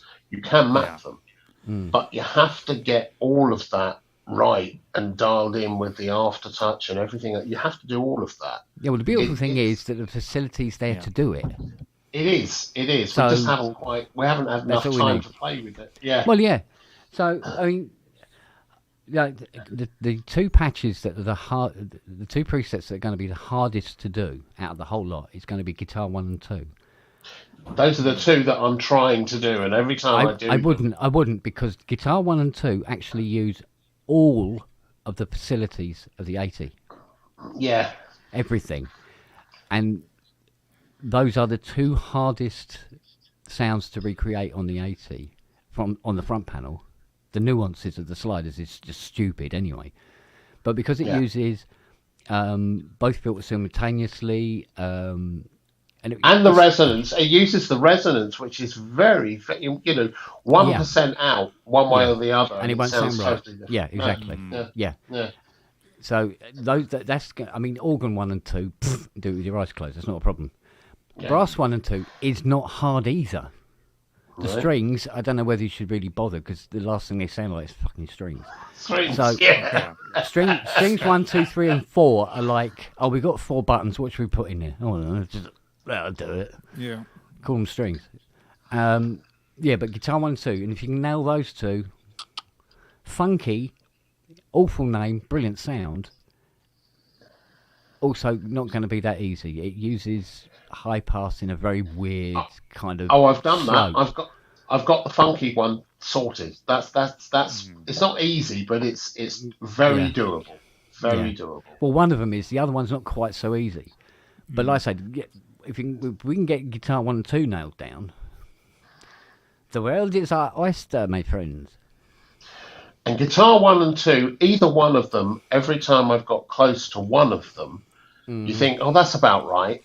And then you start playing it further up the keyboard or down the keyboard and with different velocity, and it sounds totally fucking wrong. Yeah. Completely wrong.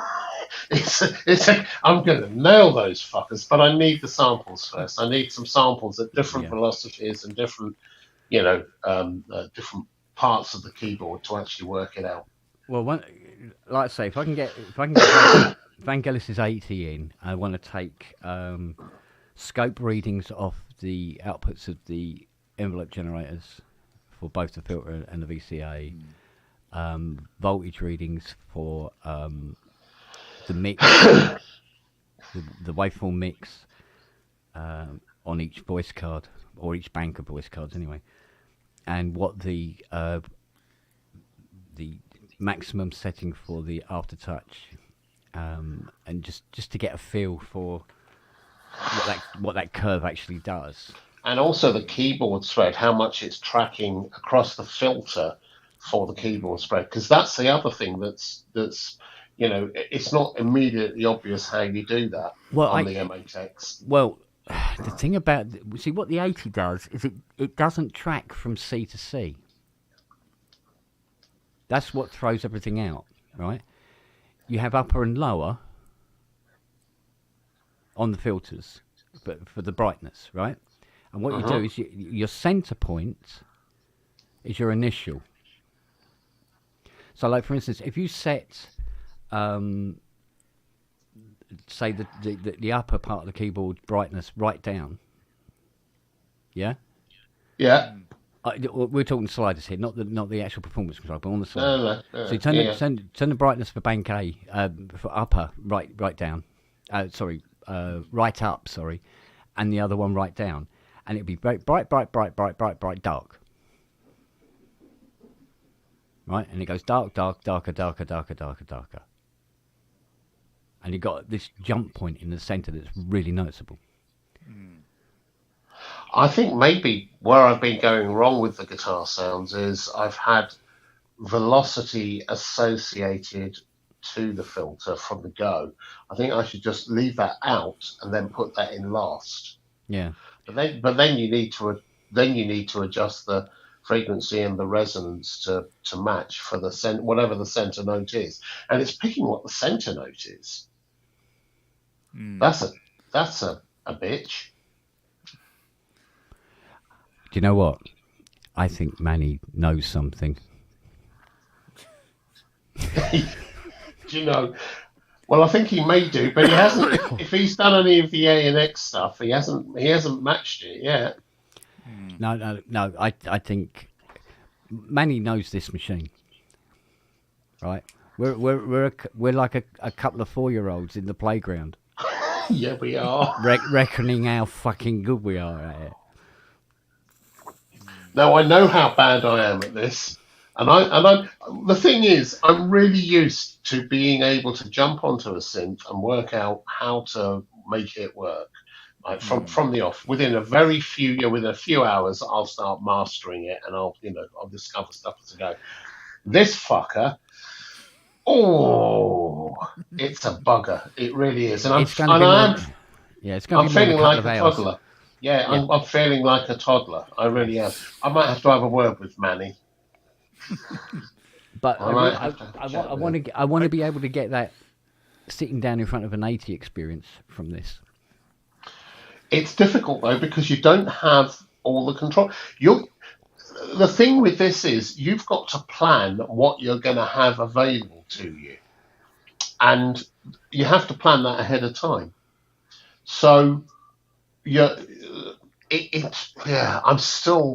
I'm kind of beginning to work out how I need to assign the sliders, and the sliders will have to be balanced between voice 1 and 2, tuning for 1 and 2, then brightness for 1 and 2, velocity for 1 and 2, ring mod across them. All of those things need to be there on the sliders for it to actually replicate the CS80. But you have to put those into place ahead of time and get the values right, which is a fucker. Now, the thing is, that's not my 80, and that goes actually this year at some point. So it's not mine. And although I get a great experience in playing it, there's a difference between owning what you're playing and just playing the borrowing machine. it. Yeah. So if I can get the experience from this, and I think I can get it. I think we can. I think we can do that. I love the 80s. I've always loved the 80s, and I've played the 80s. I haven't played them anything like as much as you, and certainly nowhere near as recently as you. Well, the thing is, it's a finite thing as well, because eventually there will be no IG00s left, and then they're dead. Yeah. And they're dead. Do you know what I mean? And that's it. Gone. Done. Like my slippers. Hey. All right. Yep. So, Come on. How wrong are we? In percentages here. Yeah. Tell us. We can take it. Well, some things I can speak to, some things I can't. But you're missing something very simply obvious in the creation of the various presets that are meant to be emulative. Yeah. And that is the assumption that the people who did the 80 presets were sitting next to an 80 at the time they did them in the first place. Right. Well, just to cover that, both Kent and I feel that none of the people that did the CS80 emulations ever sat in front of an 80. So that is more likely correct than not. Righty-ho. Just because of circumstances. I mean, I was able to have a DX1 when I did the DX1 copies. So, unfair advantage, as it were. So part of the difference is a lot of that stuff was just done from, failed memories and impressions of what they should be like. Second thing is that Poly Aftertouch aside on the keyboard, there's nothing about ANX that is remotely similar to an 80 architecture. It's completely different, Right. So was never meant to be an 80 emulation. It's just meant to be a very good sounding VA. I think so. Yeah. That's Well, really you say that, Manny, and I really want to run this by you. Both Kent and I feel that having looked at the architecture, we know it's not an 80, but it feels like there must be a way to associate controllers, particularly the size. Once you're into the performance section, to be able to emulate that. It's just about capturing the curves that would match that. What does that have any resonance? Even though it's not built to be an 80, right? There we both feel there must be a way to get close to that. Well, there is. First and foremost, the way that you assign aftertouch is slightly different with the poly and the channel, because the channel aftertouch is a resident controller within the controller matrix of the basic voice part, where the poly AT is kind of separate from that. And if you've probably noticed when you've looked into the parameter set that the full range of destinations is not the same across the two. Absolutely. And so that's one aspect of it. The other thing is, and I can't remember because it's been so long since I've had one in front of me, You should have curves available for the destinations, even at the poly thing. So the There whole are thing, curves available. yeah. There are curves.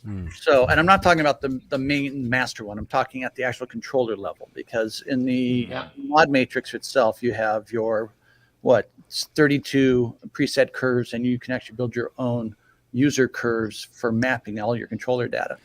And a lot of the touch that you're looking for, both with response to velocity and the aftertouch, is going to be dialing in that mapping to what would emulate the instrument that you're used to. Because out of the box, the mechanism has nothing at all in common with the aftertouch mechanism of the 80, let alone the key length and all that kind of crap. So if you want to actually mimic the touch of the 80, you have to do a lot of massaging of those curves. And again, there's never intended to be an 80, and since the guys doing the patch didn't have one, they didn't have the opportunity to do that. You could definitely do it. I mean, so Kent can set it up there and get stuff a lot closer from the performance aspect. So the same technique is going to give you the same result. But you're not sit down and do the dirty tweak work. Yeah. So are you saying, Manny, that our suspicion that it is possible, although it requires a huge amount of playing around with the curves and with the modulation matrices to get there, is probably the case, but it is possible? Oh yeah, that's how it feels to us. Yeah, no, it's definitely possible. Look, I do the impossible every day. What, programming a DX7? You should see what I'm wrestling with at the studio right now. It's quite a recalcitrant. So anyway, you just have to take the time to do it, and it's not actually difficult. It's just that you're gonna. One of the presets that drove me nuts is the basic synth brass preset on the DX1. Because the default for the DX1 stereo outputs is each part's panned hard right, hard left, right? And the interesting thing is that even on the DX1, the response curves to the dynamics of the aftertouch on that are not symmetric on the voices. So you have this panning thing that goes on when you crank the aftertouch. If you don't have the thing reduced to mono, that frankly is going to be very annoying. Yeah, because typically it's coming in on one side rather than the other, then coming in later, or at different rates. It's kind of doing that sweeping, right? And so this actually led to a philosophical argument, which is, should I fix that kind of thing? Yeah, the ultimate decision was basically didn't have the time, made it better, but so again, it's not difficult. It's just you have to sit there and decide what it is you want to sit down and nail, because it's really only 3 or 4 parameters you have to deal with, and it's all going to be at the initial slope, the initial, the first third, the middle third, the last third on how those all go in. And it's one of the reasons why I was really pushing hard to have, no pun intended, to have fully configurable parameters on the master settings page. Yeah. Because as you know, on the Hydrosynth, Kent, you got infinite adjustability on the aftertouch response for it. And, I think that I was really hoping they're going to emulate something like that. Eventually they just have preset curves, but they took a lot of time to find very useful ones for the one they have. So not perfect in my world, because like for me, I'm a really heavy player and my hands don't come off the keyboard. So I need a good delay time and dead zone on my aftertouch so I don't bounce it when I'm with stone hands. Then I want it really smooth when I use it. So I actually have to play in only 80% of the sensor range. So I have some pretty specific needs on that. Yeah. So anyway. Do you think any of this will get fixed? I say fixed. Do you think additional control will be added with any firmware updates? Can never look. I can't say because I don't know what their plan is for the funeral, for the firmure updates, and of course I couldn't. For the funeral. For the funeral, you said a funeral. What? Discontinued. They're already discontinuing it. There you go. You got a Deckards there. All right. Yeah. I can't afford or find a check that would handle a CS80. I don't have that sort of budget. So for me, that was the default position. And I've got a Mod X8. I mean, but it's more a case of I still find that just walking in front of a CS80 is a unique experience. And then sliding the little controller tabs is a unique experience. And then the feel of the keyboard bed and its slightly sluggish characteristic is a unique thing. And this is me recalling the few encounters with CS80s I've had into the 1980s. So it's a 40-year-old experience, so it's bound to be attenuated. But you still have that sense of what the keyboard's like. Right. But I think even with the best laid intentions, I mean, I could make a Mod X8 sound kind of close to a Deckard. So I could probably make a Deckard sound kind of close to a CS80, but it's successive refinements. And it becomes asymptotic. You wind up trying to lower the curve and you never quite get to the destination. And everyone's different. You have heavy hands. I like a semi-weighted keyboard. We're never going to agree on what's right anyway. So just because we're different backgrounds, you know. And Kent's Kent's been practicing his Telecaster daily, just doing country and western 3-chord rondos for the last 5 months. So he's not even going to care what a CS8 is like. Because this is why I made sure that I locked up my 38 in the safe. Just in case I weakened at some point. Plus the sheer mass of the CS80, you can feel its gravitational pull. It's so massive. So. But it's funny because when I started looking at the parameters on this and say, right, let's see if I can create this 80 experience, I was immediately, funnily enough, reminded about the statement you made, Manny, that stuck with me when you said about it's not what's in the box. It's the box. It is the box. Yeah, exactly. Yeah. And I'm always going, I hope that the elements, or most of the elements required, can be transferred over, you know? So I think it can. I think that's the thing. No instrument, no two instruments are the same. So you'll never replicate absolutely the CS80. And in fact, you don't want to, because each of us has our own way of playing a particular instrument, whatever it happens to be. My playing of a Rhodes Chroma or a T8 with poly aftertouch or whatever, Juno 106, it's entirely different from other people's, and it's entirely dependent on the particular model and the circuits that I got at that time.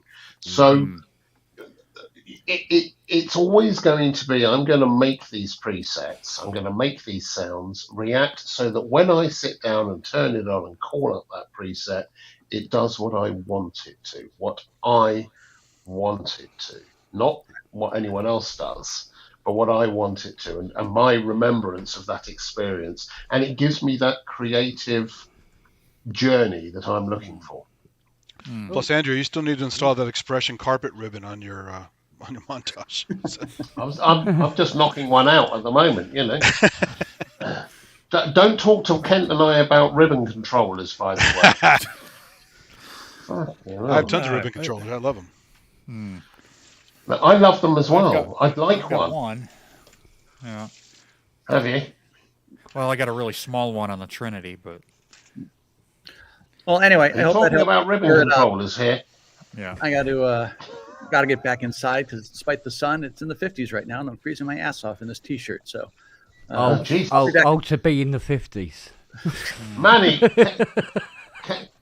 Manny, can we hit you up at some point for a quick chat about some of this? Yes. I think the word he was looking for was annoy. Yeah. Can we annoy you? More of a DM just about some of these things, because there's just some subtleties that I think we're missing. Yeah. No worries. Anyway, I'll be sure. Yeah. No worries. You poor fucker. Yeah, man, my second week at Disneyland, second day at Disneyland a couple weeks ago, it was raining all fucking day. So it's weird weather down there now. No, I saw your pictures. You were driving right by. I didn't realize it would have said when you passed by Malibu, you could have come back. We could have got hooked up for lunch. I should have, but she wanted to go do all this other shit. So I'm like, it was her trip, really. So yeah. Anyway, I'll see you in a couple of weeks when you're down for NAMM. Yeah, definitely. Yeah, it'll be fun. Never mind. I'm going back to the chat and the warmth of my studio.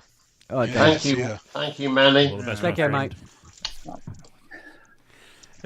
Oh, It's What funny. a I wanker. went, I went through the same thing with a couple months ago. I was helping an engineer friend of mine who was teaching a high school student about recording, and I showed him some of this gear, and I showed him the Mark I DX7. He said, and showing him some of the presets, and we got to the stock E-Bass 1 preset, and he's like, "Can you go into the, how do you? I've got a DX7 too."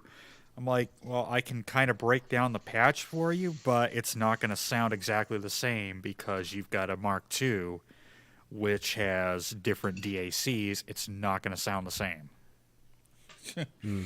Yeah. Yeah, yeah, yeah. Yeah, it's very much that. Very much that. Yeah.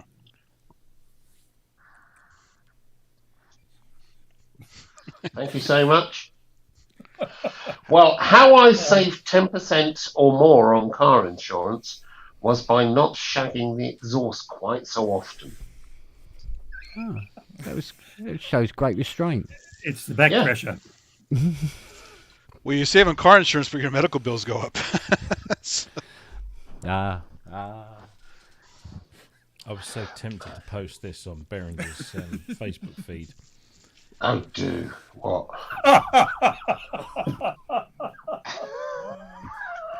Incredible pose.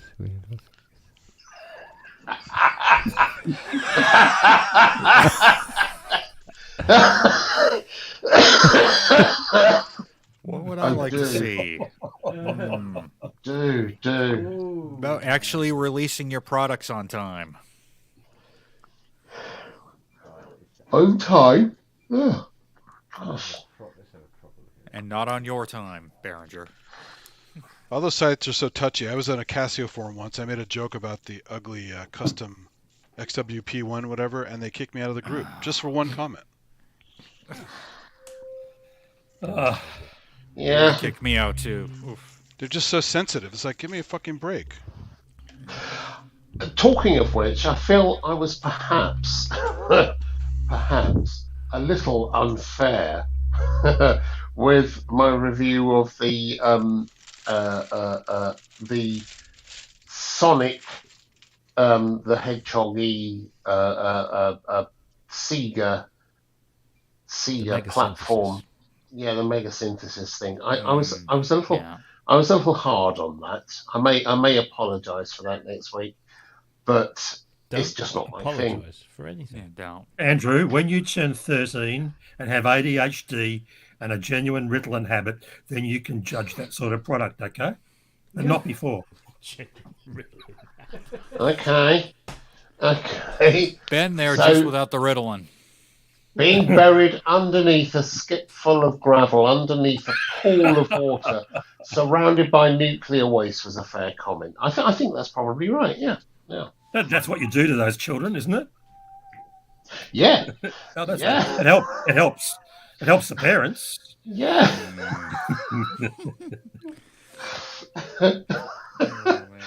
It was a little harsh. Well, no, not really. When you think about it, it's just a question of degree. I mean, really, you can say you dislike something, and you can say you No. really, really loathe something, and you hate it intensely, and then it becomes anathema to you. And after that, it's just as you say, it's 6 cubic meters of screenings and in the driveway at 3 a.m. Yeah, it was a bit of a rant. No, look, I think if you don't have that full scope between complete adulation and complete disdain, there is no spectrum of interest, and that's the problem. Do you like that sound though, Robbie?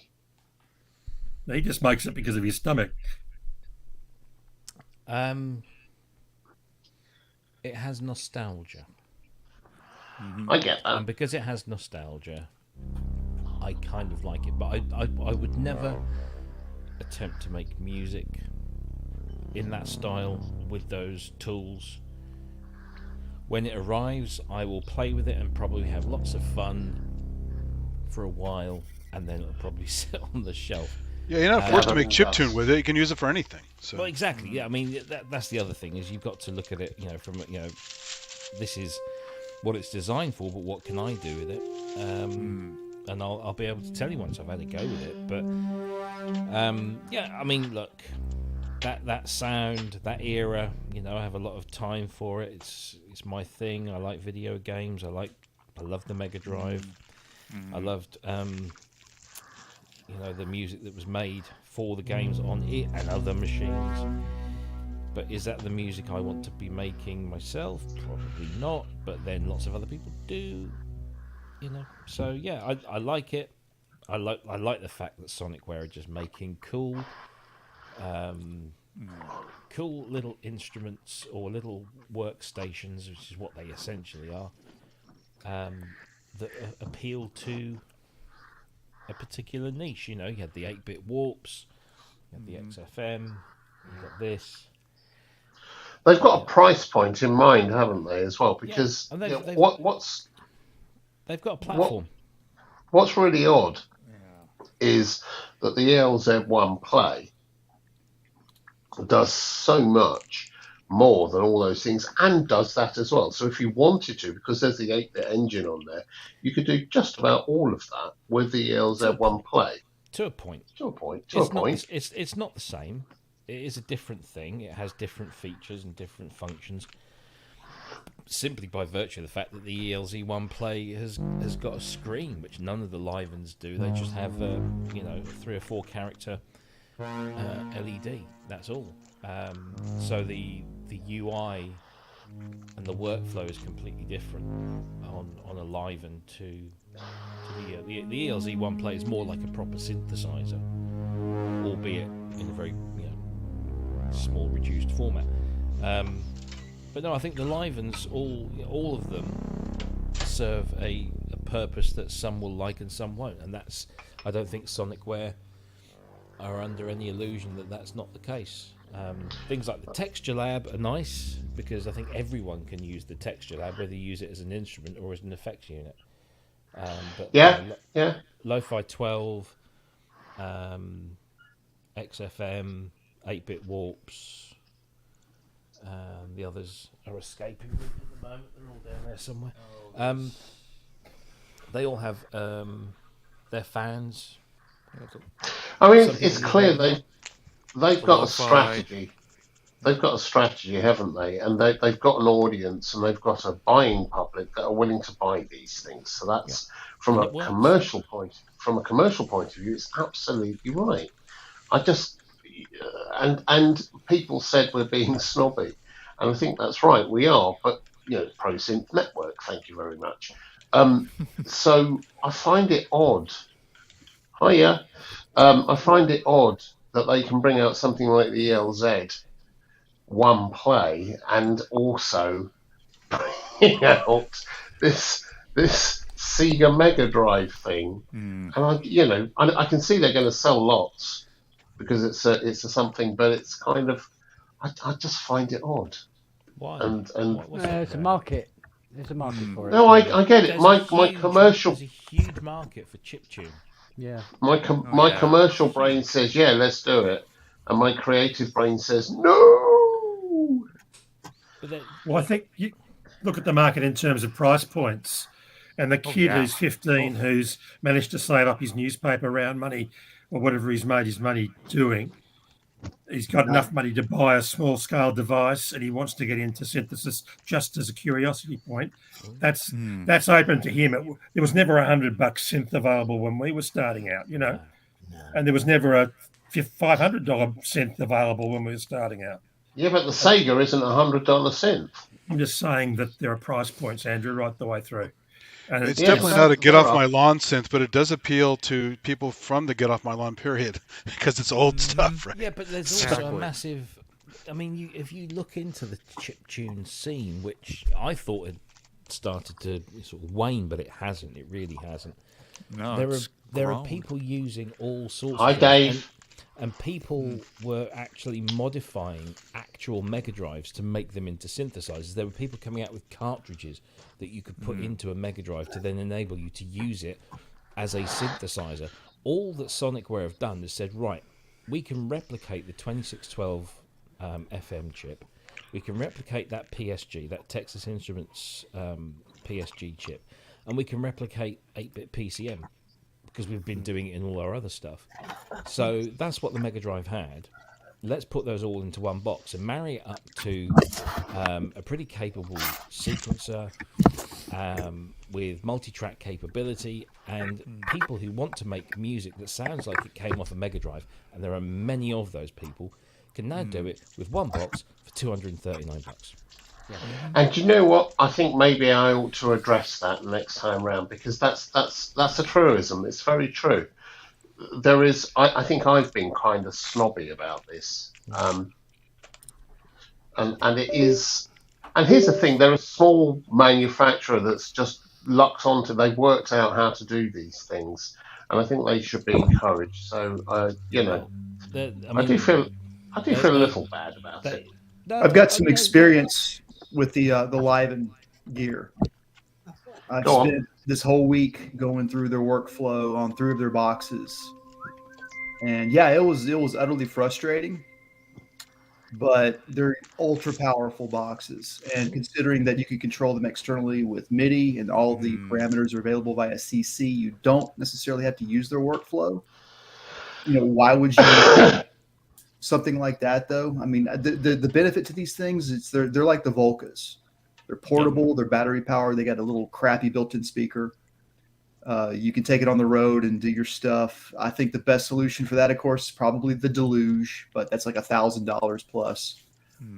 What's interesting to me about this this Mega drive that they're doing is it's legit. It's not samples. It's not a VST in a box. Well, it is a VST in a box, but it's doing a really good job of emulating the YM6280. What's that chip called? I forgot. Maybe you can help me out. YM2612, and then thank you very much. Yeah, the PSG is, I can never remember. It's a 5-digit thing. Yeah, me either. But what is interesting about this particular one is that if you look very carefully, there's a function button, but no shift button. Not this time, no. That's not this time, no. Yeah. And it's a real simplified workflow. Let me tell you that was a brain twister trying to remember all the different layers of overlays that you're dealing on, which is what buttons. You know, they overloaded a lot of functions on it. Literally, here's how I describe the whole entire process. These are synthesizer groove boxes designed by software engineers. Yeah. That really didn't have a clue about what, works and what doesn't work. Like anything, it's going to take some practice. But here's the best part. You ready for this? The load and the save are the same button. Yeah. That's helpful. Oh my God. So that's just the one thing I'd say, guys, please, no, don't do that. So and if I could say one thing about Sonicware and Dr. Endo, they listen. Okay, yeah. And they have listened to the community, and the Mega Synthesis has the Liven form factor, the Liven platform, but they have simplified that UI deliberately because people have been saying that the Liven UI is a little bit odd. It's a little bit difficult to kind of get your head especially the XFM. Yeah, I mean the XFM itself. And in fact, you've got overlays. I mean, yes, the Mega Synthesis has an overlay for the FM programming part, but it's a much simplified process. And I think a lot of people, when they get their hands on it, if they've had experience with Livens before and thought, this is, they'll get this and they'll go, and you look at Sample Trek. Sample Trek has been updated a number of times, massively influenced by the user experience, and the ELZ1 Play was primarily derived because so many people wanted an original ELZ1, and the fact that they couldn't make the one in its existing, in the original format. So now they've built another one, but again, they've listened to what people wanted, and not just from Sonic perspective, but also from the UI. And they are great listeners, and they really do appreciate and put into the new stuff. So I think the Liven platform is just it's complex, but as Hayes was saying, you can use it outside of its own little box and just use it as a sound generating device. The XFM is something that kind of cross modulation FM. We haven't really had anything since the early days of FM pre DX7. We haven't had cross modulation FM. That's true. That's very true. In a box like that, so that's GS1, GS2 stuff. Yeah. So do me a favor, check out some of my Januaries at your disposal later on. I am dedicating this whole month to their boxes, and my first day with the XFM was wow. Yeah. I was about ready to just chuck the whole process. So you know what? Sorry, I can't do January this year. I'm not going to be able to do it one per day anyways. So I got to focus on moving starting this week. But the second day, the second day I started trying to start creating my own patches from a knit. I was hoping that it's only a 4 operator as opposed to 6 operator, I believe. Mm-hmm. And I was hoping that they had done something to make it more tweakable, more fun. No, it's just it's the same. Here's your parameter, you dial it in. So I just kind of turned off a lot of operators and try to make it real simple. And I realized after spending 3 hours just dialing in patches that's not going to work. But it sounds great. It sounds amazing, actually. Some of the built-in effects are kind of a joke. But if you use them to further change the characteristics and the timbre of the sound of the patch that you're trying to create, you can get some really good results from that. And of course, I'm always going to use a lot of external effects anyways. Do what I can. So maybe the bass is a weird one. That's the weird one. Go ahead, Andrew. Sorry. Oh, go ahead. No, I was just thinking maybe I'm not afraid to say, look, maybe I need to learn a bit more on these things, and maybe I need to revisit this, because no, seriously, I think it doesn't hurt to be, certainly for PSN, it doesn't hurt to criticize one week and then come back and say, what, I thought about this, and here's the thing, because it shows that you've actually given it some thought. And guess what? These guys are trying, and if, as Robbie says, they listen, then giving them some of the kudos for the fact that they have listened in the past and they're willing to do whatever, and they're addressing a community that wants this kind of thing, it's no bad thing. And you know what? I'd rather give the love to a manufacturer that's smaller and doing this kind of thing, and that they're going on a track, and if we can give them some encouragement to make the UE even better, then great stuff. Great stuff. They made a great decision with going with a platform with Liven, because it reduced tooling costs. All they had to do was just come up with some new software to sit inside it, and then adapt the software to suit the physical paradigm of the UI on the box, and it saves them a huge amount of money, and they're able to churn out as they have now. This is GeoSynths is what, the 7th? I think so. Yeah, it's the 7th Liven. Yeah. The texture lab is one I can't wrap my head around. Yeah, that's crazy, but there are some really good sort of videos out there. Mm-hmm. Oh yeah. Of people who've managed to use it either as an instrument or as an effects processor, or a little bit of both. But that's just I mean, to have that level of granular stuff. So this is like the Roland Zencore thing, which we talked about a lot when we were hoping that when Montage was killed and the new Montage came out, they would go to a software code base that would allow them to do a whole bunch of things. That's kind of what they've done. They've gone for we're going to build this platform and we're going to put lots of software into it, and we'll change what we're going to deliver with it, which is a great thing. It's a very smart and clever way to move things forward. As Hayes said, these are software guys, and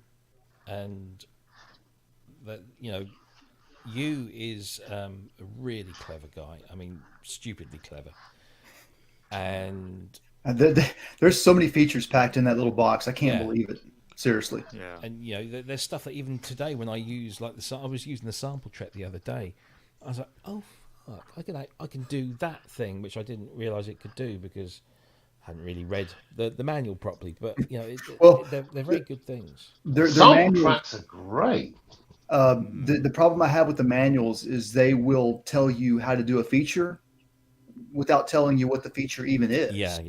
And they'll The use a manuals name do that's like, well, I can't even guess what this feature is. So why do I want to use this? And then they'll start confusing you with these different options that you don't know which avenue to go down. So that would be a huge boon, I think. But again, a lot of people don't read manuals anyways.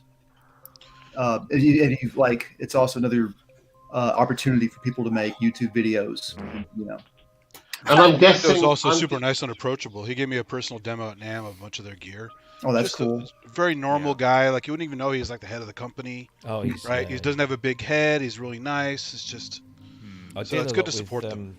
With Takahiro, and he's just like, I mean, the whole company themselves. It's only 4 or 5 people, I think, tops. But could we get Takahiro on as a Takahiro guest? probably the more likely of one. You went on Ramsey's show, I believe, early days. Yu's command of the English language is not great. It's better than my command of Japanese. But like Steve's. He struggled. He struggled, which is why we had when we had Chris on. That was at the not the behest of the guys in Japan, but it was just easier because Chris obviously works with them very closely, and so he was in a good position to sort of speak from some position of authority. I'm not entirely sure Taka would do it because he's. I get the impression he always considers himself not the brains. He's more the business side of it. But the thing is, every time I speak to him and say, "Oh, what about this?" or "Oh, I've just found this," they're like, "Oh, right, yeah," and they just instantly react to feedback and stuff. I was massively interested in their Lo-Fi 12, but I've got an SP 2400. I'm sorry, an S 2400. Keep forgetting you changed the name. Well, yeah, if you got an S2400, yeah, right. But when the Lo-Fi 6 came around, now I'll confess, when I really thought that they were boasting 6-bit, not 6,000 kilohertz or 6,000 hertz. I mean, but that seafoam green color and the brown around it. So I got the Lo-Fi 6 from Perfect Circuit, and I discovered that a lot of fans were really mad at Sonicware for putting out the Lo-Fi 6. Yeah, but and I don't agree with. I'm sorry, but they're mad because they felt that should have been a firmware update to the Lo-Fi 12.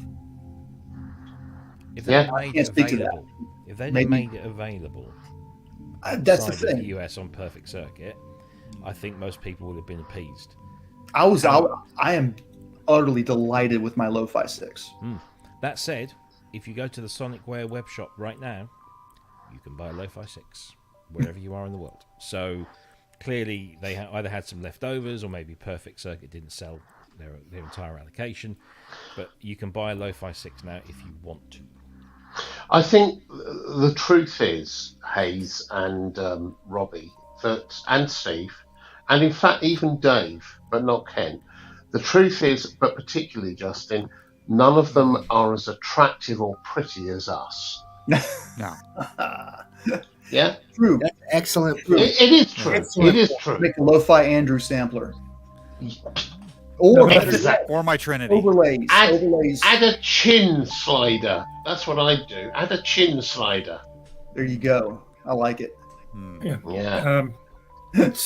I think what we also forget is that for many, many years, people were coming from one approach to design new instruments, and you find that a lot of the synths out there are really just bastardized cousins of something like this. And you think about the number of 2 oscillator, 1 VCF, 2 envelope synths that are out there. And Roland have made a history of it, but also Korg have done similar. And what we forget is that the Japanese have a different approach to making instruments, and maybe we need the stimulus of different designers and software people coming at it with no preconceptions and just generating something that they can generate. And that's the good thing about it. Show us, Hayes, what you got. I wanted a big shout out to the French. You got one of those, haven't you? What's that, darling? Cyclone? Yes. The bass bot or the drum 78? No, I got the the 606 one. The 606, okay. Yeah, got the 606 This one. is the 303, but what's so great about this is it's sequencer. Yeah. It's really so it's just a hit maker. I don't know. I mean, you've got to spend time finding random sequences, but once you lock into something that's amazing, you're like, oh my god, that's awesome. And then you just kind of go from there and just base your jam around that, you know. I've been actually manually doing random sequences for the last 40 years, and I've yet to hit anything that anyone likes. So I think it's full marks to them for coming across that way. Yeah, but to be fair, Steve, that's only because you're entirely shit. You know what it is? You know, it's flattery will get you nowhere. It's the bass player. it's come out and say what you mean, will you? Like once you got the right notes in the bass and the right rhythm, and you got the one locked in the right place. It sounds like Santana, doesn't it? Yeah, bass and rhythm. What are they? What are they? How does that work? I could use some more theory, of course, to help, but yeah. Whoa. Rhythm and bass. Rhythm and bass. No, it will never work. No one will ever take that up as a musical thing. That was awesome, Bela Lugosi. Dave's agreeing. Look, he's come back now. Dave, can you hear me? Yes, we can. Yeah. I'm sorry. Yeah, I got to bring Bella back. Hold on a second. Okay. Hold on. Righty ho. Let's see. Let's see if he comes back. Oh, he's shy. Or he's killing. He only comes back for the heroin, so. It doesn't. It's all good. Everybody all right upstairs? It's not bad. I like the live and stuff a lot. But it falls into even more. I want to really like it, you know, but I can't seem to find a home for one of the pieces yet. But yeah, their stuff is really affordable. It's fun. It's cool. You know, I you know, it's hard not to like it, but it's just not for me right now. Do you mean, Dave, seriously, do you mean that trying to sit it in with your current workflow isn't happening? Yeah. Why? What's missing? I think there's stuff that just there's only so much space, right? And then when you've got I got the Mini Freak, I've got a Reface, I've got some modular, sorry, Rob. And I was trying to laugh. Forgive you. I wanted to say that so dry, I just couldn't do it. Yes, there's some other crap. I have an iPad too, so yeah. I really hate you. Yeah, I know. It gets worse. Do you think there's buyer fatigue with someone like Liven, where they're releasing so many products, and the buyers are thinking, well, hang on, couldn't you just firmware update that? And I see both sides of that. From a company standpoint, it's almost easier just to pump out something new, right? And we did it at EMU. We released many different freaking modules of exactly the same hardware. Like this one, I imagine. This one might end up being, I don't know, crap, but you know, just the guy with a Bela Lugosi thing behind him.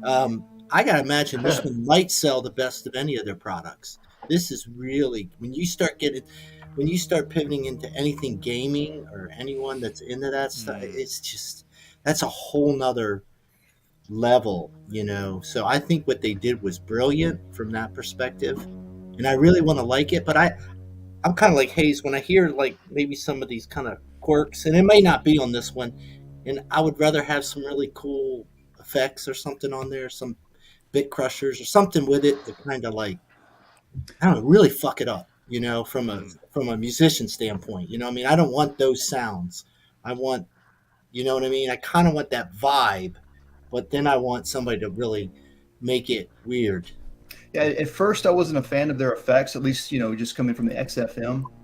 But like on day 2, I decided, no. Before you bad talk anything, make sure you really tested them all out.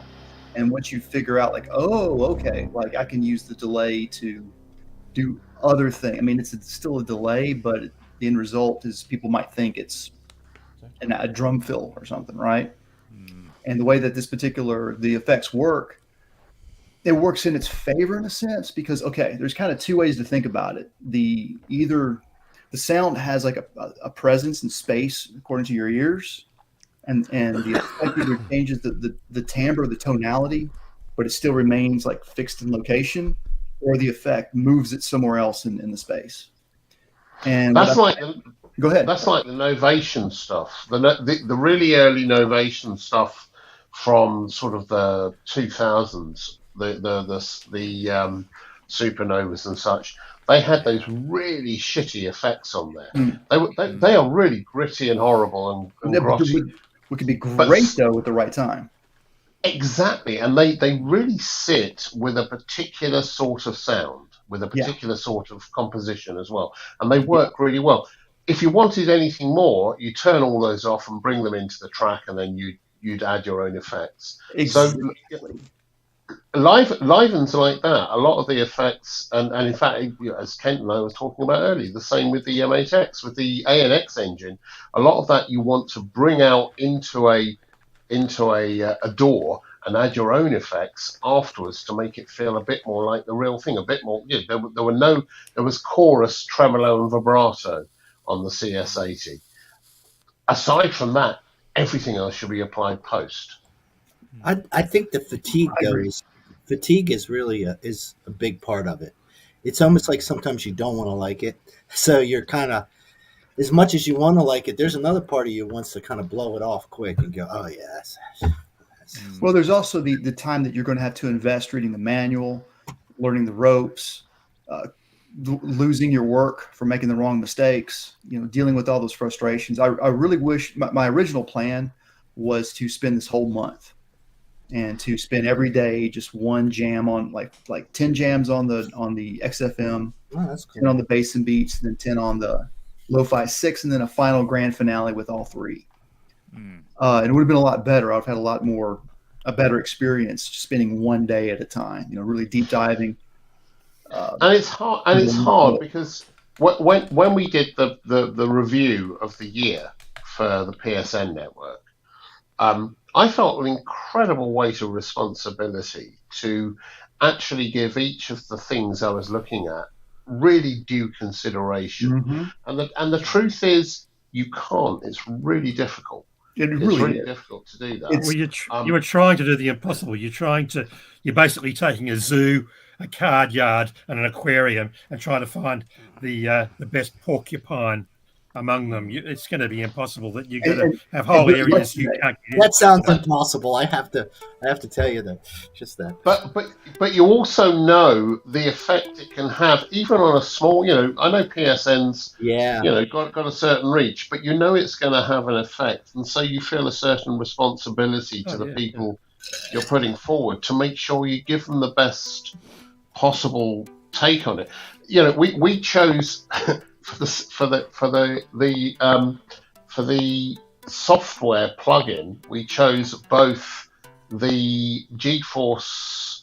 Was it the GeForce Oberheim and OBX and the PS3300? And I pushed for the PS3300, but I'm not sure it was the best one we chose. I think possibly the Odyssey was the better one, and I still kind of struggle with what was the best one for that because but the truth is that both manufacturers, both developers have done a stellar job over the last 12 months. We're pushing back the mindset to 1976 by doing all that stuff. And I mean, the way they were halcyon days of new synthesizers, and it certainly appealed to us because we were young and impressionable.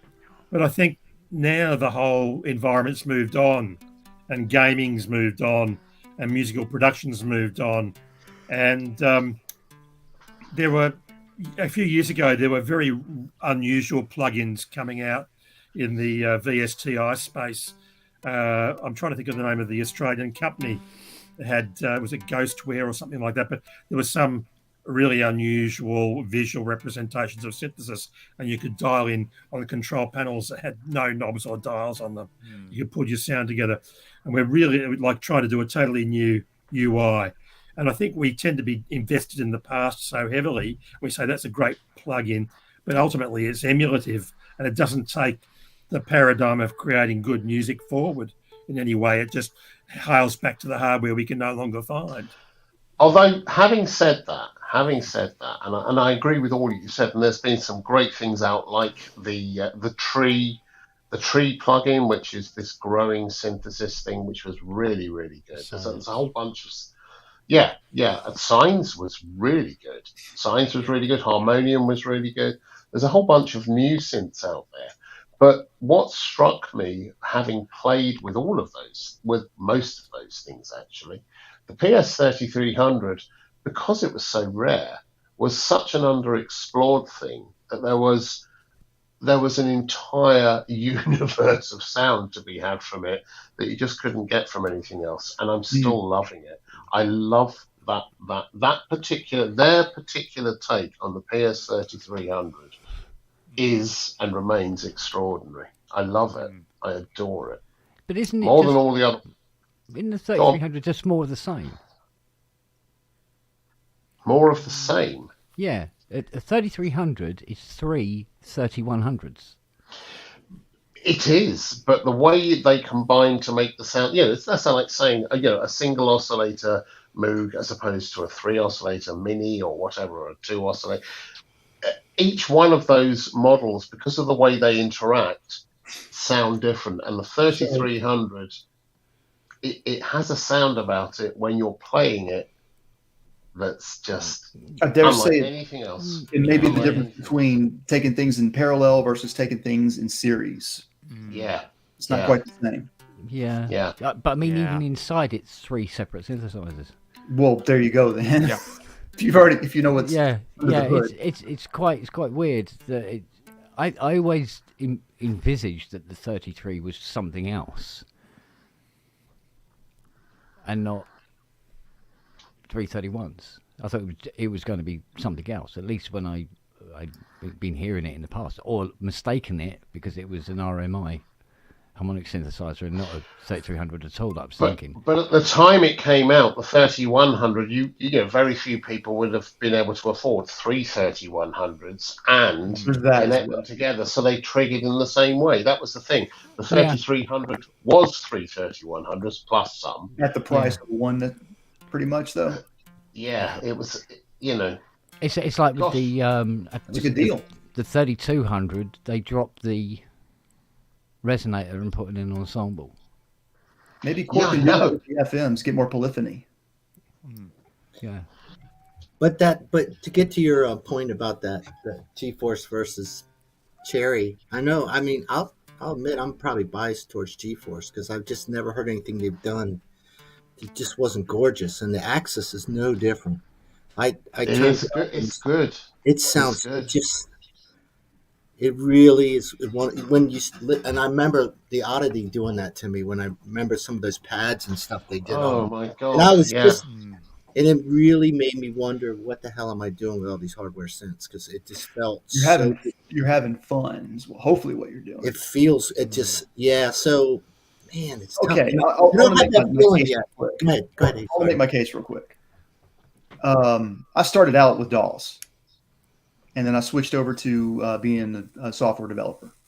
And when I got into this, I was so sick and tired of looking at computers, just working on computers at that point. So for me, this was a totally refreshing way to kind of do things. But I never got into this thinking that this was the superior way of producing music ever. For me, this is a way of producing music that leads to altraic type kind of results, where you're chance random, leaving things up to the element. You're introducing unnecessary levels of noise. Modular. Sorry. Well, hey, modular. why I don't go modular is because I've already started with what I got, and I just use MIDI, man. MIDI works great for me. If I want to use CV and gate, I'll do that to modulate LFOs and filters, but I don't use that crap to sequence my notes. Robbie, what are you playing?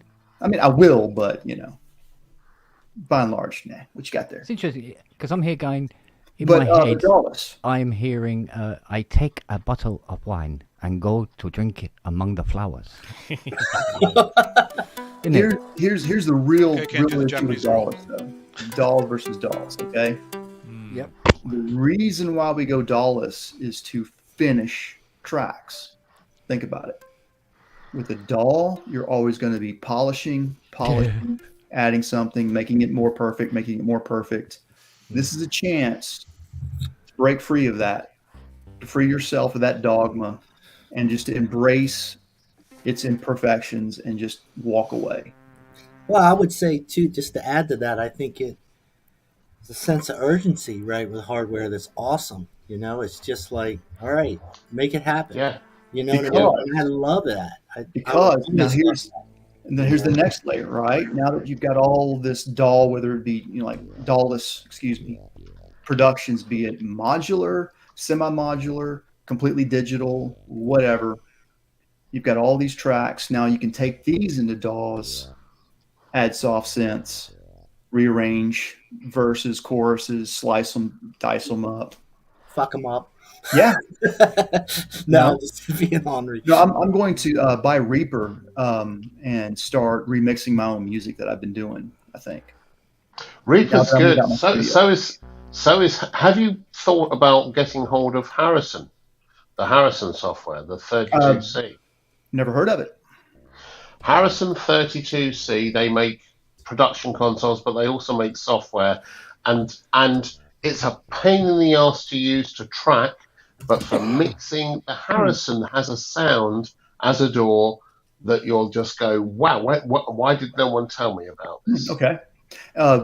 I'm more interested in mastering than mixing. For mastering and mixing, Harrison, give it a go. Thanks for the tip. Just give it a go. Give it a go. It's really funny. It's really funny because years, and I've told this story before, but years ago I was working in Air Studios on one of my first albums that I produced, and George Harrison was there. He happened to be the uncle of one of my very good friends, and I didn't know. And we found out whilst he was there, and he was always really good about talking. If you said, like, George, Beatles, and you always felt as a musician you couldn't say Beatles because you felt you were kind of imposing, and we always have those bars up where we don't want to impose. And he was walking past one day and I said, Beatles. And he said, look, I'm remixing, or rather I'm mixing a new digital master of a whole bunch of Beatles stuff in their studio, in Air Studios. And I walked in and he had the 2 4-tracks, and he had just happened to have up at that point Strawberry Fields. And he said, do you want to have a look? Wow. And so I was able to bring up the faders for each of the tracks of Strawberry Fields and play with them and balance them and mix them. And we had a bit of a chat about it. And he said the thing is we didn't have any choices then, but to commit, make a choice, and then make everything else fit around that. Yes. And he said an awful lot of stuff was lost because we kind of got to a point where it got congested and it just wasn't working and we dropped it. But all the tracks we ended up with were a series of decisions where we committed to stuff and then everything else fitted around it.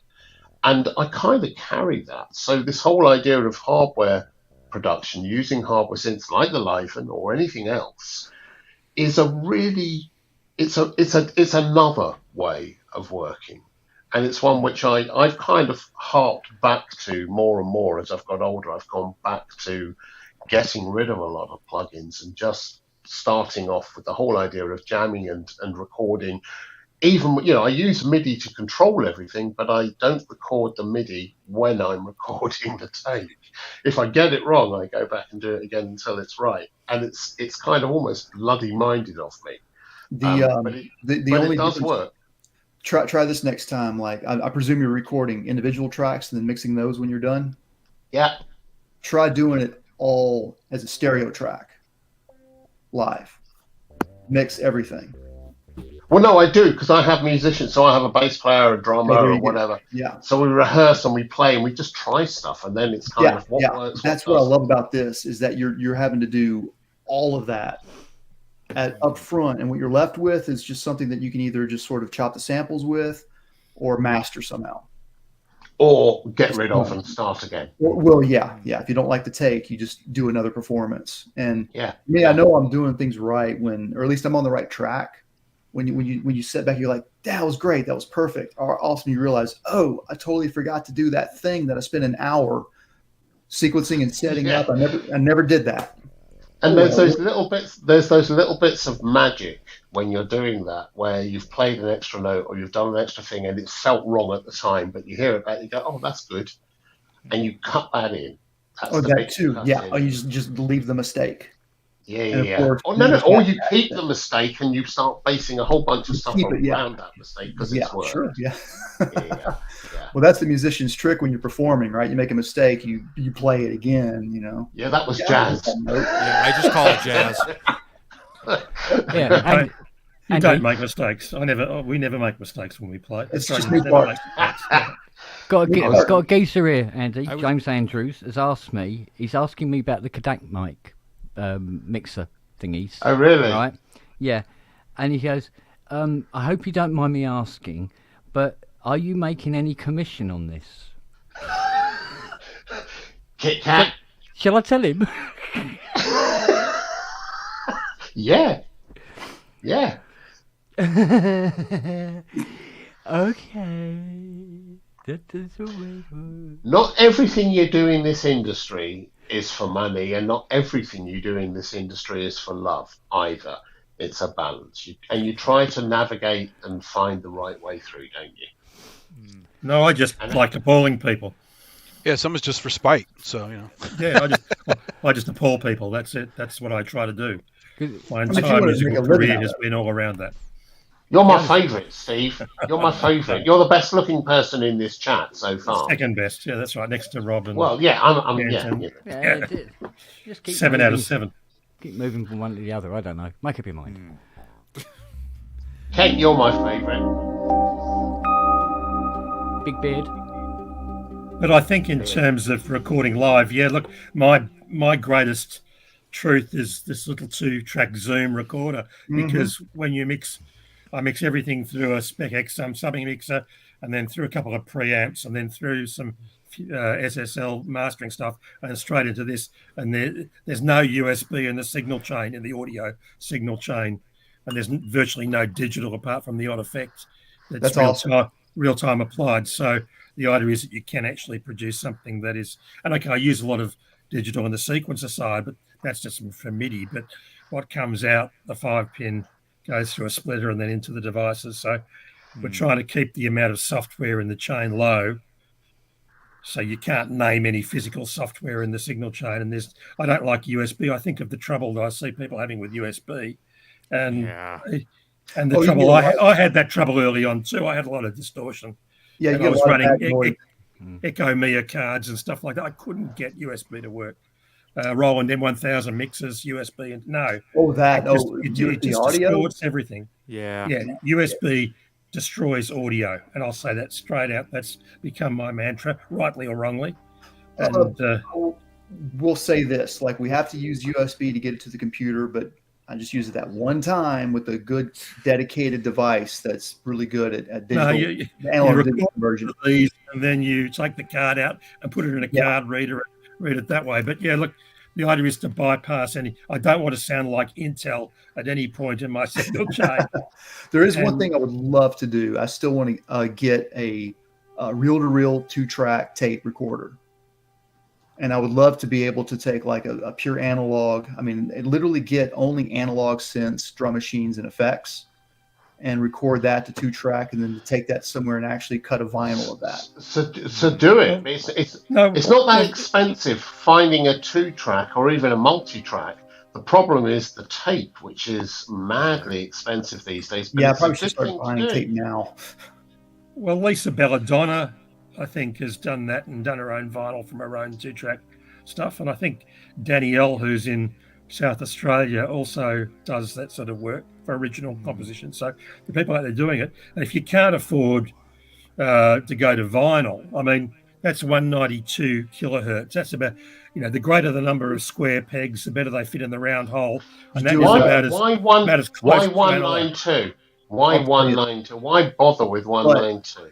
Here's what's more important. I'm just saying that's what it is. I mean, I'm not saying, look, for me, it was the size of the device. It was stereo, 32-bit float. It was as close to analog as I was going to get in a digital device. 32-bit float is, I think, more important than 192. But the thing is that at this point, the file size is still so minimal, especially compared to video files now, that I'm no longer interested in, saving space when it comes to audio, even though I fully believe in rendering it back down to 44.1 at the end of the day. If you want 48, whatever, but I think past that, I mean, I'm not going to hear it. Yeah, well, you will.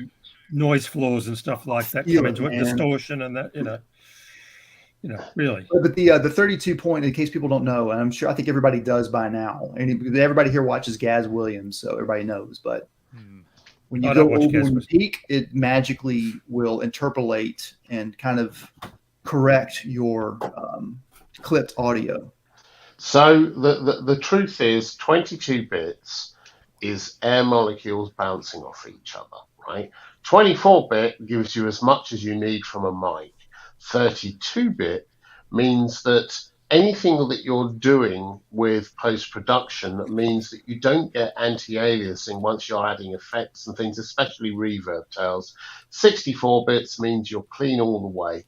And with 64-bit computers, it makes absolutely no difference to the process, how you process or what you process or the ability to process, whether or not you're using 64-bit or 32-bit floating. It makes no difference at all. So you might as well go 32-bit. You might as well. It's much more important. I just use it to make sure, like when I record into Audacity, and when I look at the final product and I see the waveform, if I see red lines. Sorry, you're recording to Audacity? Yes. I used to like you. Oh no, what's wrong with that?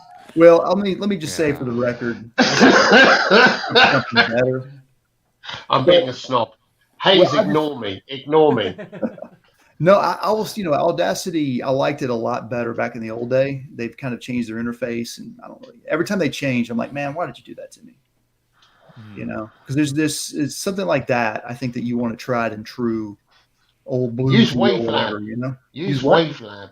There you go. There's another recommendation. Just use it, really. Can we talk about trolls for 1 second? But go ahead. You were going to say something first. No, go. Well, real quick about trolls, man. Like, don't ever feed the trolls, right? I had a troll one time trying to start something with me, and I just ignored them. But they saw my music or what I was doing on my channel, and they said, "Oh, I claim to be DAW-less, but I record into Audacity." And then they said, "Well, Audacity is technically a DAW, therefore you're not a DAW-less jammer."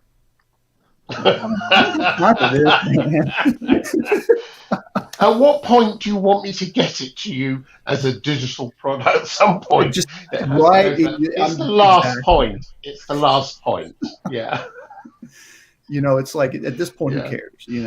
And if I added something else, who cares? And honestly, the answer is honestly, it doesn't matter what tools you use. It doesn't matter what DAW, what recording software you use or editing software. If it ends up sounding good, that's fine. And if you're happy with it and it gives you an experience that allows you to deliver a creative something that you go, that's me. I like that. That's what I want to put out there. It doesn't matter what anyone else says about how you've got that process. Your process is your process. Treasure it, love it, stick with it, go with it, and explore. Plus, you were DAW-less jamming. The thing was just a recorder. It's just a stereo recorder. Oh, I know. So who gives a shit what you record with? That's what I'm saying. I was like, yeah, but it's got A at the beginning. It's got A at the beginning, and that's synthetic. And it's got City at the end. He had the audacity to complain about your use of Audacity. That was what I wanted to say, but I'm like, I'm not going to say anything.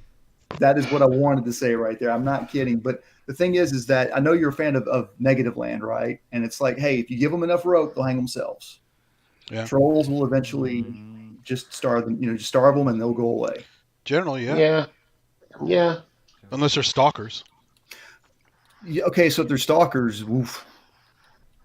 Yeah, I think I can't afford Audacity, but I'm going to go for something like Temerity or something like that. Ardor, yeah. Angst 2. Do you know, I'm happy for anyone to experience the joy of the flow state you get into when you're being creative and be able to capture that. Whatever they do to do that and then share it, I don't care. I really don't. And I do have opinions about what I think is best, but that's from various different production points of view. But if it works for you, I really don't care. Do it. Do it. The important thing is the creative flow. It's funny that since you brought up Audacity, it is actually really good at multi-track audio. I did a audio collage once for one of the hardware jams using a bunch of weird samples and environmental sounds, and made this layer of like 12 different layers or whatever in Audacity. I didn't even know you could do that in Audacity, but I figured it out. You can. It's very cool. You can even use these as multi-track recorders. I recorded my band playing a cover song one time, just as an exercise. And it sounds pretty thin. It sounds like a 4-track recorder is what it sounds like. Yeah, but it's free, so Yeah, we had a good time doing it too. And it comes with Paul Stretch built in. How could you go wrong? Oh, I love Paul Stretch. I never used that one. I don't think. Oh, you got to try Paul Stretch. I mean, what is it like? I can guess a couple things, but what does it do? It's just a really good algorithm for doing extreme stretching that samplers just can't do. Okay. I'd never. Except for modern, maybe the most modern sampler could do it, but the Akai trying stretching algorithms that were decent at the time. Sure. Paul Stretch was way beyond that. So there's a famous demo. They took a Justin Bieber song, they recorded it, and 800% slower in Paul Stretch. And people were saying it was 800% better because it did sound beautiful. It was like angelic choirs and sweeping lines and all kinds of stuff. So yeah, you can make Stevie Nicks sound like the Atlanta Rhythm Section if you do that too. Yeah, I mean, and you don't just have to stretch; you can squash with it too. So okay, you go the other way. I mean, I do that some, like when I was like doing a lot of stuff with the Volca sample, which is a pretty fun little beastie to work with. They are the worst device on the face of the planet. In fact, the worst of us. In fact, next time I'm on this show, I will physically destroy a Volca sampler in honor of how bad the MIDI implementation is. Well, that's why you have to get that cable. You get the smart cable for it. Under Windows 11, it just falls over. No, that's just an absolute travesty of a device. It is beyond a travesty, and as a drummer, trust me, yeah, but at least drummers don't require you to buy a separate power supply. It's just so it's a travesty. In terms of the power supplies, I don't have it here with me, but you can go to Amazon and buy adapters.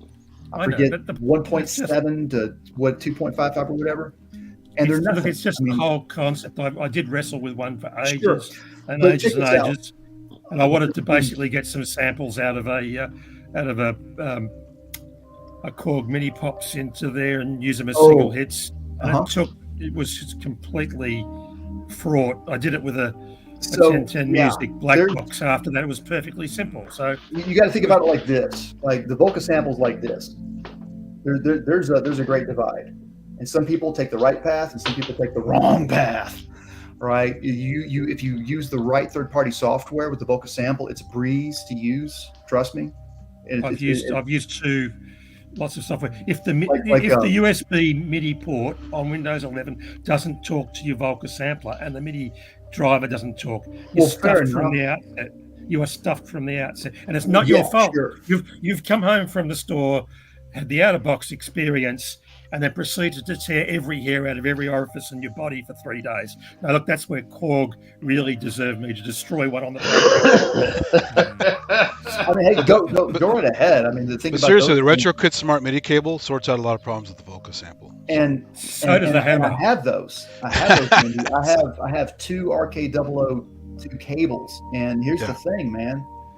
Every so often, this is kind of on me a little bit too, because of like my weird setup, but every so often, like my devices and how they were, I'd turn everything on at once, which maybe you're not supposed to do all the time, but come on, man, I can't do this every time I want to get a jam going, man. I got to get going. And Talk to Ken. every so often, something would send a signal, a MIDI signal of some kind to the RK002, and it would just stop working. So it would know. So the Volca sample, which is what I was using it off of, would no longer respond MIDI, like to the right MIDI channel anymore. So I would just hook it up to my computer, do a firmware update on the RK002. It's not hard to do, but it's a little scratch your head sometimes. Until one day that just stopped working for me. Well, that's the problem. Is it's using software as well, so software has its own set of issues. So that I don't know if I fried my RK002 cables, if there's still something I can do. Grit's the guy behind the company, man. He's a great person. I could call him. I mean, email him, not call, but email, and he might be able to help me with some ideas on what to do. But the thing is that at the time, man, I was like, I can't deal with this anymore. I was so frustrated because I had the perfect little mini setup within my perfect setup that had all these little perfect pairs everywhere of trust me, it was brilliant. And for me, this little perfect pair was a Volca sample next to the Volca kick. It was black and white. One was digital sampler. The other was just a pure analog bass drum. And they were just so beautiful together. And I was going to replace the Volca drums. I think the Volca drums is a fantastic drum machine, by the way. But again, if you hate the Volcas, I'm not going to sell you. You know what I mean? I'm not going to try to. My first experience was shocking, and that's all I'll say. I get it, man. Through no fault of my own, and having then read online all the things I had to do to get it to work, and then the MIDI implementation's weird. It's like one sound per MIDI channel or something. I mean, so you can't use it with other. That's why you have to get the cable. Yeah, it won't play nicely. Yeah, Robbie, I've just played an entire Vangelis track. Thank you. Let's see if we get the algorithm to pick that up, bitch. That was nice. Was that I want to guess what that one was. It's. Don't tell me. Don't tell me. Oh God, I'm trying to remember. Was it La Petite Fille de la Mer? That's off of China, wasn't it? I think it's on the B side of China. Okay. Yeah. It sounded like the one you're talking about, Hayes, but it's different. Yeah. I want to say one more thing about the Volcas, though, because this is more extending than just the Volcas, and that's the power supply. A lot of people criticize them for having their own proprietary power supply, right? Well, guess what? The Sonicware uses the same one. And there's other people that use it too. Now, there's more to the story, though, man. And this I've actually used other power supplies. You don't have to use their power supply. You're pressing all my red buttons today. You won't go there. You don't have to, but they use a non-standard DC jack, Andy. And the other thing I did is I used those guitar extenders, and I got one power supply, and I powered 6 Volcas with it. Exactly. You can do that with we might introduce a ground loop issue, of course, but whatever. But the thing is that they're 9 volt center positive, and I really kind of think that maybe that's the problem. They should have been center negative. I think that all 9 volt circuits should be center negative because you can use Boss and Electro-Harmonix power supplies. They're readily available. They're they're not a dime a dozen. Andrew has carpet though. What's that? Carpet. Oh. Andrew has carpet though. I do have carpet. Andrew, show us your carpet. You want to see it? All right, hold on. Yeah. Oh, yeah. Get ready to shake. Oh. Get ready to shake. Oh. Bloody wank. Oh. It's not shag. Oh. Oh. Oh. Oh. Oh. Where's the money shot? I've run out of tissues. I've run out of kitchen roll. Hey, Andy, oh, no. click and subscribe. Oh no, it's gone I need OnlyFans for carpet, yeah. Dripping off the ceiling, off the light fittings. Hey, you're not that young. Shit. You can't be off the ceiling yet. Viewership is definitely gone up. Off the underside of the table, maybe. Yeah, exactly. Well, off the underside of my thumb, perhaps, on a good day. This live Curse you, gravity. Receiving monetization. Do you know, all I was thinking of through that whole section was a Range Rover. Oh. I was just thinking of a Range Rover. My favourite Range Rover that I dream of. And so do you ever cheat with a Jeep Wagoneer? I'll get dressed up for a Range Rover. I'll put a mask on. I'll have that backing track going on behind me, and I'll think of a Range Rover, and I'll think, ooh. I'll go on, Robbie, for fuck's sakes. You bastard. The Cybertruck put on the Cybertruck they put fake exhaust pipes just for people like you. That's a Range Rover or nothing. It's a Range Rover or nothing. It actually, captures you and calls the police. Yeah. Just don't, I'm not going to stain my Basque for anything other than a Range Rover. It's got to be. No, it's because Elon Musk has the same fetish. So it's. Let's call him Elon Mush now. Mush. Well, it's mushy when he fills the pipe. It's mush, right? So. Eli Mush. Mush. Yeah. There's a Freudian slip because his pipe is full of you know what. So. Yeah. It's a slip. Get it? Yeah, I have to cover the Mazzy when Andy comes in, just to be safe, really, because that's got some big ball muff. That Muzzy, I'm looking forward to that. I'm looking forward to visiting you. I got big ball muffs on the back of that, mate. The real I'm gonna wear suzzes and everything. The whole kit and caboodle for that. It's not high heels, sexual malpractice. Oh, yeah. Mm. These robots are going to have revenge one day. You realize? Oh God, yeah. And I can see that Hayes is really into this whole thing. He's looking at this, going, "Oh, that's quite nice." I'm becoming a robot doctor. A what? Kent's going to be a robot doctor too. Yeah, that's if Eli Mush doesn't get in there first. Sloshing about. Yeah. You're convinced the robots they don't need doctors. Yes. Jesus. How are you going to get an upgrade? Do it yourself? Well, yeah. Crap, I'm out of a job. Yeah. Justin's my favourite at the moment. Aww. Oh, that's it. I'll be able to do illegal robot operations. See, robots won't be able to do operations that are illegal. No, the only illegal operation allowed is on Microsoft operating systems. It even tells you illegal operation. Boom, boom. Justin's just sitting here very quietly listening to us all blithering away.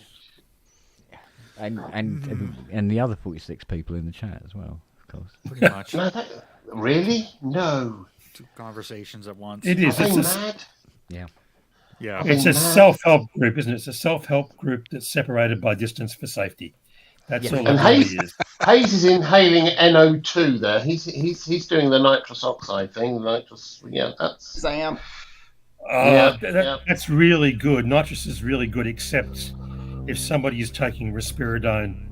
And we've seen some examples where patients have been in that situation, and they've had a fracture reduced with nitrous, and nobody's thought to check that they were taking risperidone. And they break things. They break people, they break devices, they break a lot of things. Yeah. It's just a flashpoint cognitively. You sure it's not PCP that they're on? No, wow. It makes dexmethamphetamine look like candy floss. That's crazy. No, it's true. I believe you. Yeah. There are some interactions like that, but yeah, that was a good one. What was the name of that stuff in Max Payne? That was cool. Oh yeah, what was that? Those are just like some kind of fake steroid thing, right? Yeah, but it made you hallucinate and all sorts of shit. Yeah, exactly. Yeah. What was it? It was like the same thing in Duke Nukem. You had to take a little package of steroids and you get pumped up. Yeah. Oh, flashback inducers. That's what they were. What's the name of that blue liquid? Fuck. They had something like that in Doom too, like they're trying to get kids hooked on drugs at a young age. Hey, the angels come for you. Berserk Pack. What was that? I once had a. Go on. That platformer coin-op game by Williams. Not Rage. What was it called? Come on, Andrew. You know this one. That was the one. It was like the first of its kind. Which one? The Defender. It was the one where you basically blow up drug dealers and they throw syringes. Narc. At you. Oh, I love Narc. Narc. One of the best games ever. Yeah. So like it all Sonic started the with motherfucker. And NARC was designed to keep kids off of drugs. So, Narcos great. You got a guy that looks like the singer from Metallica throwing hypos at you with cocaine in it. And you got psycho clowns with knives stabbing the shit out of you, and pimps running prostitutes over throwing dynamite. And body parts flying everywhere. Oh, it was great. And that's going to keep teenagers away from drugs, yeah. Yeah. Well, it did have the thing in the front from the FBI guy. Please stay away from drugs. Yeah, and it worked. Our drug usage in this country was basically halted, and we cleaned up. It was all because of Nancy Reagan. Just say no. Wait, was that a dream I had? Yeah, exactly. Yeah. They did actually manage to stop all cocaine use in Melbourne for a short time. It was during the filming of Romper Stomper. They all went to the set. Yeah. You're a very naughty man. The entire GDP just went to one screen location. Yeah. Good Lord Almighty. I finally watched that. That was a crazy movie. I saw it a long time ago. I didn't care for it much, but I don't remember a damn thing about it. No, it wasn't a very good movie. No, it wasn't. That was the poppers phase. That was the poppers. There was nothing. For me, a movie like that, I wanted to have, I don't know, some kind of a twist. I was expecting, Russell Crowe to be like kind of a hero type, and he was a dirtbag the whole time. So. Yeah, maybe that's what it was. That's fine. It's great for actors to be able to cut their teeth and get their name on the mark like that. But it was never designed to be a feature release. It was sort of more a hobby movie done by a couple of crazy film school guys from Melbourne, and they managed to get some funding through several sources, and then it sort of took off from there. But, yeah. It was, also, I love those neo-Nazi guys. Thought they're so tough, and those Asian guys beat the shit out of them. See, I don't remember that scene. I need to go back and watch it again. It's brutal. It's brutal. Yeah, it's very brutal. It was all filmed in the streets of Melbourne, the cozy little place where I come from. It's an interesting movie. The whole premise of the score was that it was going to be like a Bernard Herrmann type score. And so if you look at all the orchestration, it's all bass clarinets and bassoons and baritone saxophones and bass trombones and regular trombones. And it was sort of that low end grunt and double bass, slap bass, and all of those sort of things. So yeah, it was an interesting project musically. That's lovely. By the way, that's some lovely stuff, Justin and Kent are playing. Justin, thank you, matey. Yes, this is Hearts of Space. It's mostly Robbie, isn't it? With that machine. Are you playing, Kent? Robbie, are you playing? That's a lovely sound, mate. Lovely. I haven't heard anything come out of this black box yet that I don't like. No. Play some of the wrong notes and see how good it sounds. But that's no way to speak about Hayes saying nothing coming out of this black box. I mean, honestly, it's not just a black box. Well, that's the point of being a black box, actually. Is you treat it as just a black box. Okay. I mean, unless it's a device called the black box and it's got it Well, there is the 1010 black box. The what now? 1010 black box. You guys are making the box. Okay. Yeah. That thing right there. Thank you. Oh. You see, that is a thing that I would love to get into, but again, I don't know why I picked the XFM over something like that. I just did. And we make these choices, and I think the important thing is to just maybe stick to your guns, and instead of like giving up on a device and thinking, oh, I would have been better off buying this other one, just double down on it. Learn more. Well, the problem with the black box is there's no expression by touching buttons on the screen, so you have to hook up a keyboard to it. To me, I think that's a good thing. But I understand. Well, it didn't work like the SP404. The original didn't have any expression either, so you can connect a MIDI controller to the back of that. Yeah. Yeah.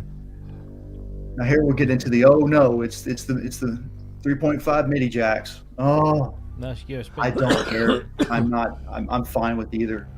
USB. No. Oh, it uses USB. Okay, gotcha. USB or 3.5. Yeah.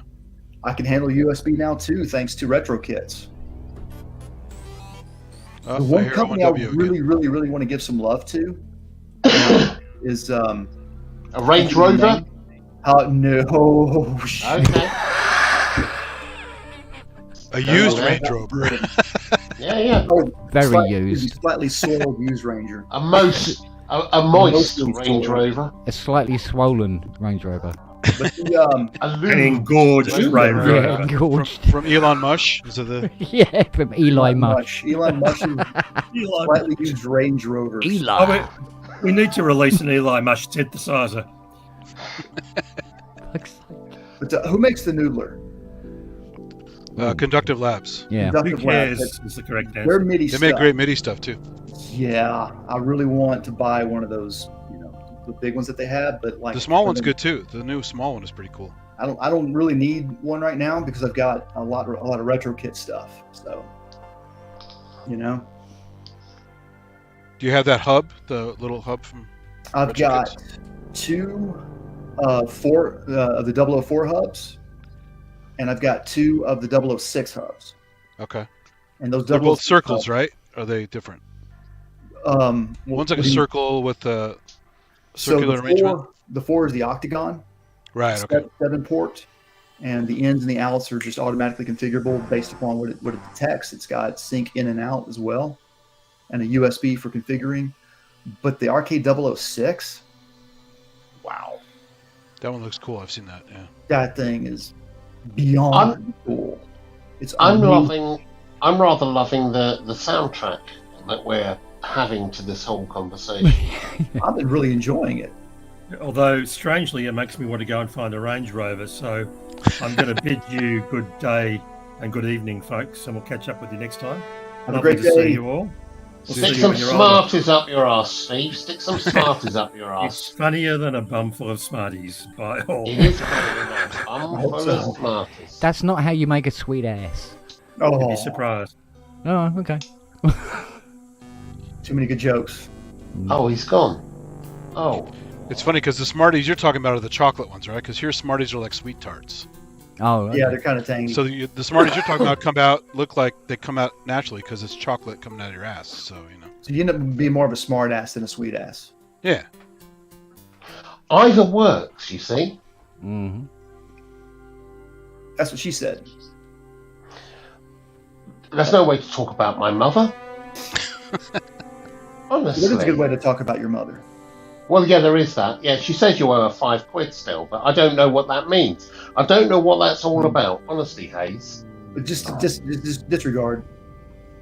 Fair enough. Which one's the quid, anyways? Is that the pound or the pence or the guinea? It's actually a small aquatic multi-limbed animal without the S at the beginning. Yeah, it's the pound. Yeah, That's it's a quid. pound. It's pound. Quid. It's pound. Yeah. Quid is a pound. Okay, thank you very kindly. Pound. It's a pound. 19 US dollars or 73 Australian dollars. There we go. Oh, cleaning them up. If only. Would you like to buy my synthesizers at that price? Would you like to buy mine at that price? Wait, which is the?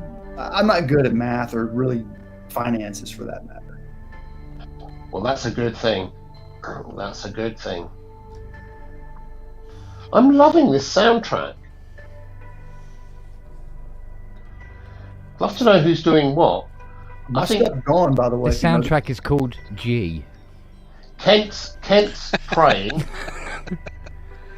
Oh, this is all I got. Here, I'm gonna Oh, add you've got one of those. My Cowbell. goodness. By the way, what is 22 times 73? I hear the O&W again. It's a good sound, that. Hey Robbie, how many tracks on that ELZ one? I forgot. You mean tracks? It's It's only multi-track, right? monotimbral.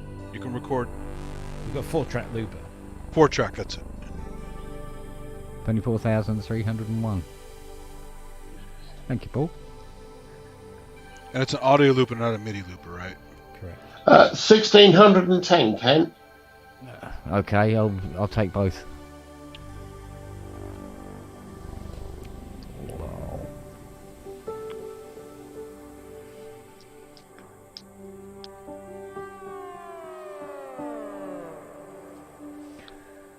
Now that's where I it's want at. my ribbon controller for my MHX. When I first got into this, I remember seeing the Deckard's Dream. I got into this about 2018. Yeah. I saw the Deckard's Dream and not knowing. Okay, the only synthesis that I really knew at the beginning of 2018 was the Roland. What am I trying to say? The Roland D70. Yeah. Which is not a D50 at all. It's not. No. Right? It's more like a U20 or something. Yes. And that was how I learned synthesis, was that keyboard. And also had some access to the EMU, what are they called? The rack units. Samplers or the Proteus. Romplers? The Romplers, the Proteus, 1, 2, and 3. Okay. And I liked them. I mean, they were very cheesy sounding, but when you threw effects on them, you could get some really cool stuff. Yeah. But when I saw the Deckard's Dream, at this point, I didn't really understand analog synthesis. Really even subtractive synthesis, if you want to know the truth. So, just big hard eyes, gas for this thing. Like, oh my god, this will solve all of my life's problems. And I kind of like, was like, wow. Of course I'm not going to throw $3,000 at this thing. No. I'm not going to. I don't think so. So the price point definitely kind of held me at bay, and I actually thought about doing the DIY portion of it as well. But the thing is that what I did do was I was reading other people's comments, and you could see that there were definitely comments from people who were very knowledgeable on what it was trying to be. At the time, I didn't even know what the CS80 was. I just remember, the CS80 is what Vangelis used. Oh, well, I love Vangelis. So this is like something I need to like understand more of. Kind of kept digging and kind of kept digging some more and more and more. And that's when I kind of realized, understood the concept of, and I already kind of understood this, but that one of the killer features of the CS80 was the ribbon controller. Yeah. And this made me really start to appreciate, performance interfaces themselves. Articulation of sound. Yeah. Exactly. Yeah. The funny thing is that you say you've been, 2018 was yours. I've been playing with synths since I built my first synth, I think, in 78, 79. Nice. And I feel just as unknowing and unknowledgeable and excited by every single journey into synthesis I take now with New Machine when I talk to people, because everyone comes at it a completely different way. And so some people think it's really that they feel nervous about talking in front of people who are seasoned pros. But the truth is you're never completely au fait. You have more idea, you have more experience of different synthesis systems, but then you come across someone that does something completely different with something you've already used, and you go, what the fuck? How? And they ignore all the rules that you've understood for all those years, and they do something different, and you go, shit, why didn't I think of that? And it's a constant journey, and it's one of the things that's most rewarding about this whole synthesis thing is the journey always continues. Mm-hmm. Oh yeah, always continues. Apart from with Kent, it's true enough. Who's stuck in 1979, really. Yeah, I know. I like it here. Yeah. 79 is a pretty special year. House prices are really special. Oh yeah. House interior decoration, however. Do you have a big really... bell-bottom pants on, Kent? Oh, you'd know it. Yeah.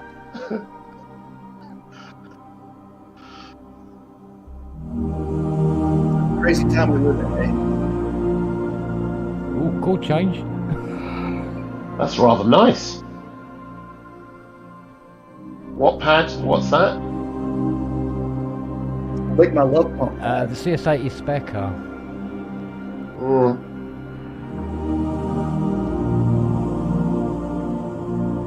Anything that beautiful needs an obsolete piece that thing.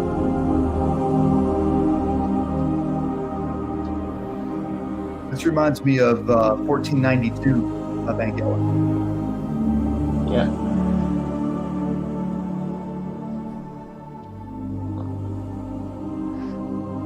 Just need the male choir coming in. Yeah, then got back out with the big brass. Robbie, have you midded your hump yet?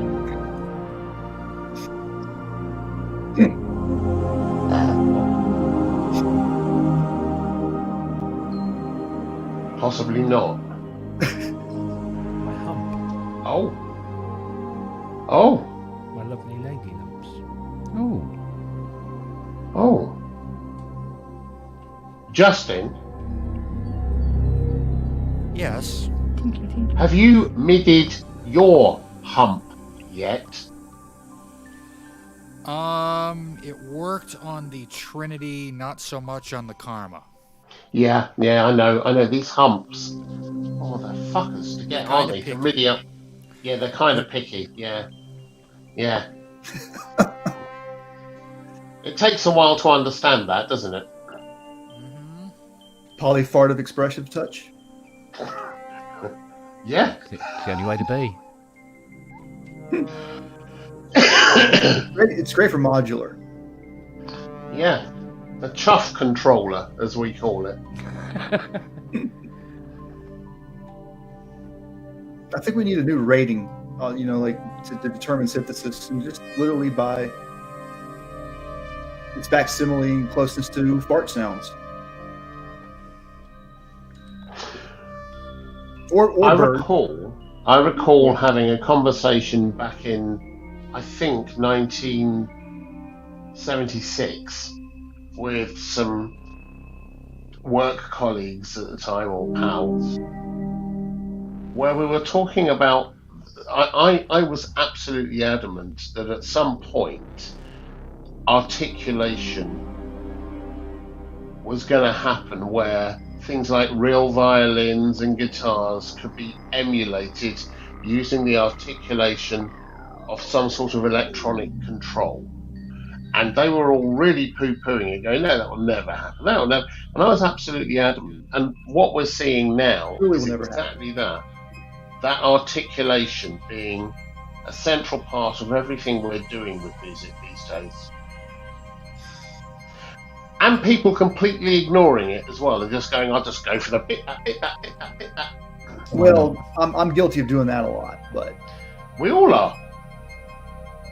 But knowing that you can articulate makes that not forgivable. It makes it fine. It's fine. However you get there, it's fine. Absolutely. Sometimes it's more interesting than others and more impressive than others, but I guess, I have no idea now. More interesting than others. So you've not heard any of my music then? You'd be going, oh.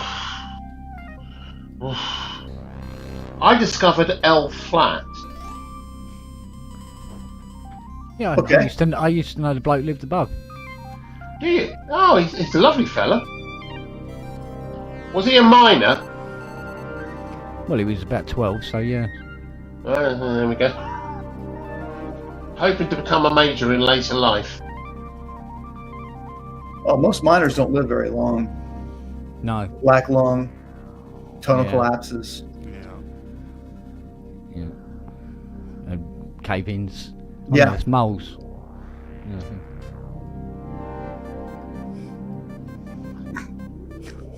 That didn't know. That's that. Oh, yeah. That pun was so bad. I'm coming for you. Take your head now.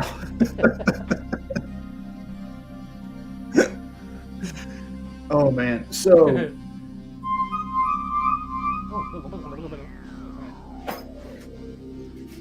This soundtrack feels like it should be an EMOM or a something.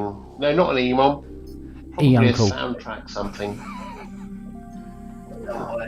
I've It's been good. myself this whole time. This is all I've ever needed was this.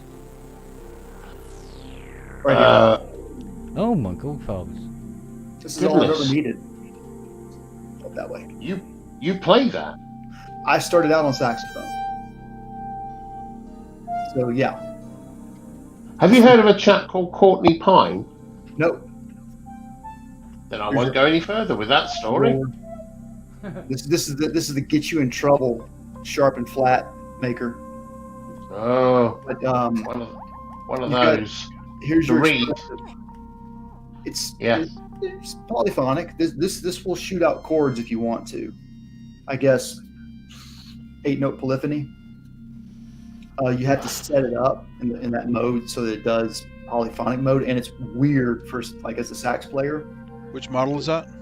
The 5000. Okay, yeah. I will say this. Yeah, that I can wish take a deer out at 900 yards. I wish I knew trumpet fingering because it will do trumpet fingering. I've fingered many a trumpet. Yeah. And with Oh, the that's strap, trumpet. you know, Whoa, so whoa. you could actually with trumpet fingering, you can have another hand to change sequences, start stop things, twiddle knobs. Oh, that's what you do with the other hand. Oh, right. Yeah. Okay. Does that have built-in Fair enough. sounds, or is it MIDI only? What you do is, it has its own sounds. It does. Okay. Yeah. It the MIDI jack is right here, but I have a WIDI Bluetooth that I can use to make Yeah. wireless MIDI. In terms of sound, what it does is it has a radio layer, so it will transmit the sound via radio, so it's instantaneous. And if you don't want to have a wire, That's what the Silvio does. They use radio instead of Wi-Fi. Yeah. So. And it sounds great. The sounds on board are pretty darn convincing. I mean, you will hit zones. It's like, no, that is a fake saxophone. But You go too high or too low. Yeah. Yeah, totally. But it's also got a bunch of different synthesizers on it. You can play bass with it, So you can MIDI out from that to other instruments, yes? Yeah, yes. And this is your polyphonic, your expressive aftertouch. Yeah. Mostly monophonic, of course, but you can shoot polyphony if you really want. That one doesn't have the bite sensor, right? It's just pressure, breath pressure. It does have a bite sensor. It does. Oh, okay. Yeah. Because most of the EWIs don't have that. It's just a tube. Yeah, this one Back has in the bite. They say back in the don't bite hard. Back in the 90s, I did a load of work with wind players, working with Akai samplers primarily and other synths. It was an extraordinary experience working out what worked that wasn't a sax sound, how to make it work for a sax player. It was an extraordinary experience. Yeah.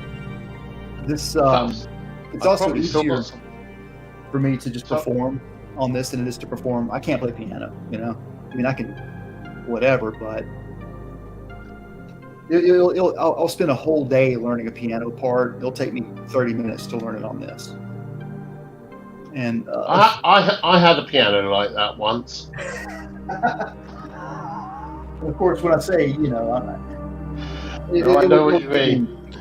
a year to learn how to play a real piano part. Yeah, I know.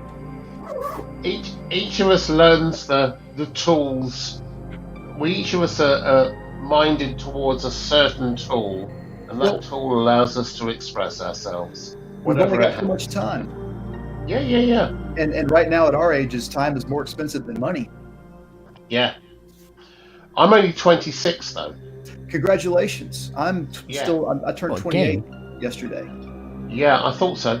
Sorry, what was that, Robbie? That was Kent. Yeah. What was it? Well, again. Oh, again. Again. Oh, Yeah. you're lying to us. Robbie's in his late teens. I'm just 21 with 32 years of experience. Yeah. Not concurrent. Kent's 149. Yeah, but I look it. Yeah, you do. Justin's just about 30 going on 18 and a half. And Andrew is about 1,000,005. Yeah, Methuselah's got nothing on me. That's true. That's true. But Ozymandias. Or even Noah. Noah lived to supposedly 900 years, I think. That was Nebuchadnezzar, yes. Can I share something with y'all real quick? I hope so. Although he looks good for his age. That dog. Hey, you think that maybe that 900 years was maybe 900 moons? No, it's exactly what it says in the book. I've never shown my arse 900 times. Well, no, I have actually shown my arse 900 times. What is it? That Jewish rabbi said it. He said he goes, "Oh, us rabbis, we have a saying: if it wasn't in the Bible, you wouldn't believe it." Well, the truth of the matter is that they consider Moses and all of that more as a quality, an aspect of internal desires and dealing with our own conflicts and how to be nice people to other people, more than an actual kind of historical, literal event. I mean, well, not the biblical literalists. Well, but, no, they're not. But I don't have too many people banging that over my head anymore anyway, so let them believe what they want to believe because I don't care, And at the end of the day, I would rather them believe that than not have any hope at all. You know the truth. Like, think of it like this: it's a form of evolution. Yeah. Well, if you have hope through the book, you're easy to control through the church. If you have no hope, you're easy to control from the government. So. Well, you're right. I mean, look, you're right about that, but I do love that sound.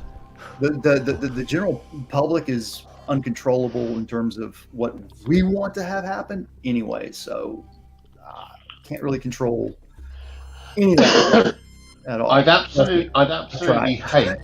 absolutely hate for everyone to agree with me. It would be the death. I agree. Yeah. It'd be a very boring place. I agree that I would not want to agree with you. Yes. Yeah, I agree. Did I just agree with you? What do you mean? Yeah. Right, you're on my list. You're on my list. You're on my list. You're on my list. I'm Thank coming you, to Santa. get you. Thank you, Santa. But we agreed with you, though. You tricked us into agreeing. No, you're on my list, though. You're on my list. It's a good list, though, right? I don't even look like a Range Rover. No. That cat is very your happy. next costume for Halloween, Kent, is a Range Rover. Yeah. That's a Mr. great- Evans. All right, put me on your list. My name is Eli Mush. There you go. You're on my list, Mr. Eli. As long as well as Corporal Pike. So here, Eli Mush is at the very least going to be a preset name on the synthesizer one day, right? Tell me this is going to happen. Oh, It'll a be big part. I'm sure one of us will make it. There you What's go. that, man? You stop playing so many notes. I could copy that sound on the thing I'm working on. Justin, thank you so much for that. Oh, you're welcome.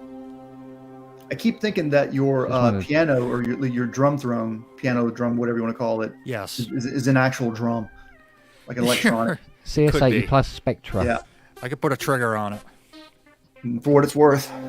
Exactly. Where are we at? I'm sure this throne costs more than the trigger. Woohoo. Tama, baby. No, Rock and Sock.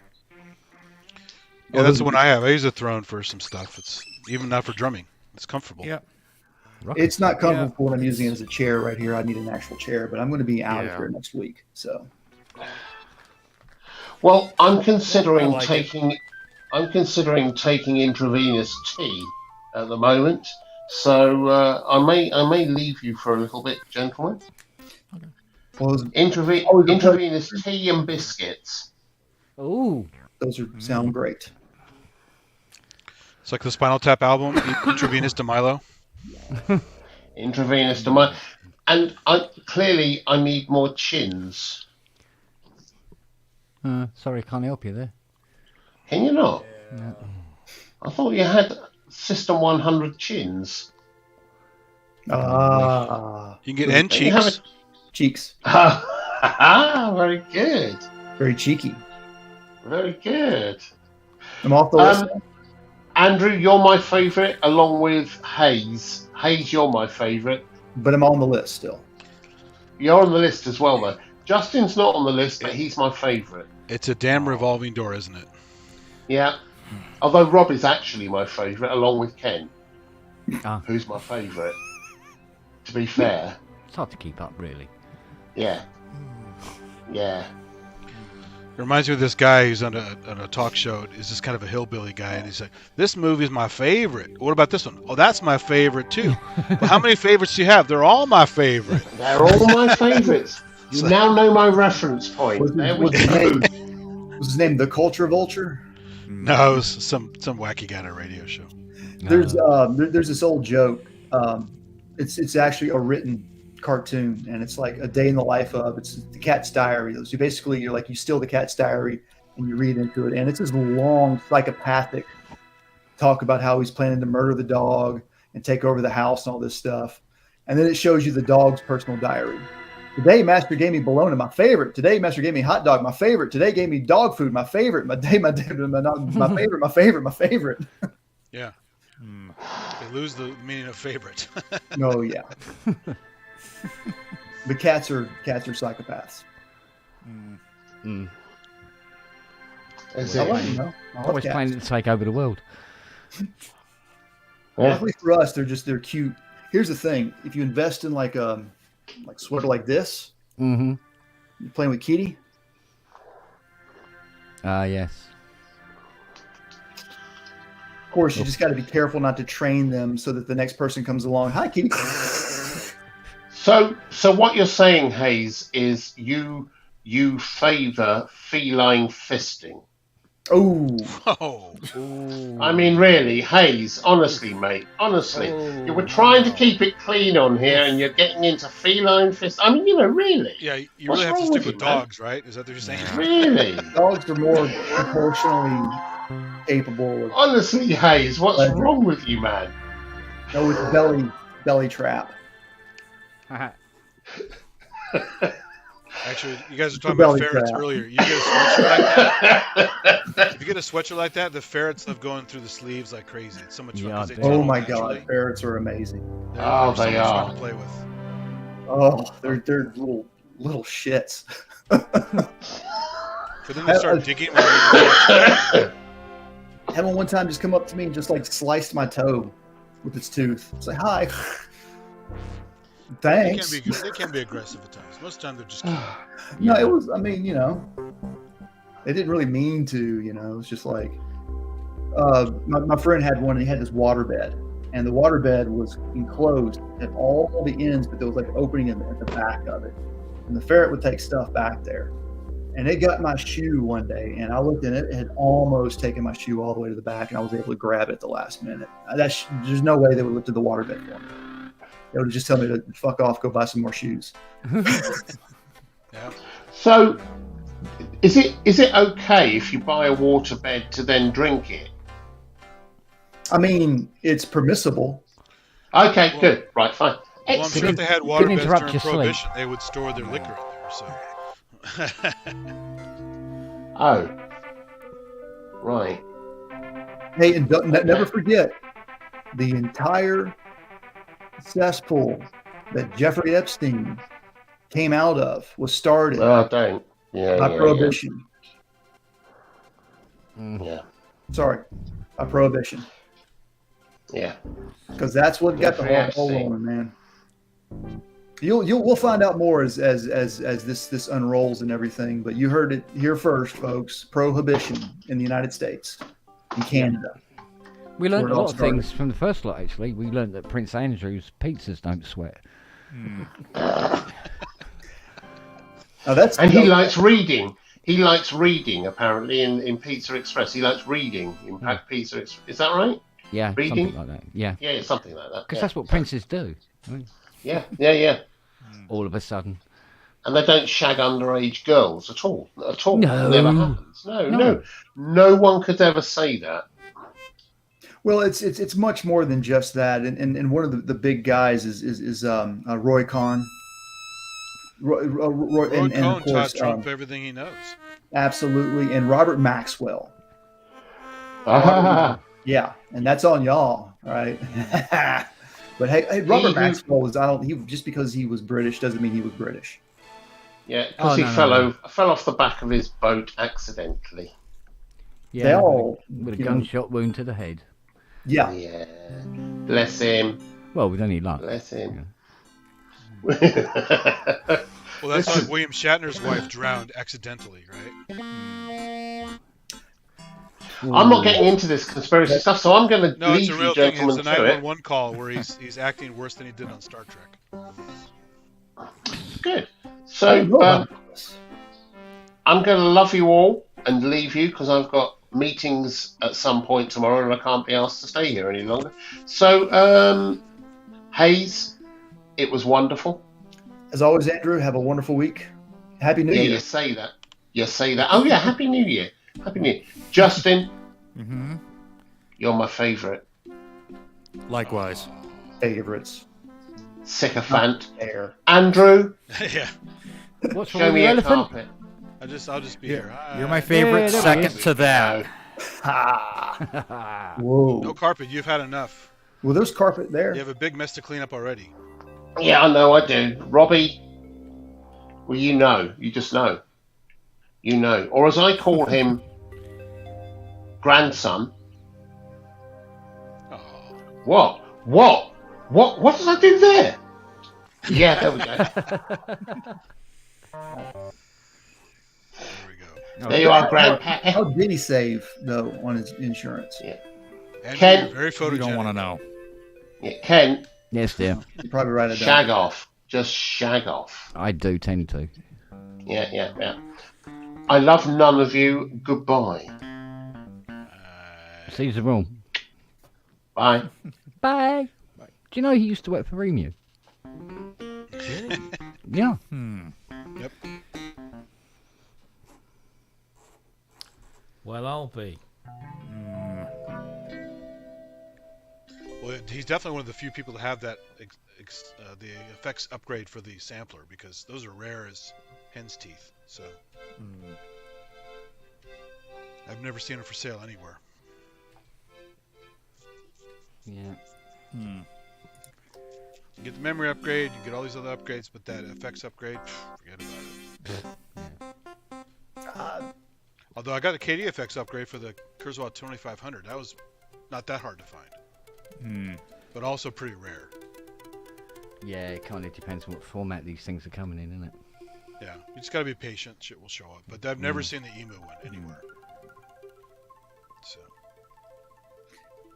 I just more effects and more effects and even more effects. I do like that instrument, Robbie. It's good, isn't it? I like it, yeah.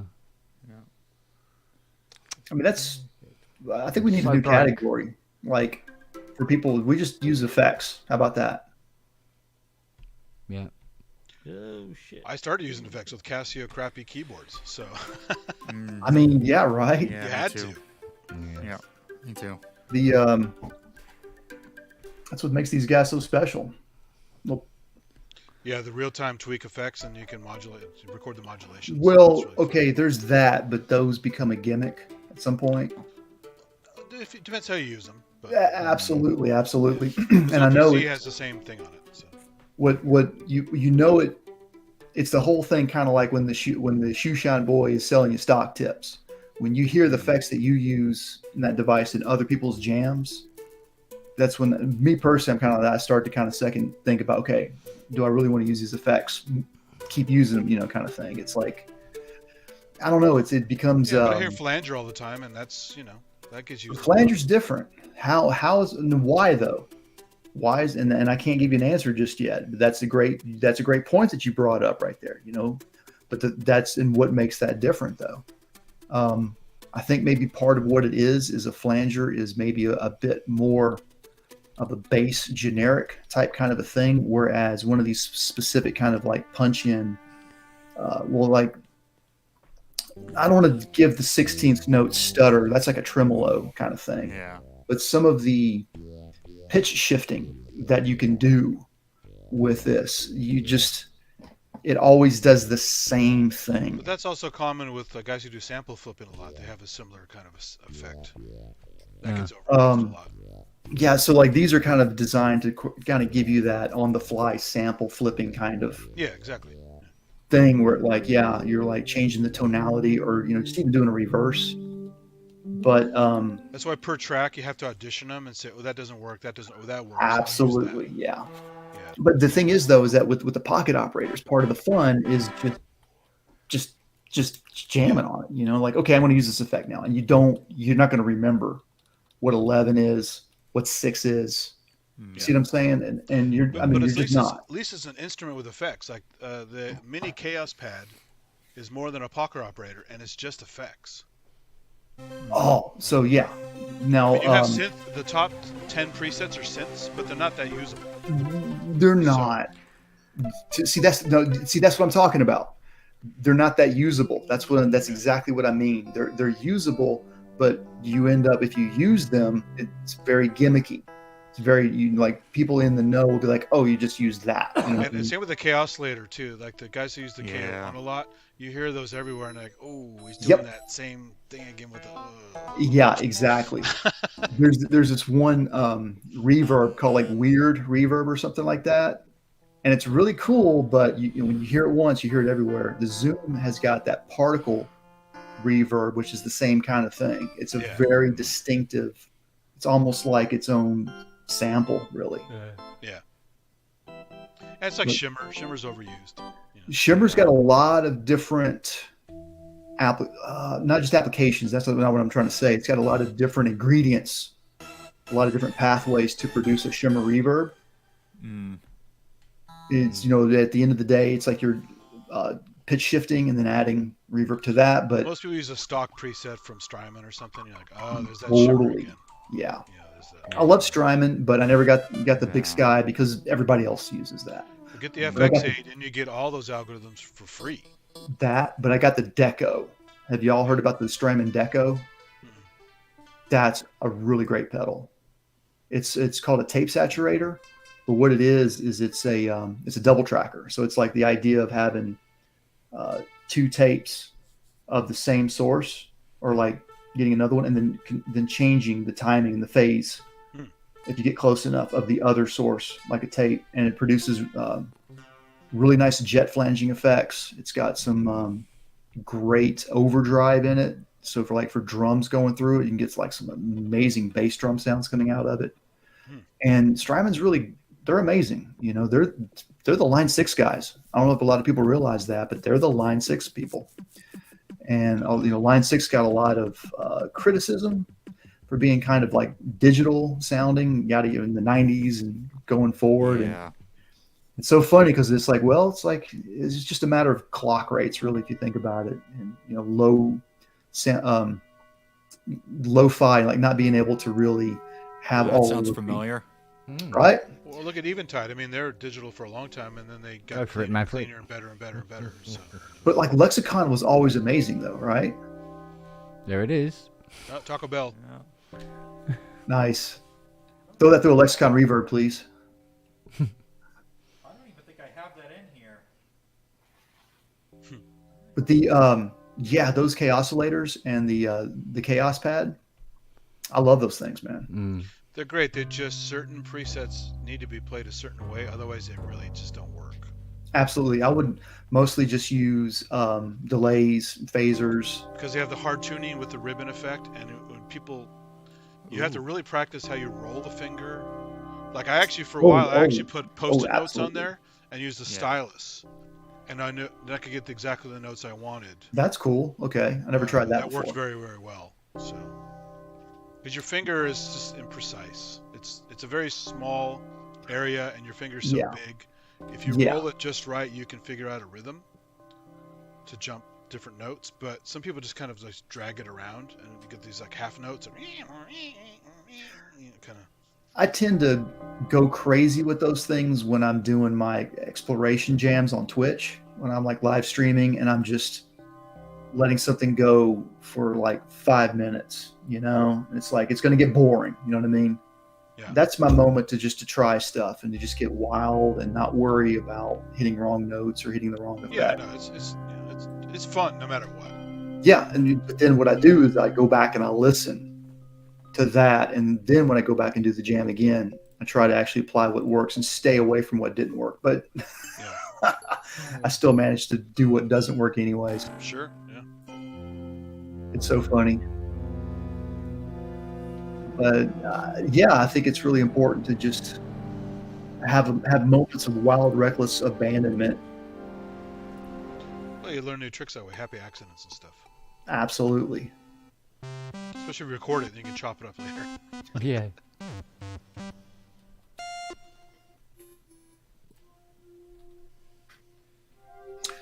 But fellas, I think I'm going to bid y'all adieu. All right, Fred. Okay. Thanks for having me again. Happy New Year to everybody. And you, mate. You too. Yeah, catch you later. You too. Yep. See y'all next time. Thanks. Ciao, bud. Bye-bye.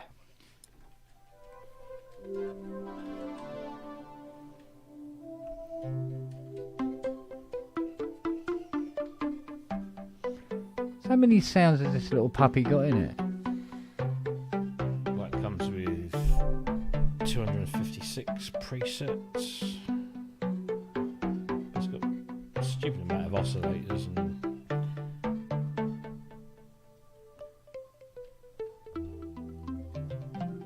it's just, yeah, it's very good. Wow. That's better. Recognise that?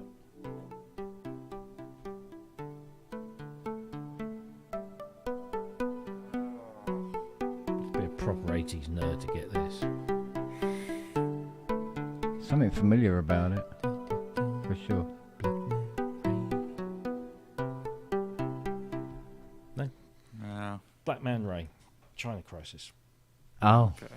Who, if you get a chance to see them live, are Mm. fucking brilliant. Yeah. Even today, they are absolutely brilliant.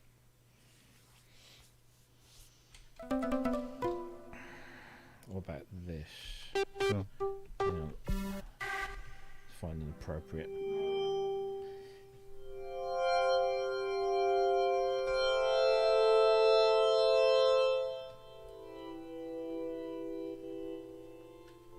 It's not really good. Say hello, wave goodbye. Yeah, yeah. Recognise the chords more than anything else. Yeah.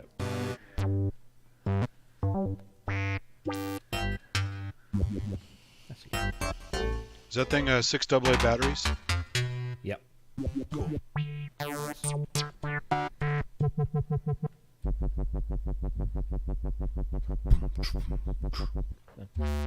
Yo, yo. It's got a nice little drum machine as well.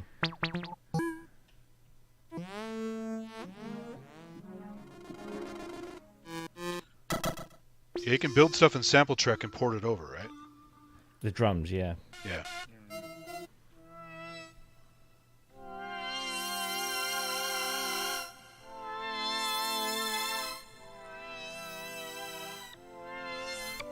Just love the quality of the reverbs you can get now. Yeah. In little units. Mm. None of that having to go out and spend 20, was it 22,000 quid? Well, that was an add-on too. It wasn't supposed to come with that one reverb, right? They added that late. It had reverb, but it didn't have shimmer. Shimmer, that was it. Shimmer was the add-on.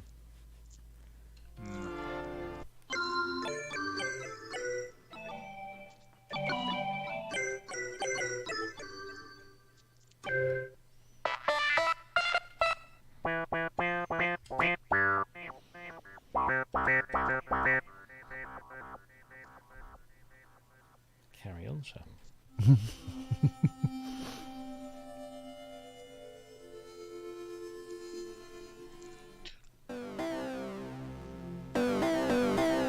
Are you getting an oscilloscope in the display? Or I forgot if they do that or not. No.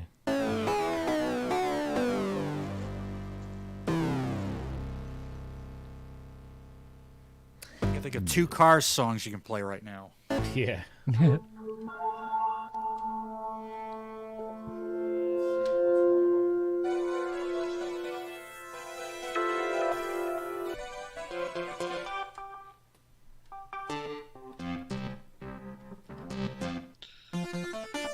Alright guys, I gotta go run some errands. I'll catch you later. Alright, babe. And take care. Adios. Love stuff, mate.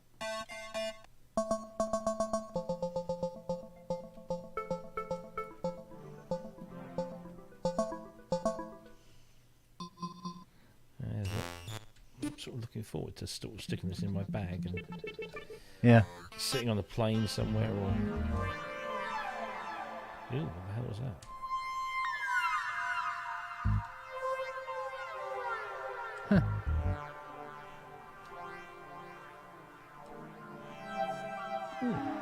So how's the room feeling now? It's all buggered up. Awful. Yeah. Tomorrow, after I finish work, I've got to move this whole desk Yeah. that way,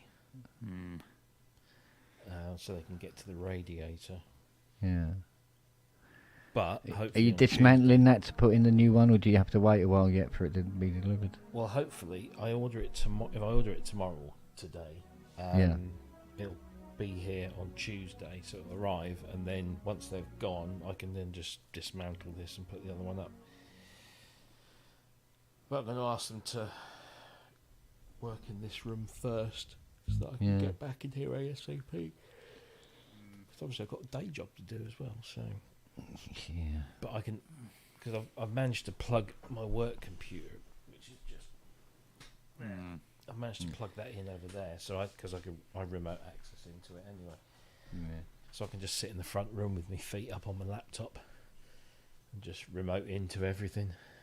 Yeah. But yeah, sooner that's done, the better. It's getting a bit chilly in here. First thing in the morning, because that radiator's not working, I walk in here after coming out of a nice cosy bedroom and hallway. It's like, ooh, fuck. Yeah. Yeah, it's the same in here. Come in here and it's sort of like poor. Yeah. Obviously, it doesn't stay like that long, but kind of the same upstairs in my place too, unless the radiator kicks in. But I don't have a radiator in my bedroom, so I've just got a space heater in there. Works fine, but out in the dining room area, there's like nothing. It's just like one area, so I kind of have to have that space heater in the bedroom cranked up just to get into the dining room area. Yeah. It's one of the reasons I'm down here. Yeah, the bedroom isn't a problem because I've got Siri, Noah, and Nelly. Yeah, she's right on the other side of the bed trying to keep her distance, so that because they love pressing up against me, both sides. It's like squeezed like a tube of toothpaste. Little buggers. I got thumped again last night. Oh yeah. So my wife, I mean, she's been suffering with menopause for many, many years. But one of the things that she's been doing just recently, more and more, she talks in her sleep quite a bit. Yeah. She can have conversations. She can, sort of scream, and just like that. She'll go, ah, and you go, what the fuck? Yeah. Just recently, she started to physically lash out. So last week I got punched in the arms. It was like this. Oh, okay, yeah. I was like, what the fuck? And she's like, well, oh God, sorry. And she got all upset. And I said, yeah, I only sort of went, what the fuck? Because I didn't know what was going on. I was asleep myself. Last night I got a punch in the back. Because apparently two blokes were attacking her. Last week was zombies. This week it was two blokes. Mix it up. Oh, yeah. But I'm the one that gets it. So yeah, well, it's a good job I love her. Yeah. Somebody's saying Hawks would be a good PSN guest. Who? Greg Hawks. Oh, okay, yeah. Yeah. Yeah. Yeah, well, we've got some interesting ones coming up. In fact, I was hoping to hear back from one this weekend. Yeah. Hasn't Yeah, happened. I'm waiting for something back from Jeff Downs. Yeah, that would be cool. He said yeah. I went, oh, that's the correct tone in the voice. Yes, good. And it's just the when now. I'll be tuning in for that.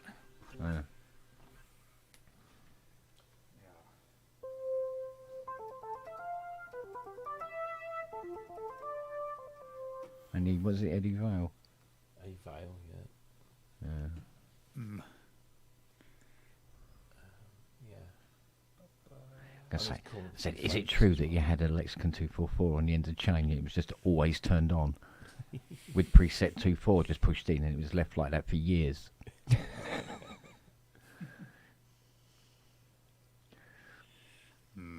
That was a Dimension D, wasn't it? Not a Lexicon, beg your pardon. Dimension D, stuck at the end of the chain. Preset 24 turned on. Leave that. I'll have to try that in here. 2.4. This is just the.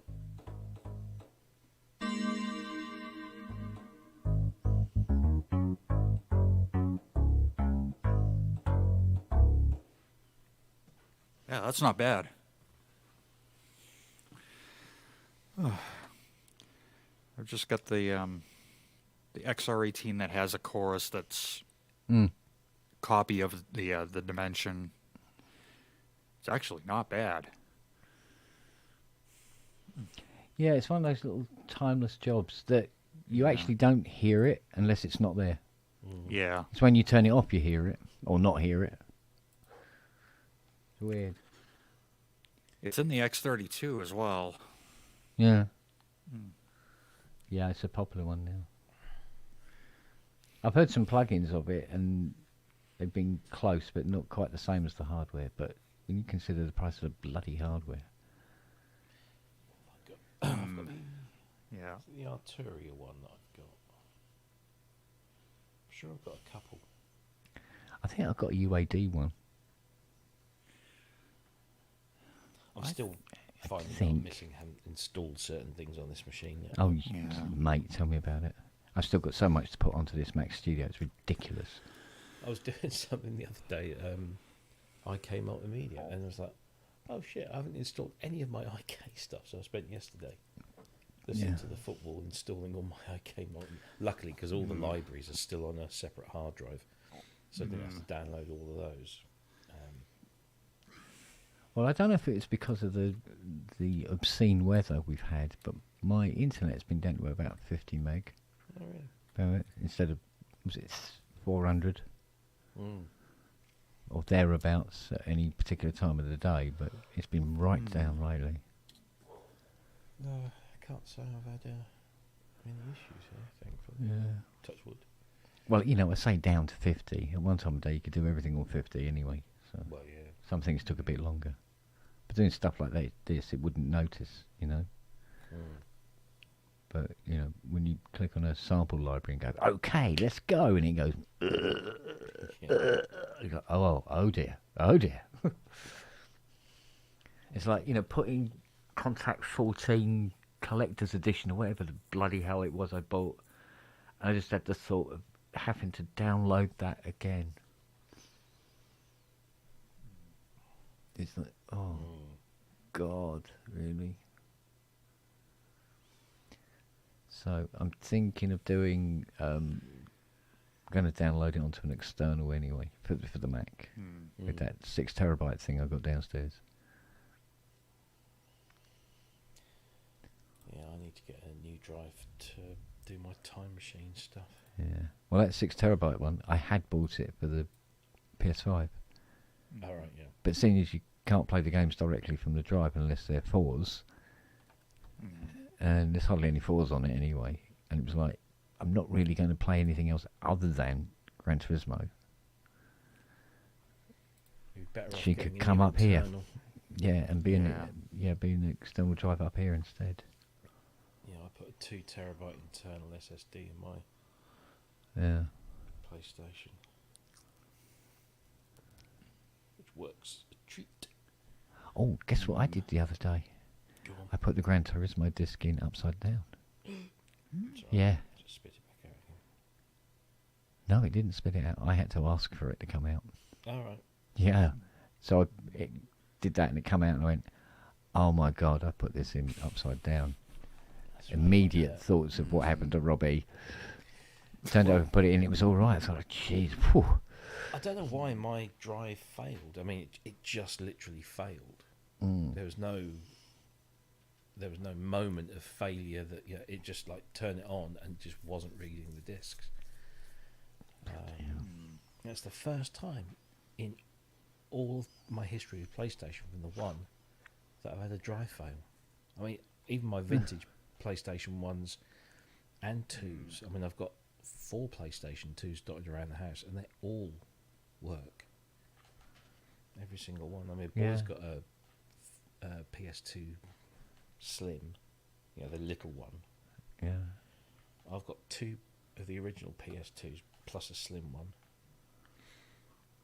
And they've all been absolutely fine. The PS bloody 5 drive just fucking goes. Luck of the draw, maybe. Yeah. Well, when I emailed or went through the Sony, because it obviously was out of warranty, I went through the Sony website. You answer all the questions, and it says, yes, it looks like your drive is faulty. Press continue to book a repair. The cost of your repair will be detailed on the next page, and on the next page it was 240 quid plus shipping or something to send my PlayStation back and have a new Blu-ray drive fitted. Yeah. Local guy. So I did a bit of googling, and there's a bloke just round the back of the hospital in Ipswich who does it for 85 quid with a 1-year warranty. Yeah, all day long, mate. Sorted. Yeah, and it's a genuine part as well. It's not, so. Yeah. All done. Anyway, I am going to go to bed because I am shattered. Well, it's 10 to 2 now, isn't it, for us? Yeah. So. Oh well. Got rid of another evening. Yeah. What was it she was watching last night? Oh, Masked Singer. God. Oh God, yeah, Jackie watches that. Oh, God. Yeah.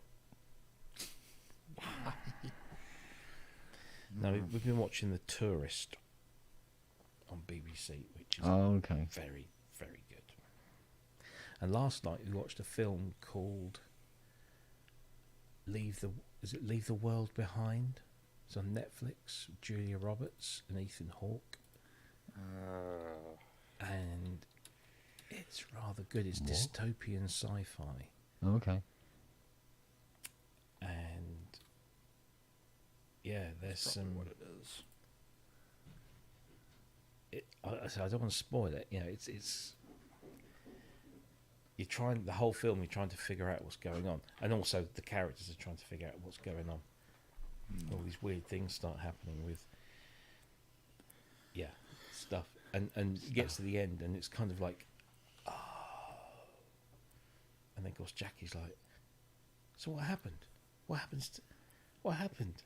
All these people, because it's one of those films that kind of stops, and you make it up in your head what happens. Oh, I see.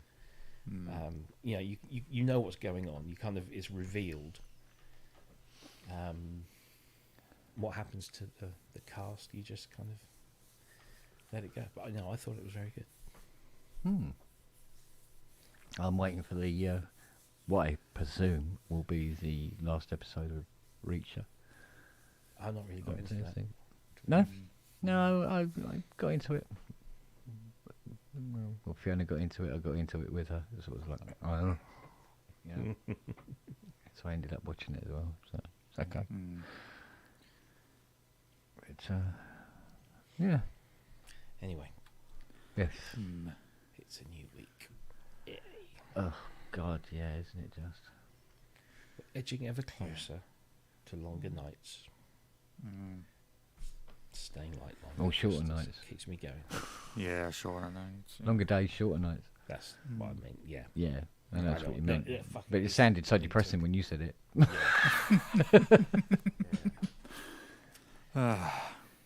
And weirdly, it will get warmer and we're further away from the sun. Because we're close to the sun in the winter. Yes, but it's axial tilt. Exactly. So if just a little That's tilt the reason for the season makes all that difference. Imagine what we're doing to the planet. Right. Yeah. All right, guys. All right, then. Good night. See you soon. Everyone take care and look after oneselves. Bye-bye. See you. Yeah. Good night. Night.